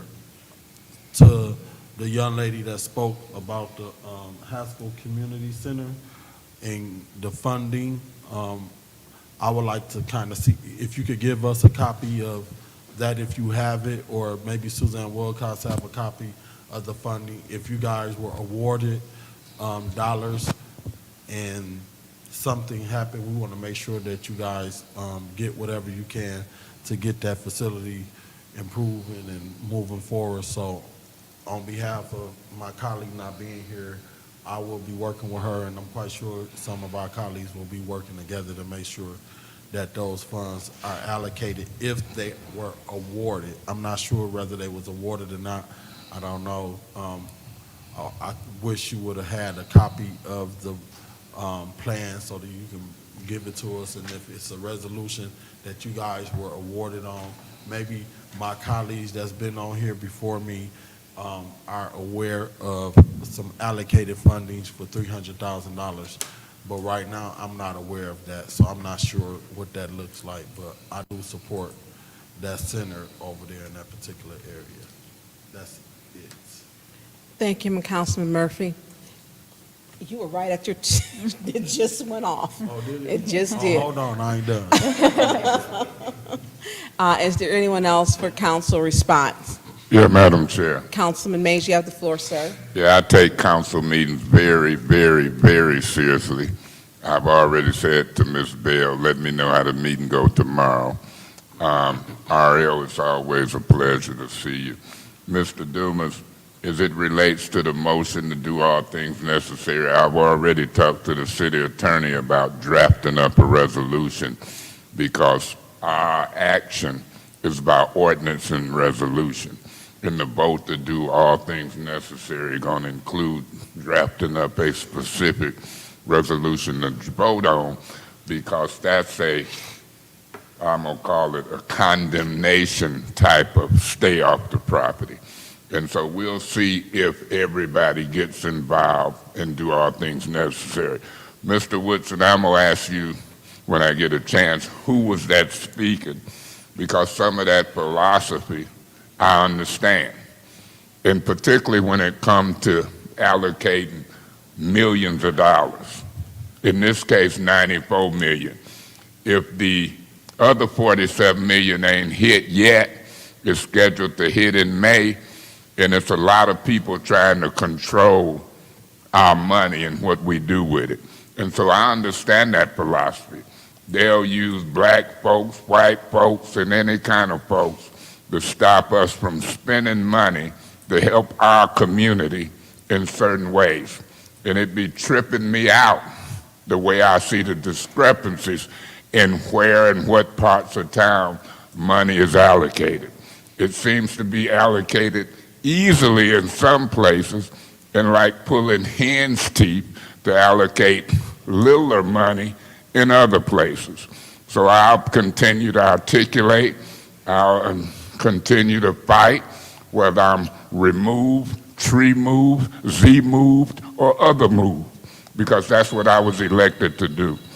Thank you for the take, and I'll be fighting for folks all across this city, regardless if it costs me a couple handcuffs. Thank you, and God bless you. Thank you, Councilman Mays. And I am the last person to speak. I want to say this is our council response, I know. So it's just for council for us to respond, I know, Pastor. I want to say thank you for each and every one of you who stayed.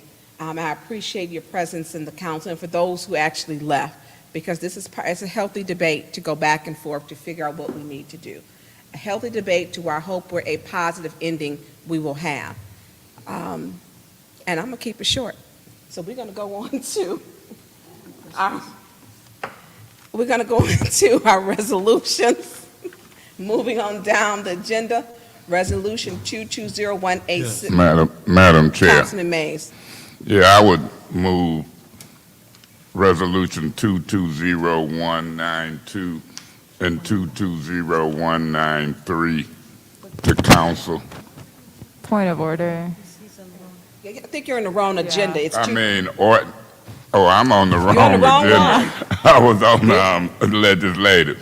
I'm sorry. I would move 220186 and 220187 to council, allowing for any separation. Is there a second?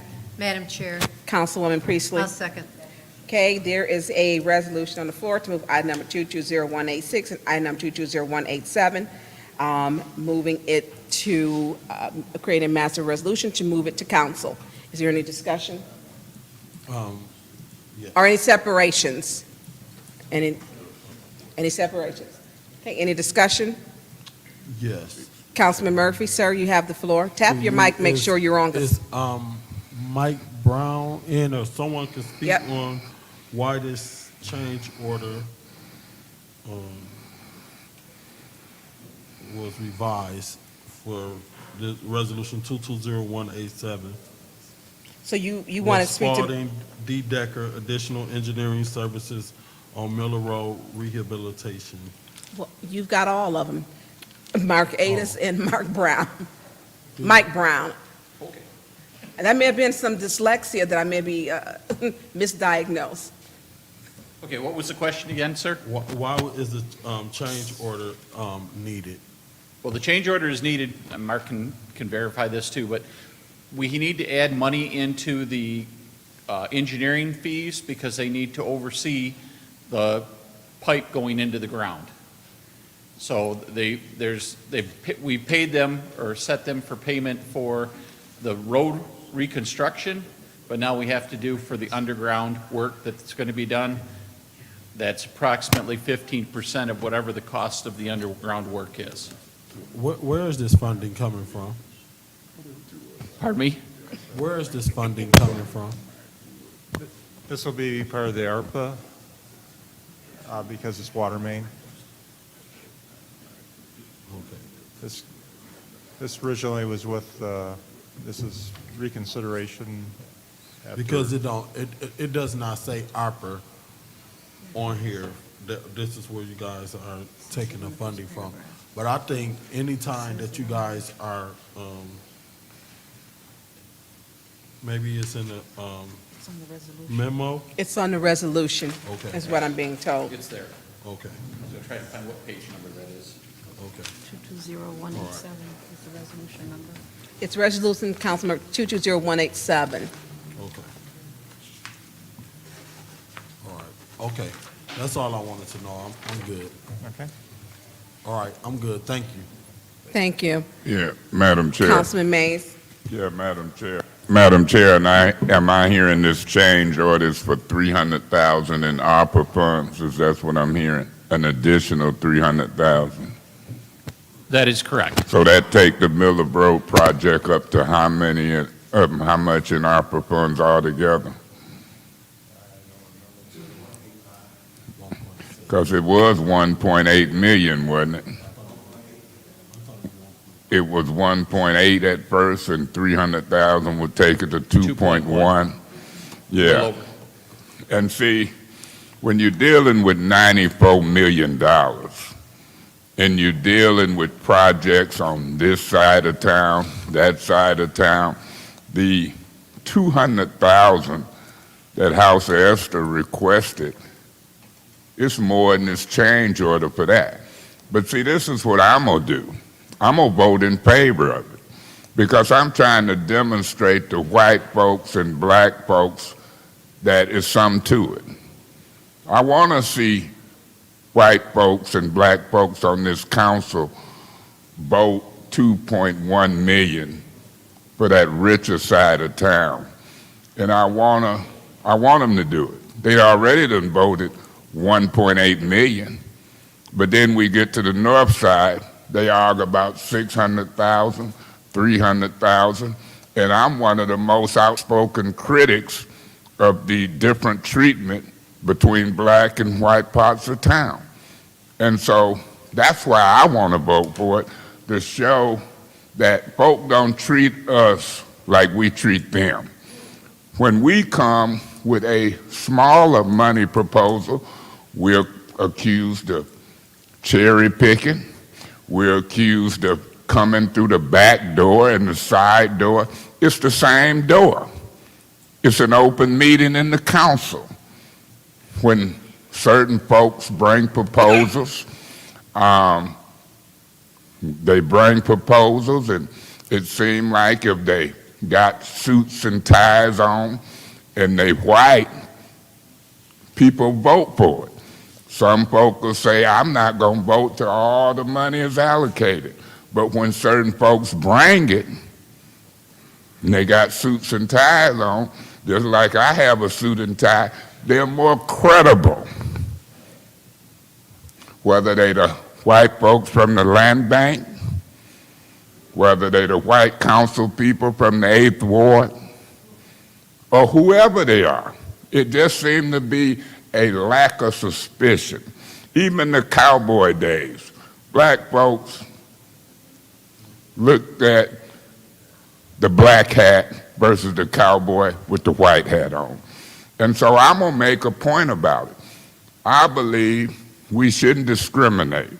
If we're going to allocate 2.1 million for this part of town, we should allocate 2.1 million for the other side of town.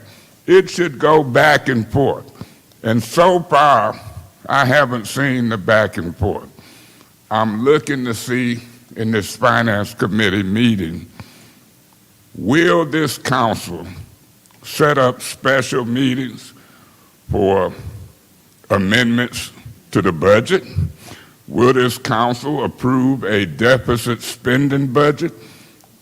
That's what should have been 4, 5 hours in this council meeting, or 3. The budget is due before or on the first Monday in June.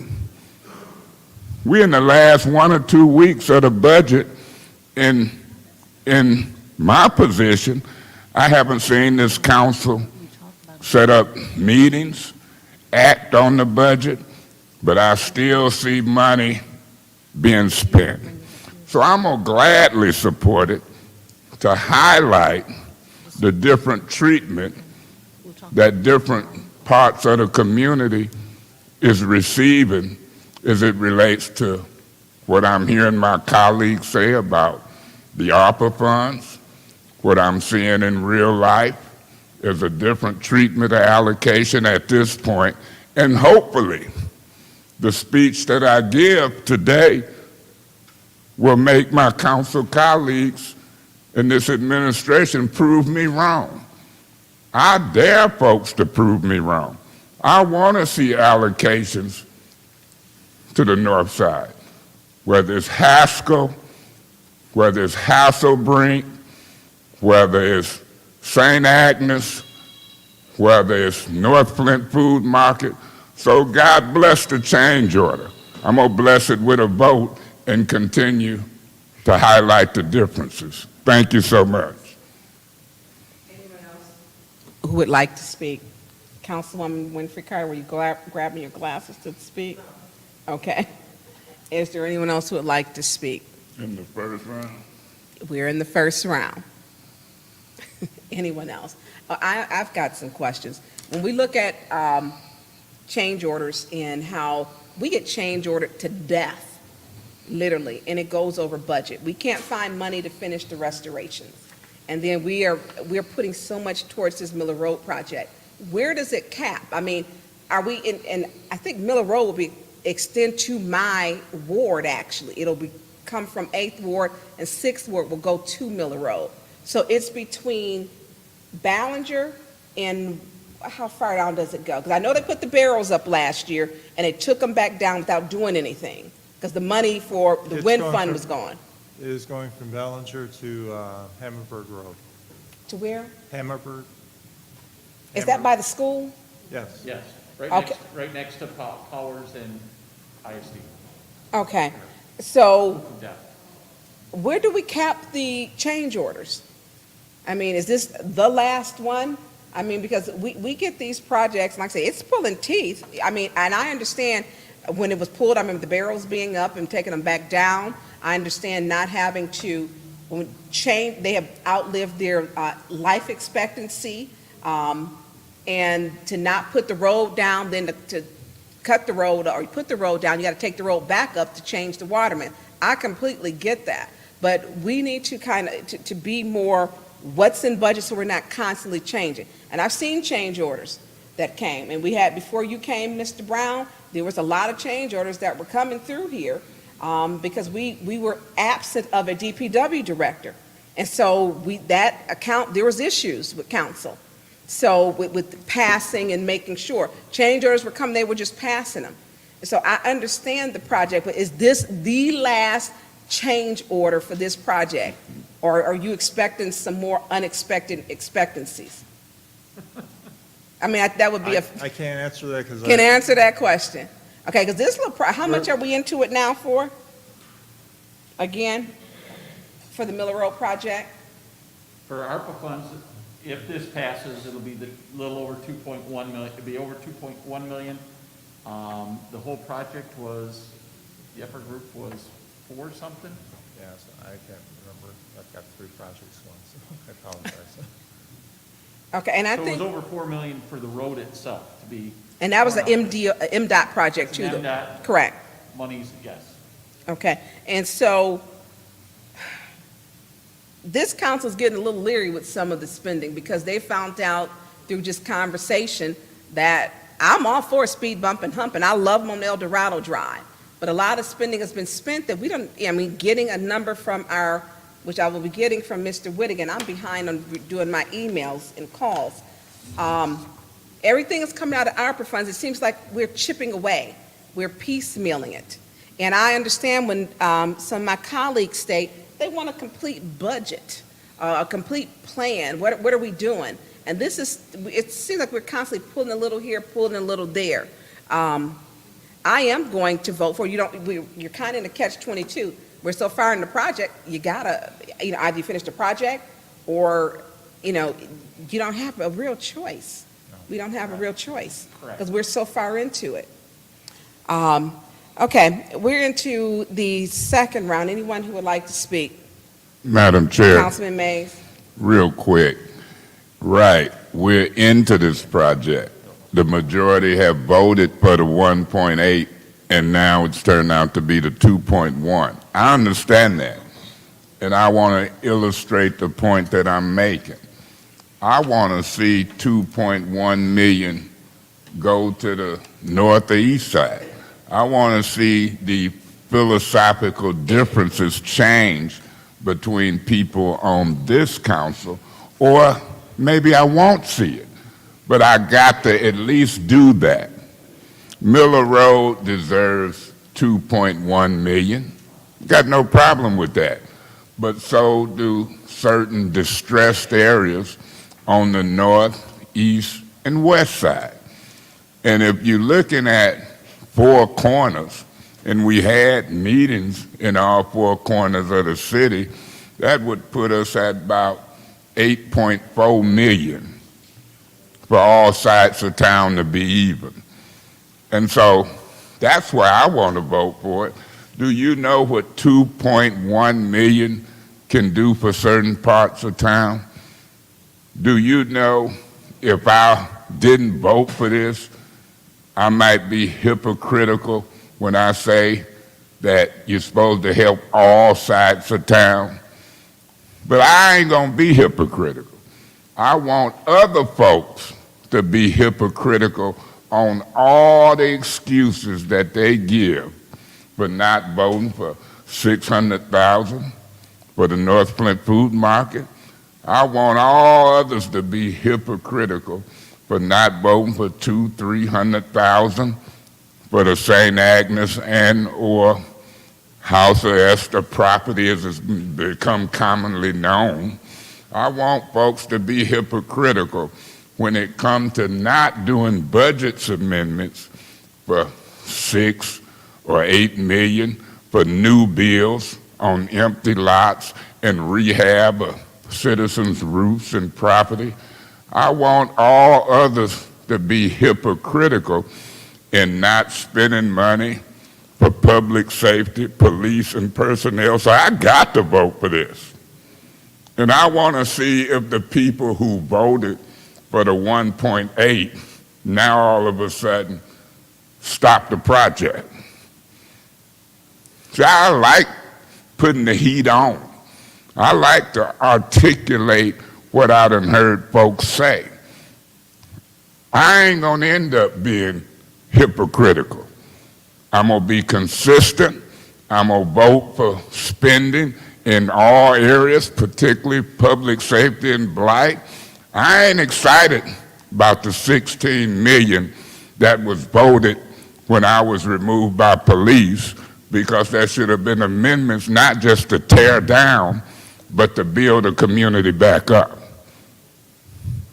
I ain't tripping off of what done happened on this council. I'm gonna end by saying this. I don't want the public or nobody in the sound of my voice to believe what I heard when I went and watched tapes. I ain't said to my colleague who's sitting next to me, call nobody no MF and Bs. I can tell you who outside of this council done cussed me, and the police chief, in my opinion, heard it and said he didn't hear it. I can't stand a lying nobody in City Hall. When you lie in City Hall, that's dangerous. When you tell half-truths in City Hall, it's dangerous. When you sit up here and talk proper in public and then cuss me in private, that's dangerous. I'm going to tell it. I'm going to point folk out. I'm going to continue to be an activist. I'll get arrested. I've been removed from positions, and I know folk. I know them publicly and privately. And fronting is dangerous. Telling half-truths from the mayor's office is dangerous. A police chief who ain't honest, in my opinion, is dangerous. Hypocrites on council, voting for one area of town and not another, is dangerous. And people are smart. They looking, they talking to me, and they see it. I'll be voting for this change order. Thank you. Okay, is there anyone else who would like to speak in the second round? Is there anyone else who would like to speak in the second round? Is there anyone else? Yes. Councilman Murphy? Through you to Janelle, I put in a referral to see how many MDOT projects or road restoration that's happening in the city of Flint. That's it. Did you hear him, Janelle? Okay. Oh, I mean road restoration from MDOT. You would like to put in a Not referral just- yes. to have, to know how many MDOT road restoration projects that we have? Yes. Okay, she's got it. Is there anyone else who hasn't spoken in the second round who would like to speak? Is there anyone else who would like to speak? Anyone else? Well, no one wants to speak, so we're going to go on to the vote for the master resolution for item number 220186, Aldridge Trucking Aggregate Materials, and 220187, Contract Spalding D. Decker Additional Engineering Services, Miller Road. Oh, bless you. Madam Clerk, roll call. Roll call, please. Yes, Ms. Burns? Yes. Ms. Herkenroder? Yes. Mr. Mays? Yes. Mr. Murphy? Yes. Ms. Priestley? Yes.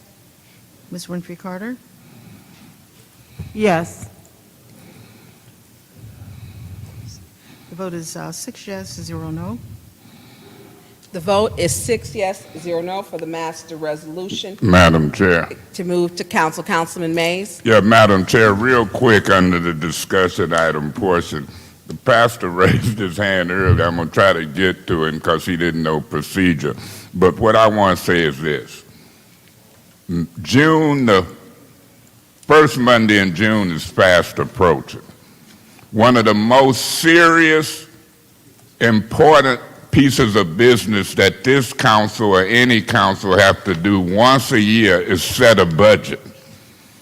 The budget has been proposed to us in its present form, has us at a $15 million or so projected deficit the next fiscal year.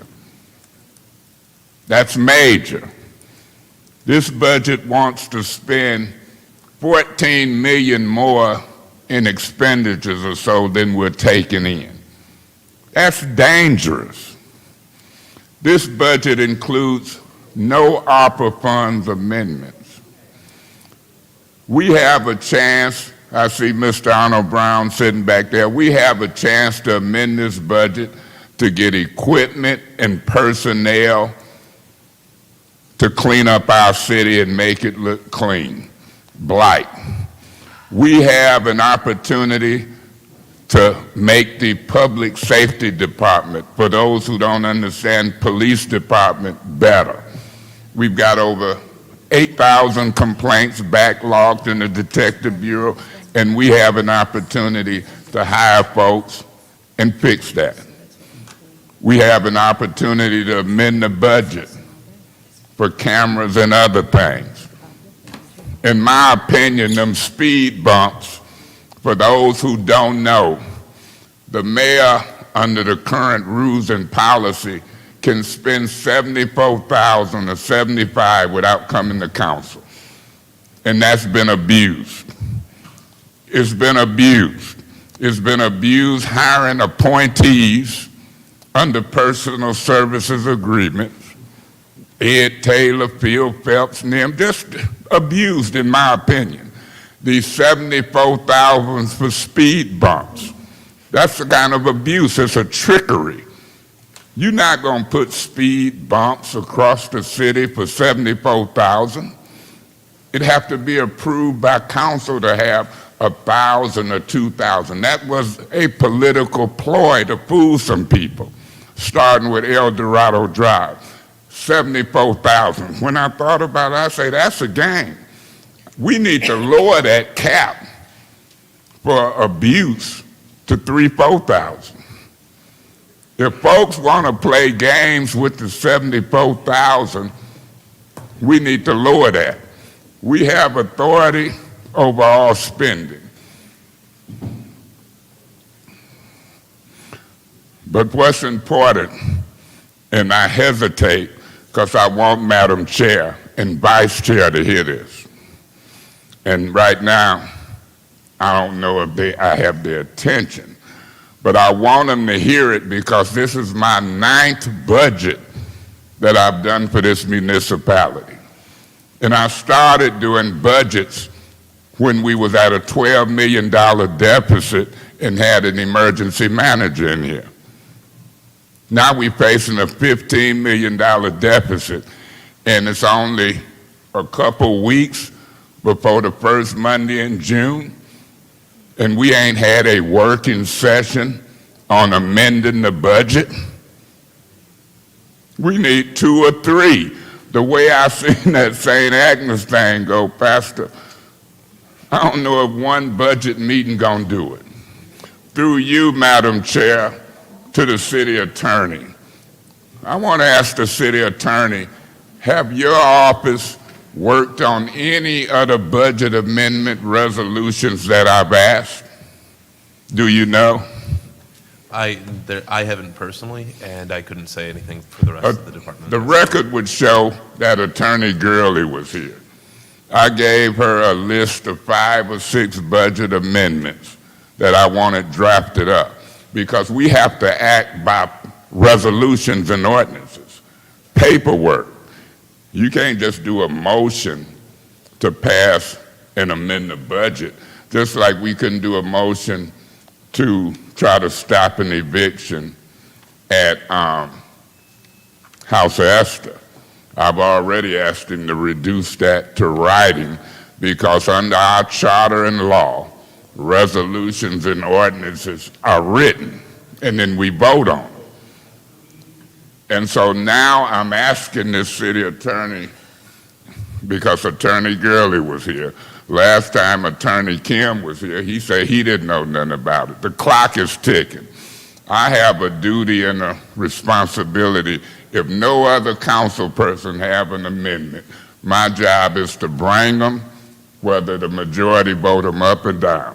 And I'm going to bring them in public safety, I'm going to bring them in blight, and I'm going to bring them in areas that can impact our community.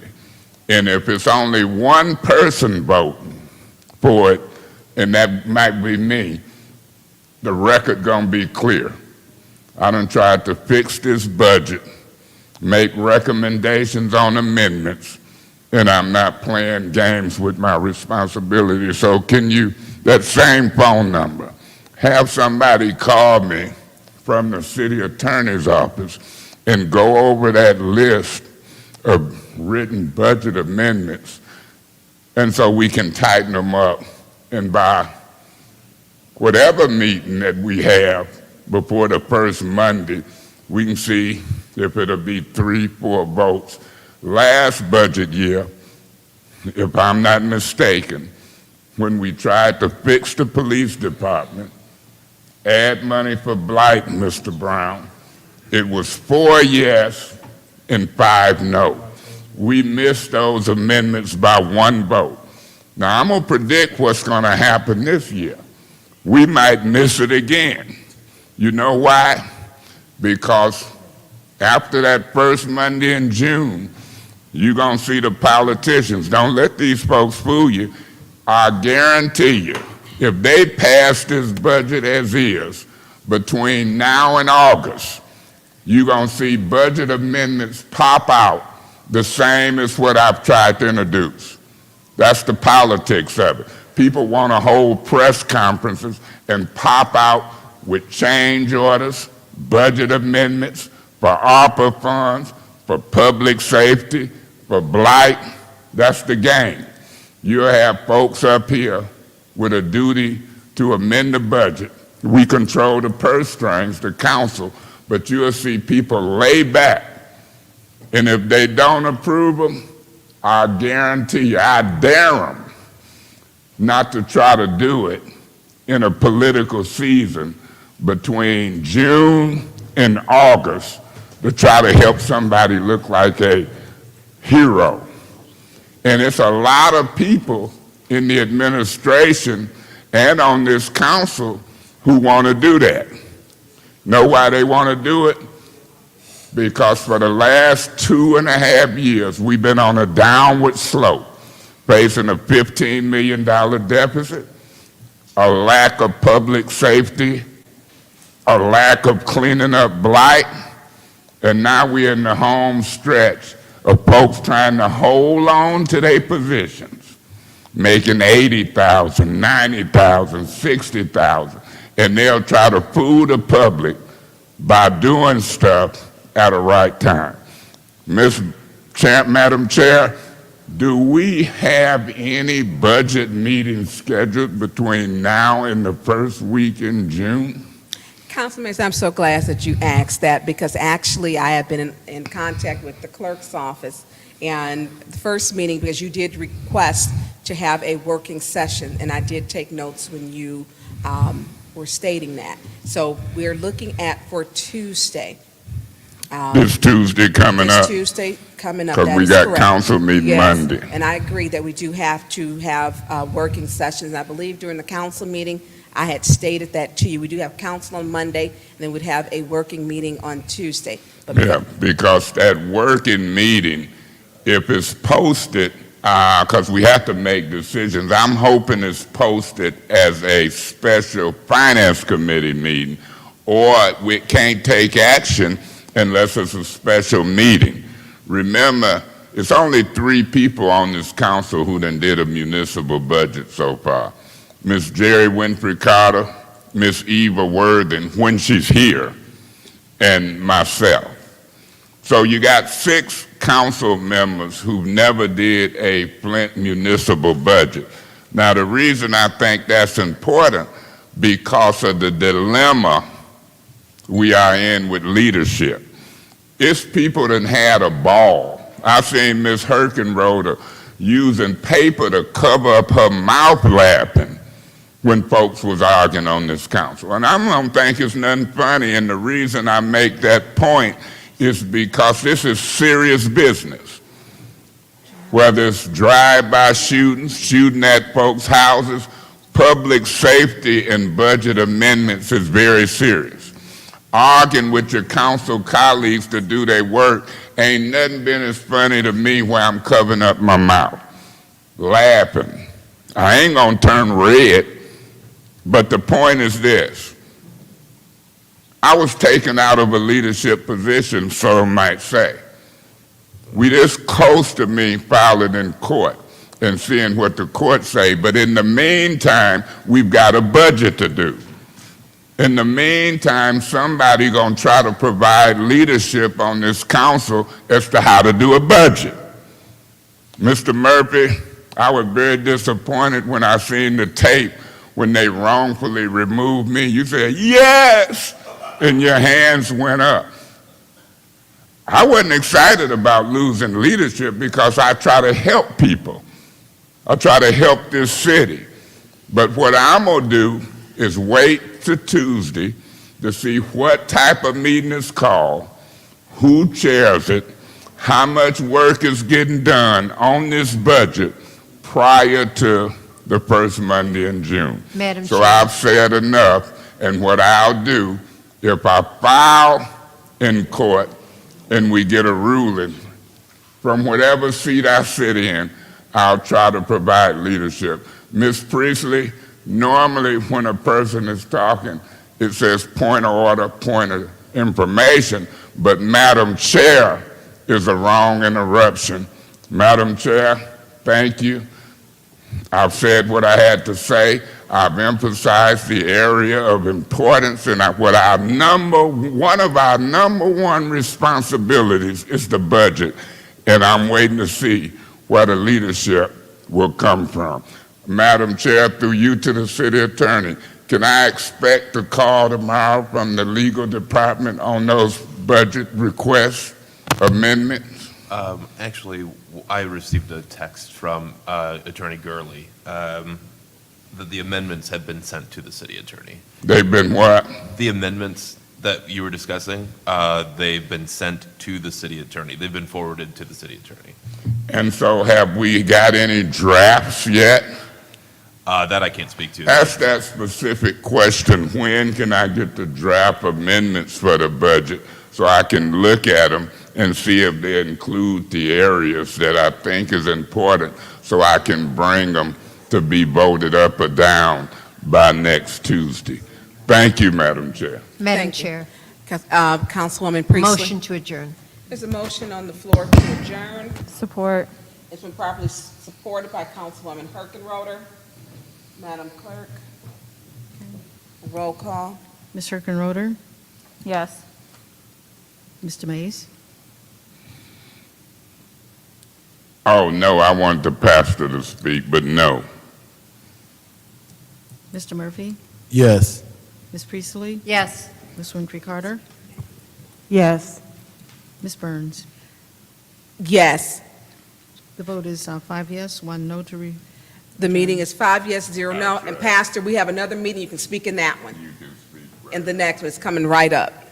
It is 9:41. The Finance Committee has been adjourned. I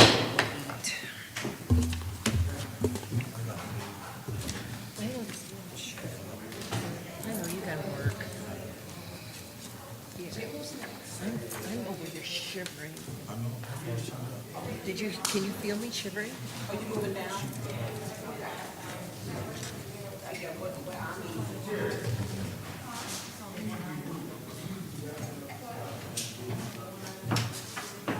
Mr. Brown, Mr. Brown, Mr. Brown, could I ask you something real quick?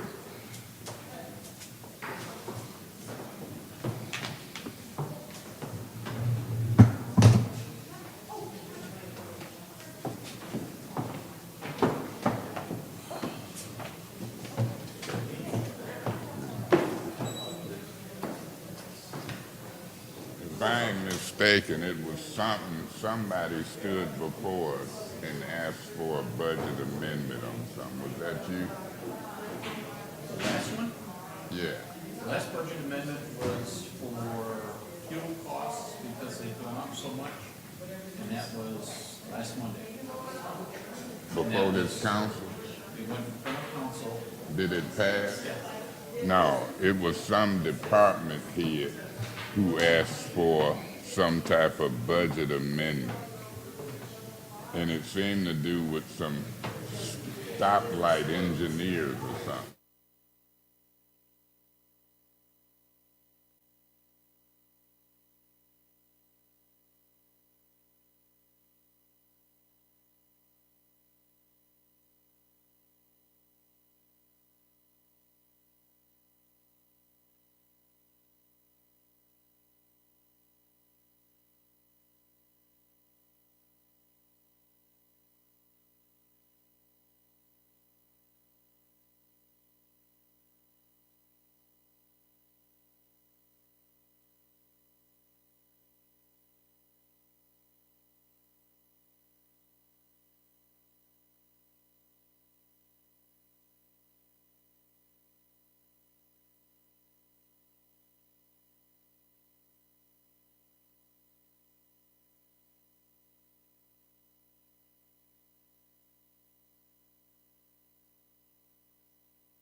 It is 9:43 on Wednesday, the 18th. RL. It's 9:53 on Wednesday, the 18th. Roll call, please, Madam Clerk. Mr. Mays? Present. Mr. Murphy? Present. Pardon? Present? Okay. Ms. Priestley? Present. Ms. Winfrey Carter? Present. Ms. Burns? Present. Ms. Hickenroder? Present. Thank you. Any person that persists in disrupting this meeting will be in violation of Flint City Code subsection 3110, disorderly conduct, assault and battery, and disorderly persons, and will be subject to arrest for a misdemeanor. Any person who prevents the peaceful and orderly conduct of any meeting will be given one warning. If they persist in disrupting the meeting, that individual will be subject to arrest, and violators shall be removed from the meeting. Are there any public speakers?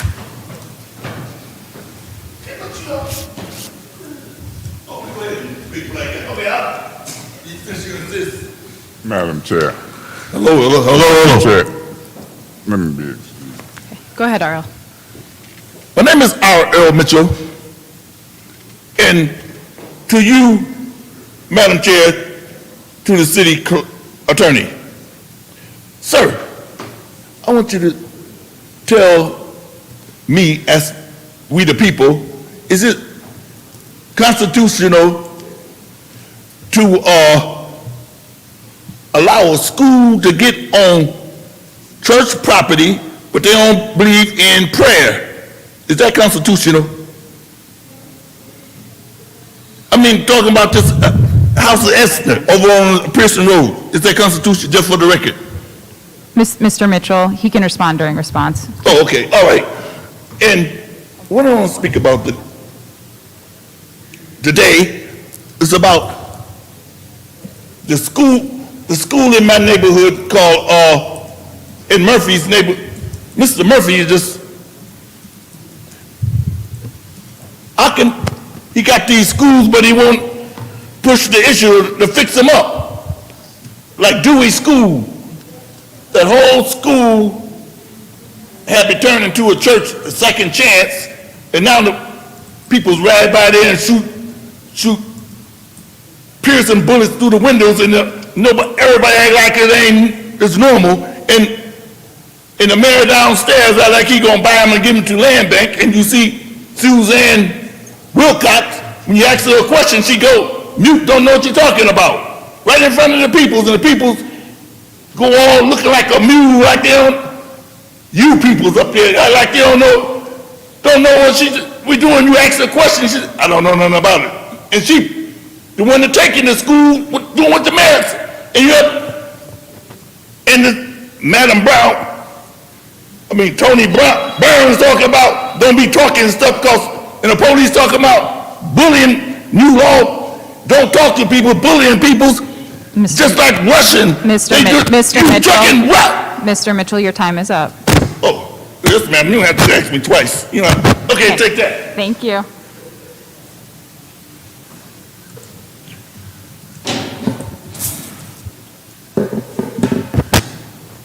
Arthur Woodson. I can't believe y'all voted for $300,000 out of the ARPA funds. Again, I could have sworn I heard y'all say, y'all not gonna vote for any ARPA funds until y'all have a plan. Councilwoman Priestley, I heard you say that. You just voted for $300,000 of ARPA fund money. Here's the sad part.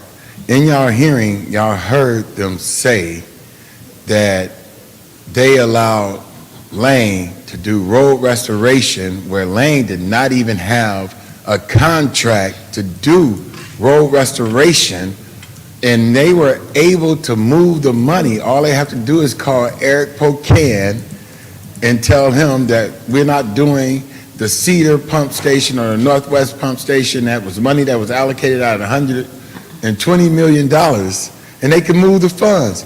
Why do you insist on letting and allowing Mayor Neely to use ARPA funds that can go to the people and not use the wind funds?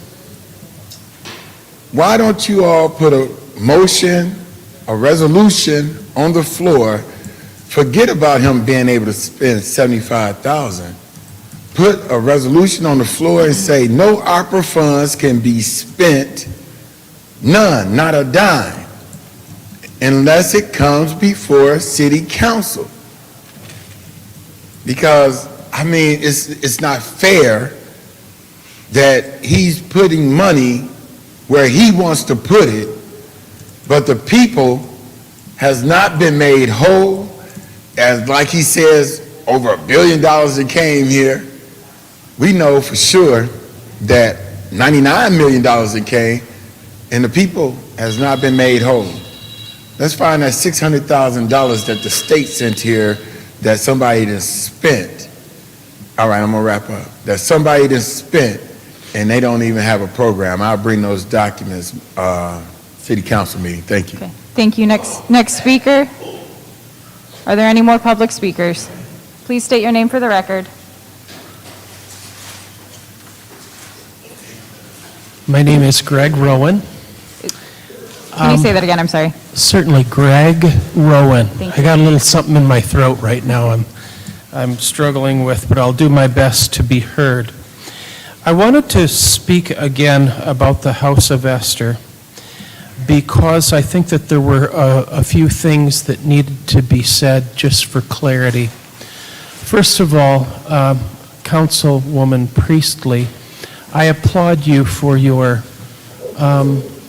insistence that the House of Esther carry liability insurance. And I thought maybe there might have been some confusion because I heard that it was said that you cannot insure a building that you don't own. And that's true, you can't.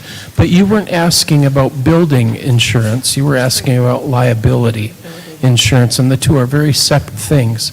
And I think that that would be helpful to just say out loud and to make clear. Many different practices don't own the buildings that they're in, but they absolutely must carry liability insurance. So I appreciate that. Councilman Murphy, I had to use the bathroom at the House of Esther myself, and I appreciated your comments about that. How can these people, how can you occupy a building when you don't have water? Well, I'll tell you what they do. They bring water in by the 5-gallon container load, and they put it in the back of the toilet, and they flush as needed. These people are extremely committed, and I hope that you will hear their heart for our city in how they do what they do, because they go to extraordinary measures. In my opinion, it's a real test of character when you watch someone. I've noticed many people have great ideas, but they wait for the money to come in to start their idea. These folks have been serving ladies for years in our city, and I just wanted to say that they're already doing the ministry. Thank you for your time. Thank you. Are there any more public speakers?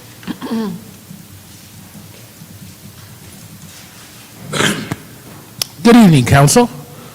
Paul Herring, 525 Mason Street, and I just want to finish where I started at the last public speaking, because I didn't get a chance to tell you about the events that I'm doing for this year's Juneteenth celebration. And Ms. Priestley, I'm going to challenge you. Ms. Burns, I'm going to challenge you. Ms. Winfrey Carter, I'm going to challenge you to come up with an urban family dodgeball team. See, I was going to challenge Inez, but she already told me no. It's urban family dodgeball. It's designed to be fun. It's men, it's women, it's kids. All right? It's fun. It's fun. We're going to close off 2nd Street between Saginaw Street and Garland Street, and we're going to have a party at the same time. So I don't know if you want to challenge a rival church, Ms. Burns. I don't know if you want to challenge a rival council, Ms. Winfrey Carter, maybe Flushing or Swartz Creek versus the Flint City Council. I would pay to see that. So we're going to do Urban Family Dodgeball. We're going to do it Friday night right there on 2nd Street, and I want you guys to, if you can't get involved, at least come and support. We're also doing the pre-Father's Day cookout. We're calling it the pre-Father's Day cookout because we decided not to have it on Sunday in order that we didn't compete with the parade, okay? So we're going to do it the day before, and we're going to host it, I believe it's going to be from like 5 to 9 p.m. And I encourage you, if you know fathers that would benefit from this, it's going to be a feast, Inez. I'm cooking salmon on the grill, cooking pork chops, cooking pineapples. We're going to make African corn. I don't know if you ever had African corn before, but it's on jam. The only ticket is you got to RSVP because the location is a secret. 810-239-2901. Thank you. Are there any more public speakers? Seeing none, is there council response? Yes. Mr. Murphy? I'm reserving already, Paul, just to let you know, I went last year and that food was delicious. I want to speak on what Art was talking about with the ARPA dollars for the Miller Road project. We all collectively agreed as a body. I think majority of us voted to use that money. MDOT is redoing Miller Road. It makes no sense to do the road and then some years down the line you have to go and replace the pipe. Hopefully MDOT will find some money to do Welch Street, and when Welch Street comes, because it really is badly needed. If there's some infrastructure in Welch and it needs to be done, I'm sure we're going to try to see if we can find some ARPA dollars or anything else because I really want to see Welch done. I want to see DuPont Street done. I want to see other streets done. It does not, it qualified, it met the criteria in the ARPA dollars. There were some ARPA dollars that we did agree collectively with the mayor and administration office and the city council that these monies should be spent on these projects. We looked at the wind funds. The wind funds they already allocated specific projects for those different things.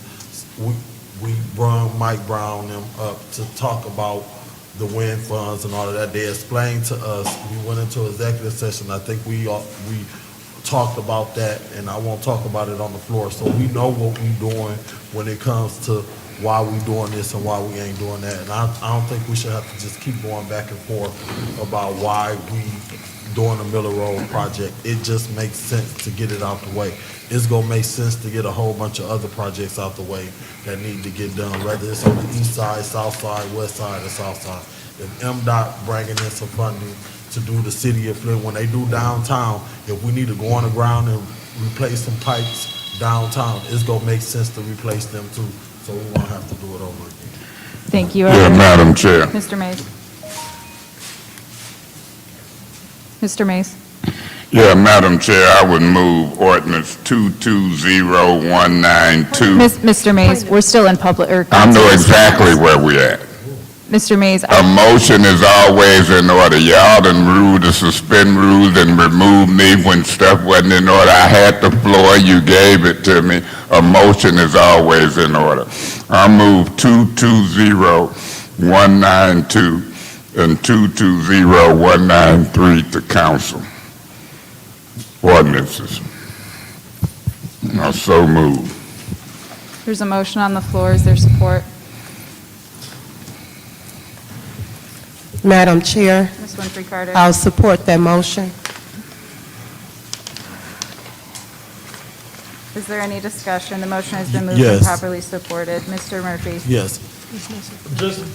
Just for the record, I think that is so inappropriate to let the public come and speak and then to not allow the colleagues to have any remarks to the public comment and then to go into the agenda item to move forward. I just think it's wrong. I think it's distasteful, and I don't agree with what just went down. Madam Chair. Mr. Mays? Yeah, council response is 2 minutes. A motion, you can speak on the public for 5 minutes twice. Everybody gone. There's 3 people in here besides Officer Metcalf. And so you still can comment to the public, but I'm about moving these agendas and getting the work done. I'm going to vote yes to send these to council. I know exactly what I did. It wasn't disrespectful. It was a way to get out of this meeting into the next one and get the business done. We spent 3-4 hours on something that should have took 20 minutes or a half an hour. So, Mr. Murphy, you can believe it's disrespectful, but remember, even you might have to leave and go to work. And so, look who's here. I'm out to do the business of the city, and I still think it's respectful if you or anybody else want to use part of your motion time to speak to the public. I'll be voting yes to move these to council, and we'll take it from there. Thank you so much. Thank you. Is there any more discussion? Madam Chair, Ms. Priestley, then Ms. Winfrey Carter. there was no separation on these allowed for the motion, so I will be voting no on this resolution because we have Point of information. What's your point? Through you to the speaker, do you realize you can amend the motion at any time?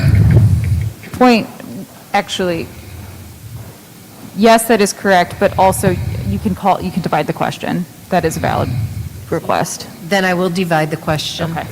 So the ordinances have been separated, that we're still in the discussion for the first round. So Point of order. What's your point? Madam Chair, I don't know what you just told Ms. Priestley, but the motion has been made, and it wasn't made allowing separation. Mr. She can do Mays. an amended motion Mr. Mays. to do that. Mr. Mays, do you have your rules with you by chance? Do you Why have are we getting bogged down? What does the rule say? Well, Mr. Mays, if you would turn in your rules to... Can you lower your mask and speak closer to the mic? If you want me to really hear you.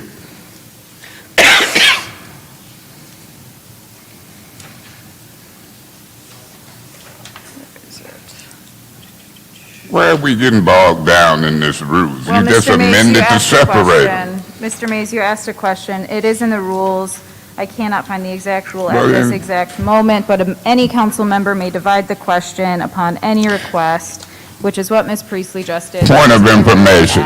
Do you know what divide the question mean? That means Yes, I rather than a yea or nay, just verbal, you divide it and ask for roll call. No, that's incorrect, Mr. Mays. I will not argue this point with you. Ms. Priestley, you have the floor. Point of order. What's your So point? what is the motion on the floor? The motion is to send the ordinances to council. Ms. Priestley has asked to divide the question. As such, we will vote on each ordinance separately. That is in order. Ms. Priestley, you And have point the of floor. information through What is you to your Ms. point? Priestley. Ms. Priestley, do you understand that you can do an amendment to the motion and vote on them separately? What she Madam was talking Chair. about was something else. Madam Chair, I am not in favor of 220193, so that is why I asked to divide the question, and I am done. Thank you. Thank you. Is there any more discussion? Yeah, Madam Chair. Actually, excuse me. Ms. Winfrey Carter, you requested the floor next.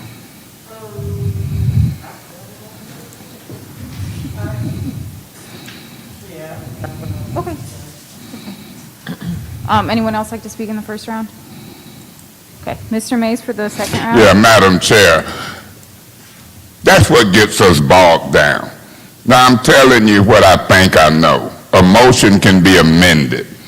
And if she don't want to vote on one, what you telling her wrong about dividing a question has to do, from my recollection, if you want to ask for a verbal vote to be one with roll call. Now, as you peruse the rules and waste time, then so be it. But I'll do an amendment to my motion. And my amendment will be, I move that we vote on 20192 separate from 20193. And so I amend that, voting on 192 first, and I so move. Mr. Mays, according to Rule 8.1. Madam Chair, point of order. I've made an amendment to the motion. Your job is to ask, is there a second? Mr. Mays, before you cut me off, Point of order. I have to first rule on your initial. Point of order. Don't What is get your yourself removed for ignoring a point of order. Point of order. What's your point? My point is I've made an amendment to the motion. Your job is to ask is there a second. Mr. Mays, again, I have to rule on both of your points of order. Is that correct? Point of order. My point of order is that you're saying an amendment is not proper and you don't have to ask for a second and you're No. wasting time trying to show your intelligence. Mr. Mays, that is a manipulation of the truth. I will be ruling on both of your point of orders. They are both in order. The second point of order is in regards to the amended motion. You did not need to call a point of order. As such, there is a motion on the floor to amend the initial motion to vote on both motions separately. Is there a second? Madam Chair, Ms. Winfrey Carter. I'll support that motion. It has been moved and properly supported to vote on, to vote on both ordinances separately. Is there any discussion? Yeah, Madam Chair. Mr. Mays. See how quick that was? I'll be voting yes on the first one, and I'll hear what Ms. Priestley has to say on the second one. See how smooth that was? I appreciate the second. We'll see what happens. Is there any other discussion? Is there any other discussion? Second round, is there any discussion? Is there any discussion? Hearing none, we will vote on each ordinance separately. As such, we will now be voting on ordinance 220192. Roll call, please, Madam Clerk. Okay, Mr. Mays, Yes. Ms. Priestley, Yes. Ms. Winfrey Carter, Yes. Ms. Burns, Yes. Ms. Herkenroder. Yes. Let's see. The vote is 5 yes, 0 no. The vote is 5 yes, 0 no. That moves us to ordinance 220193. Roll call, please, on the vote to send 220193 to order. council. What is your point of order? Is you going to allow any discussion further on that motion? Mr. Mays, your motion was to vote on both ordinances separately. We voted on one. We will now be voting on the other. Point of information. I just asked, was you going to allow any discussion? You didn't answer that. We've already had that discussion. You had the amended motion. I called for the first round of discussion. Only one person spoke. I called for the second round of discussion. No one spoke. As such, we are on the vote for 220193. Point of order. What's your point? Madam Chair, when he made the motion, I guess I understood that motion to be that we will vote on the first resolution, and then we will come back and vote on the second resolution and make another motion to vote on that resolution, and then have discussion. Obviously, my colleague in the Fourth Ward, she does have discussion on this, no? But other people may have discussion. We're voting on each resolution separately. Yes. I don't understand what's going on. Right. So, Ms. Winfrey Carter, for some clarity, so in the initial motion to send both ordinances to council, when Ms. Priestley requested to divide the question, that was the discussion for it. Then there was that amended motion. So we had, for the initial motion to send both to council, we had first round of discussion, 4 members spoke. We had our second round of discussion, then the amended motion was made. In that amended motion, it was, according to my records, and Janelle can also, for extra purposes, the motion was to vote on both ordinances separately. We had discussion on that motion. So there was one person who spoke in that discussion, and now we voted on the first, and now we will vote on the second.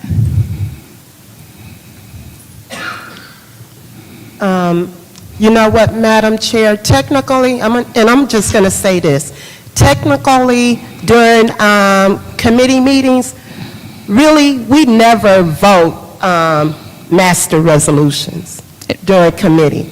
We always vote each resolution separately. And we are. And we need to get back to doing that, and we always have discussion. The way that we're doing it, you're not allowing discussion for each resolution, for each ordinance. Is there any more discussion before we go on the vote for 220193? Yeah, Madam Chair. Mr. Mays? Yeah, Madam Chair, I'm glad that you are sensitive to that, because if we know that Ms. Priestley gonna vote no, and it ain't nobody here in order to ask questions, I would amend the motion to send it to Special Affairs, and I so move. You are amending the amended motion, is that correct? That is correct. Okay, so Well, yeah, to send there this to is- Special Affairs. so there is an amended motion on the amendment to send ordinance 220193 to Special Affairs, is that correct? That is correct. Okay, so the motion on the floor, the amended motion on the floor is to send ordinance 220193 to council. To Special Excuse me, to Affairs. Special Affairs. Is there a second? Madam Chair. Oh, never. Hearing multiple members, I'll do Ms. I second that. Burns. It's been moved and properly supported. Is there any discussion? Yeah, Madam Chair. I still see Ms. Priestley shaking her head. No, Oh, so maybe it'll pass and go to Special Affairs and we can vet it and air it out. We might send it back to committee, we might whatever, but it ain't but 5 of us here for lack of attendance. And I'm just trying to see what we can get together on and then move on. Thank you so much. Is there any more discussion? Is there any more discussion? Is there any more discussion? In the second round, is there any discussion? Is there any discussion? Hearing none, we'll go to the vote on to send ordinance 220193 to Special Affairs. Roll call, please, Madam Clerk. Ms. Priestley? no. Ms. Winfrey Carter? Yes? Ms. Burns? Yes. Ms. Herkenroder? No. Mr. Mays? Yes. Vote is 3 yes, 2 no. Vote is 3 yes, 2 no. The motion fails. The chair will entertain a motion for adjournment. Madam Chair, point of order. What's your point? Wouldn't it go back to the original motion on that? But regardless of that, if it fails, to move to Special Affairs through you to Janelle, where would this go at? Away? Okay, so it won't show up on another agenda? Unless somebody put it on there. I yield to Ms. Winfrey Carter. Ms. Winfrey Carter. And actually, I have to rule on his point. Yes, Mr. Mays, you are correct. I categorized my notes wrong. So that brings us back to the initial vote to send ordinance 220193 to council. Madam Chair. Mr. Mays, you've already spoken in the first round on that, which is when you made that amended motion, Yeah, but I ain't spoke on the second round ever. which means that I have to call for the first round of discussion. Okay. Is there any on the discussion to send to council? Okay, Mr. Mays for the second round. Yeah, Madam Chair, I don't know who knows what you and Ms. Priestley know, but this seemed to be a zoning something as it relates to a parcel. And it says, General Highway and Commercial Services and Future Zone G1 2 Green Innovation to F Intermediate Manufacturing. I don't know if we've changed the zoning to that. I don't know if it's worded right. I don't know if this is a requested zoning change. If y'all know more about it, I wish you'd shed some light on it. But as far as what I know, if I look at it closer and try to see exactly what it was, it says the Planning Commission denied submitting request for a rezoning of D6 General and Highway Commercial to F Intermediate, but then the resolution referred to some zoning changes that I ain't seen before. I guess, I don't know, it seemed like you could amend it or postpone it till you could get some answers, but whatever y'all want to do, I'm about ready to go home. So you can vote yes, no, do whatever you choose, and then whoever is bringing it, they can bring it or do. But I like to ask questions before I vote yes or no. Don't look like we got the vehicle to do it, and it matters less to me. But it should matter to the council to get information. If nobody want to shed light on it, based upon what I got, my original pick would be to get more information, postpone it, do whatever. But y'all done wore me down today, and so by being wore down, I'm just gonna let y'all vote and do whatever you please. It's 5 here. The council is designed for 9. They can get mad, sad, glad, rad, or bad. It's too many people missing council meetings, and they just recently ran to do a job. God bless the residents of the city of Flint. Thank you. I'm ready to vote. Thank you. Is there any more discussion in the second round? Hearing none, roll call, please, Madam Clerk, on the motion to send 220193 to council. Ms. Winfrey Carter? Yes. Ms. Burns? Yes. Ms. Herkenroder? No. Mr. Mays? Yes. Ms. Priestley? No. The vote is 3 yes, 2 no. The Motion vote, fails. the vote is 3 yes, 2 no. That motion, Madam Chair. yes, Mr. Mays. Yeah, Madam Chair, when people pay their money for rezoning, they have the right to get it voted up or down, in my opinion, in council meeting. I said that for the old Buick Credit Union. I've said it for these folks, and I'll continue to say it. We like an appeals body. They pay money. They don't want it dropped. They got the right to get it voted up or down in a real meeting, not a committee meeting. The sooner folks learn that, fine. Thank But you. the sooner, the more y'all keep killing the messenger, the better off you are. Madam Chair, I don't know why you was trying to interrupt me. After resolutions is discussion, and I know what that means. That means I could discuss anything Mr. relevant Mays, to that agenda. Mr. Mays, Mr. Madam Mays, Chair, point Mr. of order. Mays, Mr. Mays. Point of order. What is your point? You out of order interrupted me. Mr. You agree? Mays, as a reminder, the chair is the one who facilitates the meeting. Your comments are well taken. Thank you very much. Point of order. What is your point?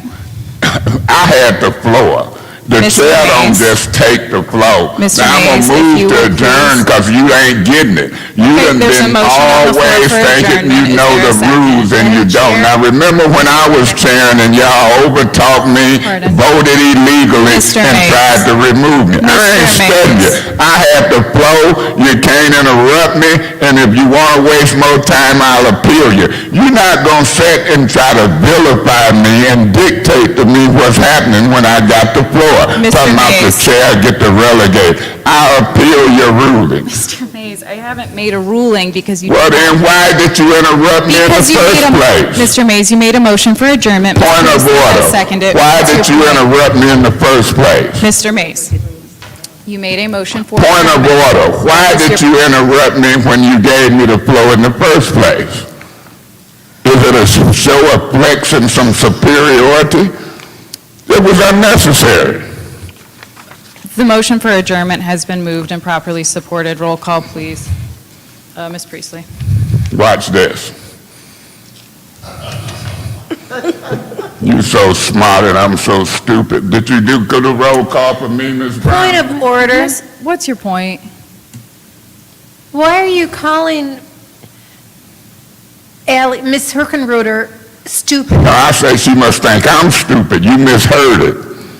Apparently. You want to run the tape back? Vote. We're in the roll call vote. Everyone is out of order. Roll call, please, Madam Clerk. Let's talk to her. Ms. Burns? Yes. Ms. Herkenroder? Yes. Mr. Mays? No. Ms. Priestley? Yes. Ms. Winfrey Carter? Yes. The vote is 4 yes, 1 no. The vote is 4 yes, 1 no. That motion fails. Madam Chair. Yes, Mr. Mays, are you about to make a motion? Because as a reminder, the chair is the one who facilitates the meeting. Madam Chair, you gave me the floor, correct? Are you about to make a motion? Madam Chair, are you giving me the floor? The chair will entertain a motion for adjournment. Madam Chair, Mr. Mays, I don't have to, are you giving me the floor? are you making a motion to? Not at this time. Okay. This meeting is devolving into childlike antics. Point of As the information, chair- are you talking about yourself? As the chair, Point of information, didn't you just say it was dissolving into childlike something? I thought that's The what I chair- heard you say. I want to excuse me, get Mr. clarity. Mays. Excuse me, Mr. Mays.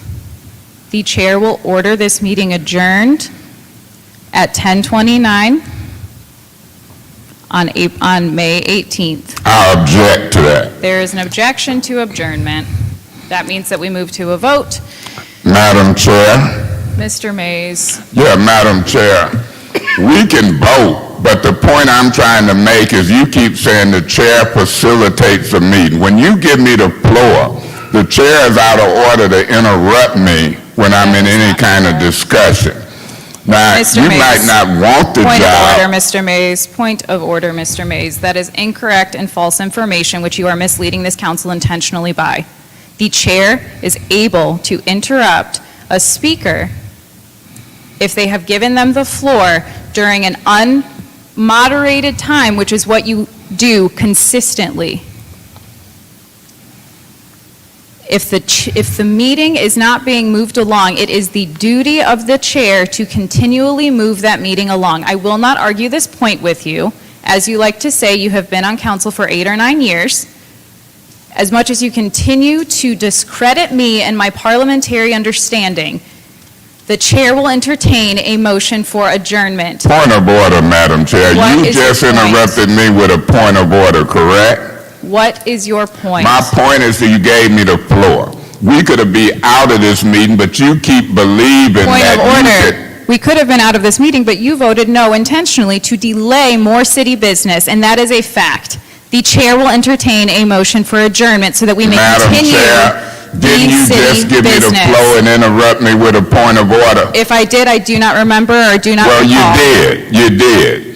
And so when you give me the floor, you can't keep interrupting me with points of orders. You can't interrupt me talking about it's the chair's prerogative. When you give me the floor, I got it, and then a motion can be made. I'm trying to show you something because you're trying to show the public that you're smarter than me. And I don't know if you is yet. Because we could have been out of this meeting, but you gave me the floor, then interrupted me, talking about it's the chair's prerogative to interrupt. It ain't. You're dead wrong. And if you can think you can order adjournment, it can dissolve for a lack of quorum, but you in a little tizzy here. Point of order. What's your point? The chair will entertain a motion for adjournment and will not entertain the councilman from the first ward any longer. Oh, entertain it. Watch what's going to happen. The chair will entertain a motion for adjournment. Madam Chair, Ms. Priestley. I make a motion to adjourn. There's a motion on the floor to adjourn. Is there a second? Madam Chair, Ms. Winfrey I'll Carter. support that motion. It has been moved and properly supported. Roll call, please, Madam Clerk. Ms. Herkenroder? Yes. Mr. Mays? No. Ms. Priestley? Yes. Ms. Winfrey Carter? Yes. Ms. Burns? Vote is 4 yes, 1 no. The vote is 4 yes, 1 no. As the chair, I will hereby order this meeting adjourned at 10:32 on May 18th. Given that we are in a stalemate, and I hear your objection, Mr. Mays, we are in a stalemate. We know that you will continuously vote no to obstruct the justice and the city business. As such, I am ordering this meeting to be adjourned, and we shall be moving into the Government Ops Committee. Point of Thank order. you. What is your, no, we're adjourned. Now then you can remove yourself and show that you don't know how to chair. You then ignore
I hereby bring Governmental Operations Committee meeting to order. The time is 10:35 p.m. Madam Clerk, roll call, please. Mr. Mays? Present. Ms. Priestley? Present. Ms. Winfrey Carter? Present. Ms. Burns? Present. Ms. Herkenroder? Present. Thank you. Reading of Disorderly Persons City Code subsection. Any person that persists in disrupting this meeting will be in violation of Flint City Code Section 3110, disorderly conduct, assault and battery, and disorderly persons, and will be subject to arrest for a misdemeanor. Any person who prevents the peaceful and orderly conduct of any meeting will be given one warning. If they persist in disrupting the meeting, that individual will be subject to arrest. Violators shall be removed from meetings. Public speaking. Do we have any public speakers? Please approach the podium. Please state your name, sir. My name is R.L. Mitchell. Proceed. Like in the other meeting, Madam Chair, I addressed the city attorney, and he never addressed me back. Thanks to Miss Harkenkirker, with her, she closed this other council out with, and you see how she looking over there now. She looking like that school teacher that left before I was dressing her, and I was dressing her empty chair. And I was dressing the attorney lawyer, the city attorney, about is it lawful for the school can go on church property and deny the kids to pray in school over there on Pearson Road. And the man, the preacher, sent his daughter to padlock the door because the school thought the preacher was wrong. You call it what? The priest, his name is Ronald Witt. I can't mention it, my words won't come out right. The priest's name is Christ. It's something about this. Hey, when you messing with the church people, man, I'm calling you man because you don't respond to the people's Hey, now you gonna act like Judge Freeman, acting like I'm talking colonial talk. Anyway, now I can't talk straight because my significant other looking at me like I can't Anyway, Miss Hark, we the peoples, I want the peoples of our applause that is Flint police made that new law talking about bullying peoples, and she pushing it, but about talking about the president like he don't even must count. The madam chair over there, and the city attorney acting like he giant boy on the prairie like he don't know what's going on. Just welcome to the United States. I hear the bell talking about cut it off. My slipping other. Now take that. Thank you, Mr. Mitchell. Any other public speakers? We will now move on to council response. Madam Chair. Yes, Councilman Mays. you Madam have the Chair, I'm floor. going to respond to Mr. R.L. Mitchell because I've listened to him for years.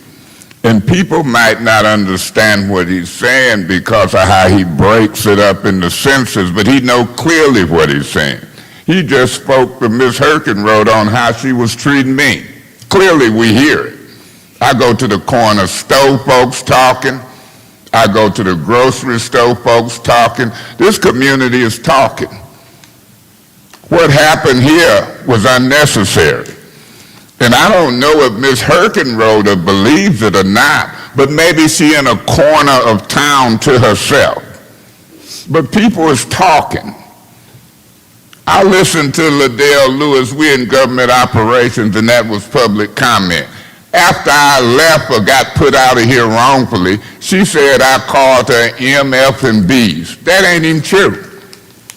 Ms. Burns, if she was to be honest, she stood back there by Chief Green and said right in front of him, the F word to me. Do you know if I cussed women out up here, it would be a big thing? Decorum. Decorum. Ain't nobody no different than nobody else. Decorum got something to do with politeness. I'm up here serving with 6 women, and they ain't all polite. I don't ride the elevator with some of them, ain't talked to them in months away from council meeting. Won't talk to them. Don't trust them. If folk lie on you in this arena, RL, they show a lie. The worst thing you can have in a community is liars and thieves. It's really bad. Mr. Smith still here from Human Resources. It's really bad, Mr. Smith. Thank you, Madam Chair. Thank you, Councilman Mays. Any other council response? Any other council response? Well, we'll move on to resolutions. Madam Chair. Yes, Councilman Mays. Yeah, I would ask that 2200, what's that, a 38 be postponed and stay right here in committee. Support. There has been a motion made to keep 220038 here in governmental operations, and it has been supported. Any discussion? Yeah, Madam motion? Chair. Yes, Name but 5 Councilman. folks here. I wouldn't care if it died and went away. I requested when I was in leadership and still in leadership now. I've never had to have a title on this council, whether it was president, finance chair, to be a leader. And so that's how it's been. And I've seen council people come and go trying to fool this public on who they are and who I am. Concentrate on the business of the city. You ain't gonna get no brownie points beating up on me, because when you swing at me once, I'm swinging at you twice, 3 times. So I done seen 2 councils try to swing at me to try to make themselves look better, and they should concentrate on the business. We should have been and changed these rules. Should have been and changed them. And I ain't voting on no public hearing me until the rules have been properly amended and changed by the whole council, not 2 people who I appointed to an ad hoc committee. So this one can die, go away, but my motion was to keep it here. We'll see what happens. Thank you, Madam Chair. Thank you, Councilman Mays. Any other discussion on this motion? Any other discussion on this motion? Roll call, Madam Clerk. This is a motion to postpone 2200. Point of order, Madam Chair. Yes. Now, something just was passed out. Ask, is there a second round of discussion? Is there a second round Yeah, Madam of Chair. discussion? Yes, Councilman Mays. Somebody done passed out some rules governing the Flint City Council proposed amendments as requested by City Council members. That implies a bunch of members. Did I miss a meeting? Or how did this get put together in around the horn, around robin? Who's passing this out and where is it coming from? Mr. Mays, I was asked to compile based on emails sent to me by council members. And I Okay, so this is saying it's requested by council members. How many members through you, Madam Chair, to Janelle proposed these 4 rules? Do you know who they were and how many it was? It says the name of the person that proposed the rule. Okay, I see it now. Submitted by Liddell Lewis, submitted by Judith Priestley, and submitted by Dennis Pfeiffer, and then submitted by Dennis Pfeiffer. So that means there should be a meeting on these. And if it ain't going to be a meeting, then all the rules that's proposed will be voted up or down, I guess, as a group at some point. And so I remember last time it was trying to be amendments made into the public hearing type resolution. They was mixing the resolution to whatever. So I'll retain these, but my vote on this public hearing will still stay the same. And as I listen to the vote, it's a chance that this need to go away. It might need to go away because I think people got it twisted as to what the attempt to fix the rules should be. And I see people abusing these rules. Ms. Herkenroder abused them in a meeting of 5 folks, thinking that she got the right to get a flow and then interrupt because she don't want the contents of what a council member elected is saying. How badly mistaken is that, Chair? And it's been happening repeatedly with Ms. Herkenroder. And I'm getting tired of it. I'm just sick and tired of it. The way she talks condescending to me, the way she tries to belittle me. We need to What's your point of order, Councilwoman? This is a Herkenroder? direct personal attack to myself and not germane to the motion at hand.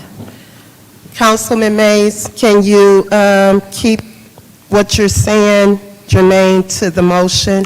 I am keeping it germane. It's about council No rules. personal attacks, please. No, this is a professional attack. When she sit in that chair, she done made a habit of interrupting me contrary to rules. Point of order. Yes. Again, this is a personal attack and lacking decorum. Councilman Mays. Point of information. What is she Yes, saying ma'am. is a personal attack? Whatever you're saying about her, okay? Now, if someone feels that it's a personal attack, let's please refrain from what it is that they're feeling, okay? So I hope that applies to me, Madam and it Chair. should. When Mr. Murphy says that something about my brain, or when Mr. Murphy says that I'm a disgrace, if I feel it's a personal attack, if Ms. Herkenroder interrupt me after giving me the floor, if I feel it's a personal attack, if that's the rules we want to honor, I can live with them. Because I've been feeling personally attacked from every side, whether it was her, whether it was Quincy, Liddell, Lyon, I feel personally attacked. So she can feel what she wants. And if we have to break this meeting up and for lack of a quorum, I'm going to say she's been abusing the rules as it relates to me. And I ain't up for discrimination from now chair. And if we talking about rules and changing it, I'm not going to be discriminated by her. She can feel personally attacked or racked or whatever gacked.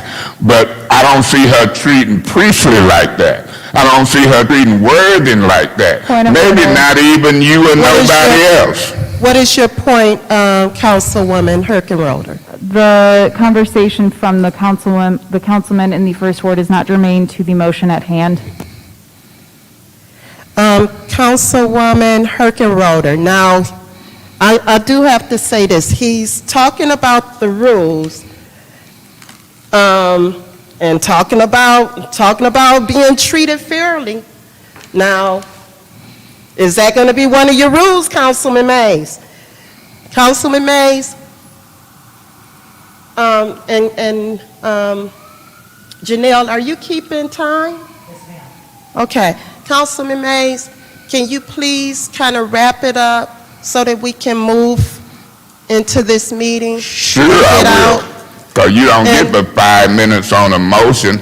I know Ms. Burns was counting my privilege motions one time, and I ain't trying to count hers. I wish that Ms. Herkenroder would feel a certain way and do 3, 4 more privilege motions. But I'm in order, because when you pull out rules and say that this is a list of rules at this time with each person's name by it, I can make a rule to try to keep her from interrupting What's me. your point, Councilwoman Did you know it says Priestley? proposed amendments as requested by city council members? These are not rules that are going into effect unless we vote on them. Thank you. Madam Chair, Yes. I'm going to answer her point of information or point of order. I'm a college graduate. I'm sitting on a degree, Ms. Priestley, and I'm telling you, when I said that you and Ms. Herkenroder tried to incorporate some rule changes in the public hearing, the motion got to do with public hearing. And then rules was passed out at that time by Janelle, and so I'm talking about rules that I see being abused by certain folks. Some of them, the folks is black and ignorant, and some of the folks is white and to me ignorant. And I'm saying ignorant to the rules. It ain't a personal attack, it's the application of the rules. And if I have to propose a rule that says chairpersons who discriminate and treat people differently should be removed, then I got that right to do it. And I got that right to discuss it in this public hearing aspect based upon what y'all tried to do last time. Y'all tried to incorporate a vote for rules. That's the first round. Point of order. That's the second round, Councilman Mays. Any other, did I hear a point of order? Yes, but I rescind. Okay. Any other discussion? Any other discussion in this second round? Now we can move on to the vote. Madam Clerk, we are on a motion to postpone 220038, the public hearing for rules governing meetings of the Flint City Council. Roll call, Madam Clerk. Mr. Mays? I abstain at this time. Ms. Priestley? Yes. Ms. Winfrey Carter? Yes. Ms. Burns? Yes. Ms. Herkenroder? Yes. The vote is 4 yes, 1 abstention. The motion fails. Madam Chair, Yes, Councilwoman Herkenroder. I make a motion to recess until a later date because clearly we will not be getting any city business done tonight because of an obstructionist. So I make a motion to recess until Thursday at 5 o'clock. Madam Chair, I will second that motion. There has been a motion made to recess this meeting until Thursday at 5 o'clock, and it has been supported by Councilwoman Priestley, made by Councilwoman Herkenroder, supported by Councilwoman Priestley. Any discussion on the motion?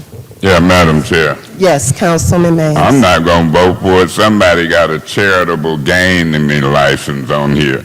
And then there's one other action item. Yes, A Councilwoman. motion to recess does not have debate. Okay. Let's move on to the vote. Okay, I think we'd have to do a 24-hour posting, 18 to 24 hours. And Point of information, or I guess Tomorrow question. is Thursday, right? If I may. It's Point of order, what's going on? No, it's a recess. Yeah, if I may, Madam Chair. Point of order, Councilman Mays, what is your point? what's going on? I thought we were moving on to a vote. What's now being discussed? There's a question over here.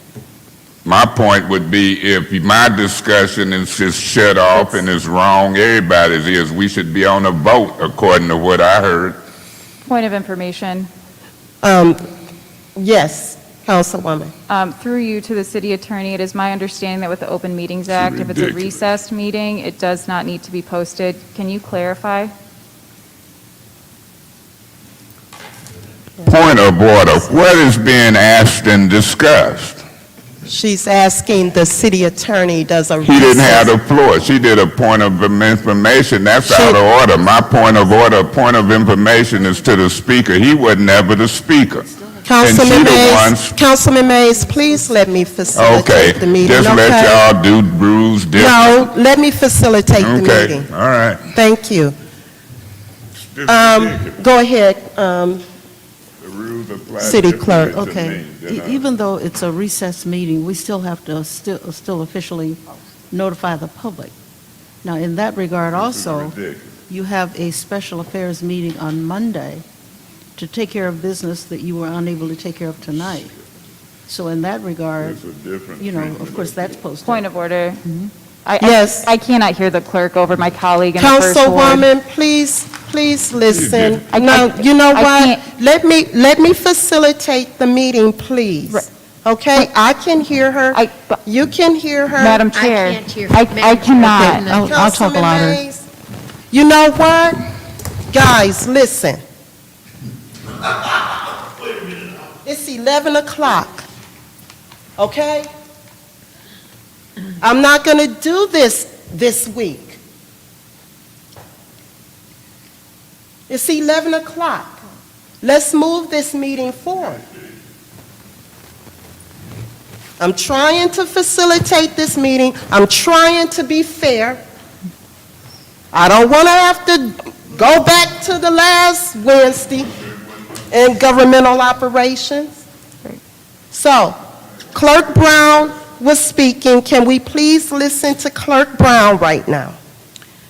Okay, the only thing I was trying to emphasize is that any unfinished business from a regular scheduled committee meeting can take place at a special affairs meeting, which is held the Monday of the city council meeting, that's why we have a 4:30 meeting. In that regard, you have the public hearing, and we also have the charitable gaming, and we also have a charter amendment that is time-sensitive as well, and some things that may appear on the grants committee. But even though you're proposing that a meeting go into recess, we still have to officially somehow notify the public that that meeting is held, so that we're not in violation of the law. Thank you, Clerk Brown. But again, I need to emphasize that special affairs is for any unfinished business from the committee, which is this kind of thing here that we're dealing with tonight. Thank you. So, with that being said, I would like to entertain a motion, if you guys would, yes. Point of order, it's been a motion made and properly seconded on the floor, and it can vote up or down. Okay, and Councilman Mays, can I chair the meeting, please? Okay? Sure. Point of information. What is your point? You ain't mad because I did a point of order and said a motion No, was Councilman made Mays. and properly seconded, are you? No, I'm not Okay. mad. I'm not mad, but I need to be able to hear myself, okay?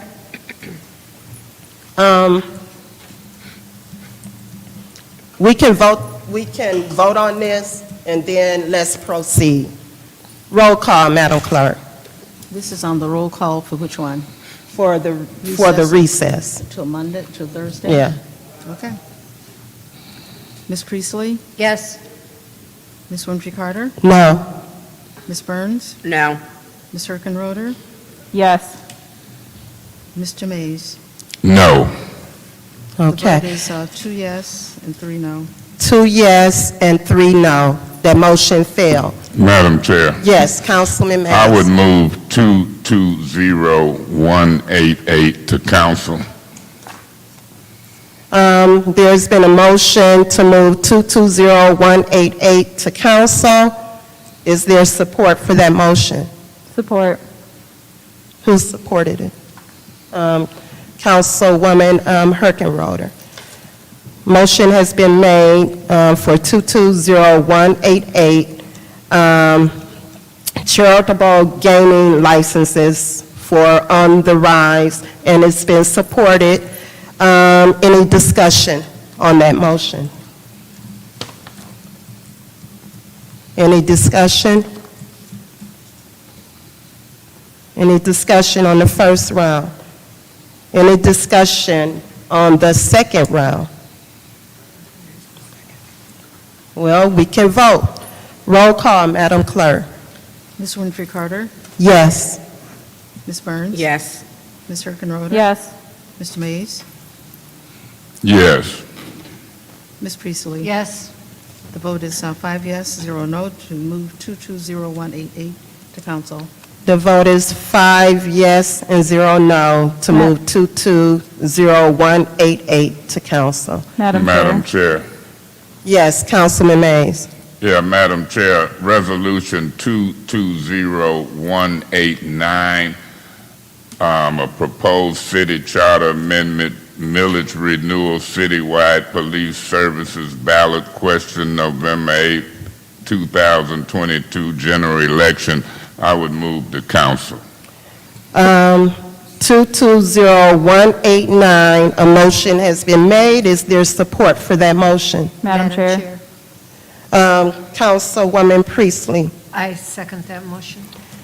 So the motion has been made and supported. Any discussion on the motion of 220189? Yeah, Madam Chair. Yes, Councilman Mays. Yeah, I wasn't going to vote no to recess this to Thursday. It wasn't but 2 items. Through you to the clerk, if it's anything that she want to say, but I understand what this millage proposal and this charter amendment and this resolution is. I'll be voting yes on it to be placed on the ballot. I also understand that there's been some communications about the police services millage. And so we'll see what this council do with that. And it was no need for me to see all these couple items at this late night be postponed to Thursday. I'll be voting yes on this one. And I'm past it. What people do and how they talk, I don't think it's going to change. And I'm going to be who I'm going to be regardless of who like it, who get mad, and I ain't going to be up for a lot of mess moving forward. I heard folk was trying to scheme on me before I got here today. 2, 3 phone calls. Who was going to say and do what? This is getting to be a little much for Councilman Mays. And all these people who want to play the victim, really they are aggressors. And I know it 100%. Thank you. Any other discussions? Any other discussion? Second round, any other discussions? Do we have discussions in the second round on this motion? Well, we can vote. Roll call, Madam Clerk. Ms. Burns? Yes. Ms. Hurkenroder? Yes. Mr. Mays? Yes. Ms. Priestley? Yes. Ms. Winfrey Carter? Yes. Vote is 5 yes, 0 no. The vote is 5 yes, 0 no. We have an appointment. Madam What is Chair. the pleasure of this? I make a motion to move 220191, appointment, Building Code Board of Appeals, John R. Smith, to council. A motion has been made to move 220191, the appointment for the Building Code Board of Appeals for John R. Smith. Is there support for that motion? Support. It has been supported. Any discussion on the motion? Yeah, Madam Chair. Yes, Councilman Mays. I might want to stop by Special Affairs. I ain't read up on it. I could vote for it to go to council and see, but I'm going to admit I ain't read about John R. Smith. I know what the Building Code of Appeals is, but when certain folks is recommended by certain folks and all of that type of stuff, I think personalities is important nowadays. I'm seeing it on this council, I'm seeing it in the community, and I'm seeing it nationwide. So just so this council of 5 know, I might vote on an amendment to stop it by Special Affairs, but I'm really debating if I want to see it move to council or drop through you to Janelle. Janelle, if this get 4 votes and don't get 5, what happens to it? It fails. And where do it go? It's 30 days before it come back up? Yes, sir.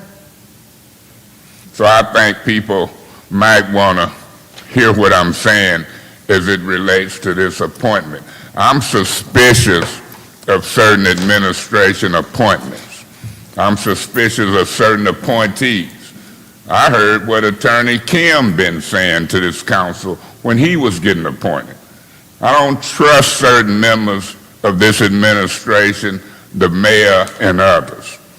And so if the Lord set me in a position to postpone, delay, Ms. Herkenroder gave a speech earlier about me and city business. Well, I want it to be known. I've been doing city business for 8 going on 9 years. The Lord done blessed me to have attendance at many council meetings. And I ain't gonna sit and listen to people who've been here 5, 6 months trying to vilify me or mischaracterize me. It's just getting to be a little much. They don't even know me. And so I'm gonna caution, it might need to be an amendment to stop this by special affairs or something, because I probably ain't gonna vote for it, and it can die and come back later for 30 days. So all of those folks who want to stick together and vilify me and try to act like I'm ignorant, well, get your colleagues to come and attend council meetings. They ran for the spot. Councilman Mays, would you like to make the motion? No, because they killed a messenger. Let the two who stick together or those who stick together hear what's being said and take it as a compromise. If they don't, you know, my grandmama and mama and them used to say, a hard head make a soft rump. That's what they used to tell us. So I don't know how bad they want something. I don't know who they talking to behind the scenes. I'll try to talk in public, in an open setting, and I'm getting to the point I don't like folk who try to vilify me. Thank you, Councilman Mays. Any other discussions from council members on this motion? Any other discussion? Roll call, Madam Clerk. This is a motion to move 220191, this appointment to council. Ms. Herkenroder? Yes. Mr. Mays? No.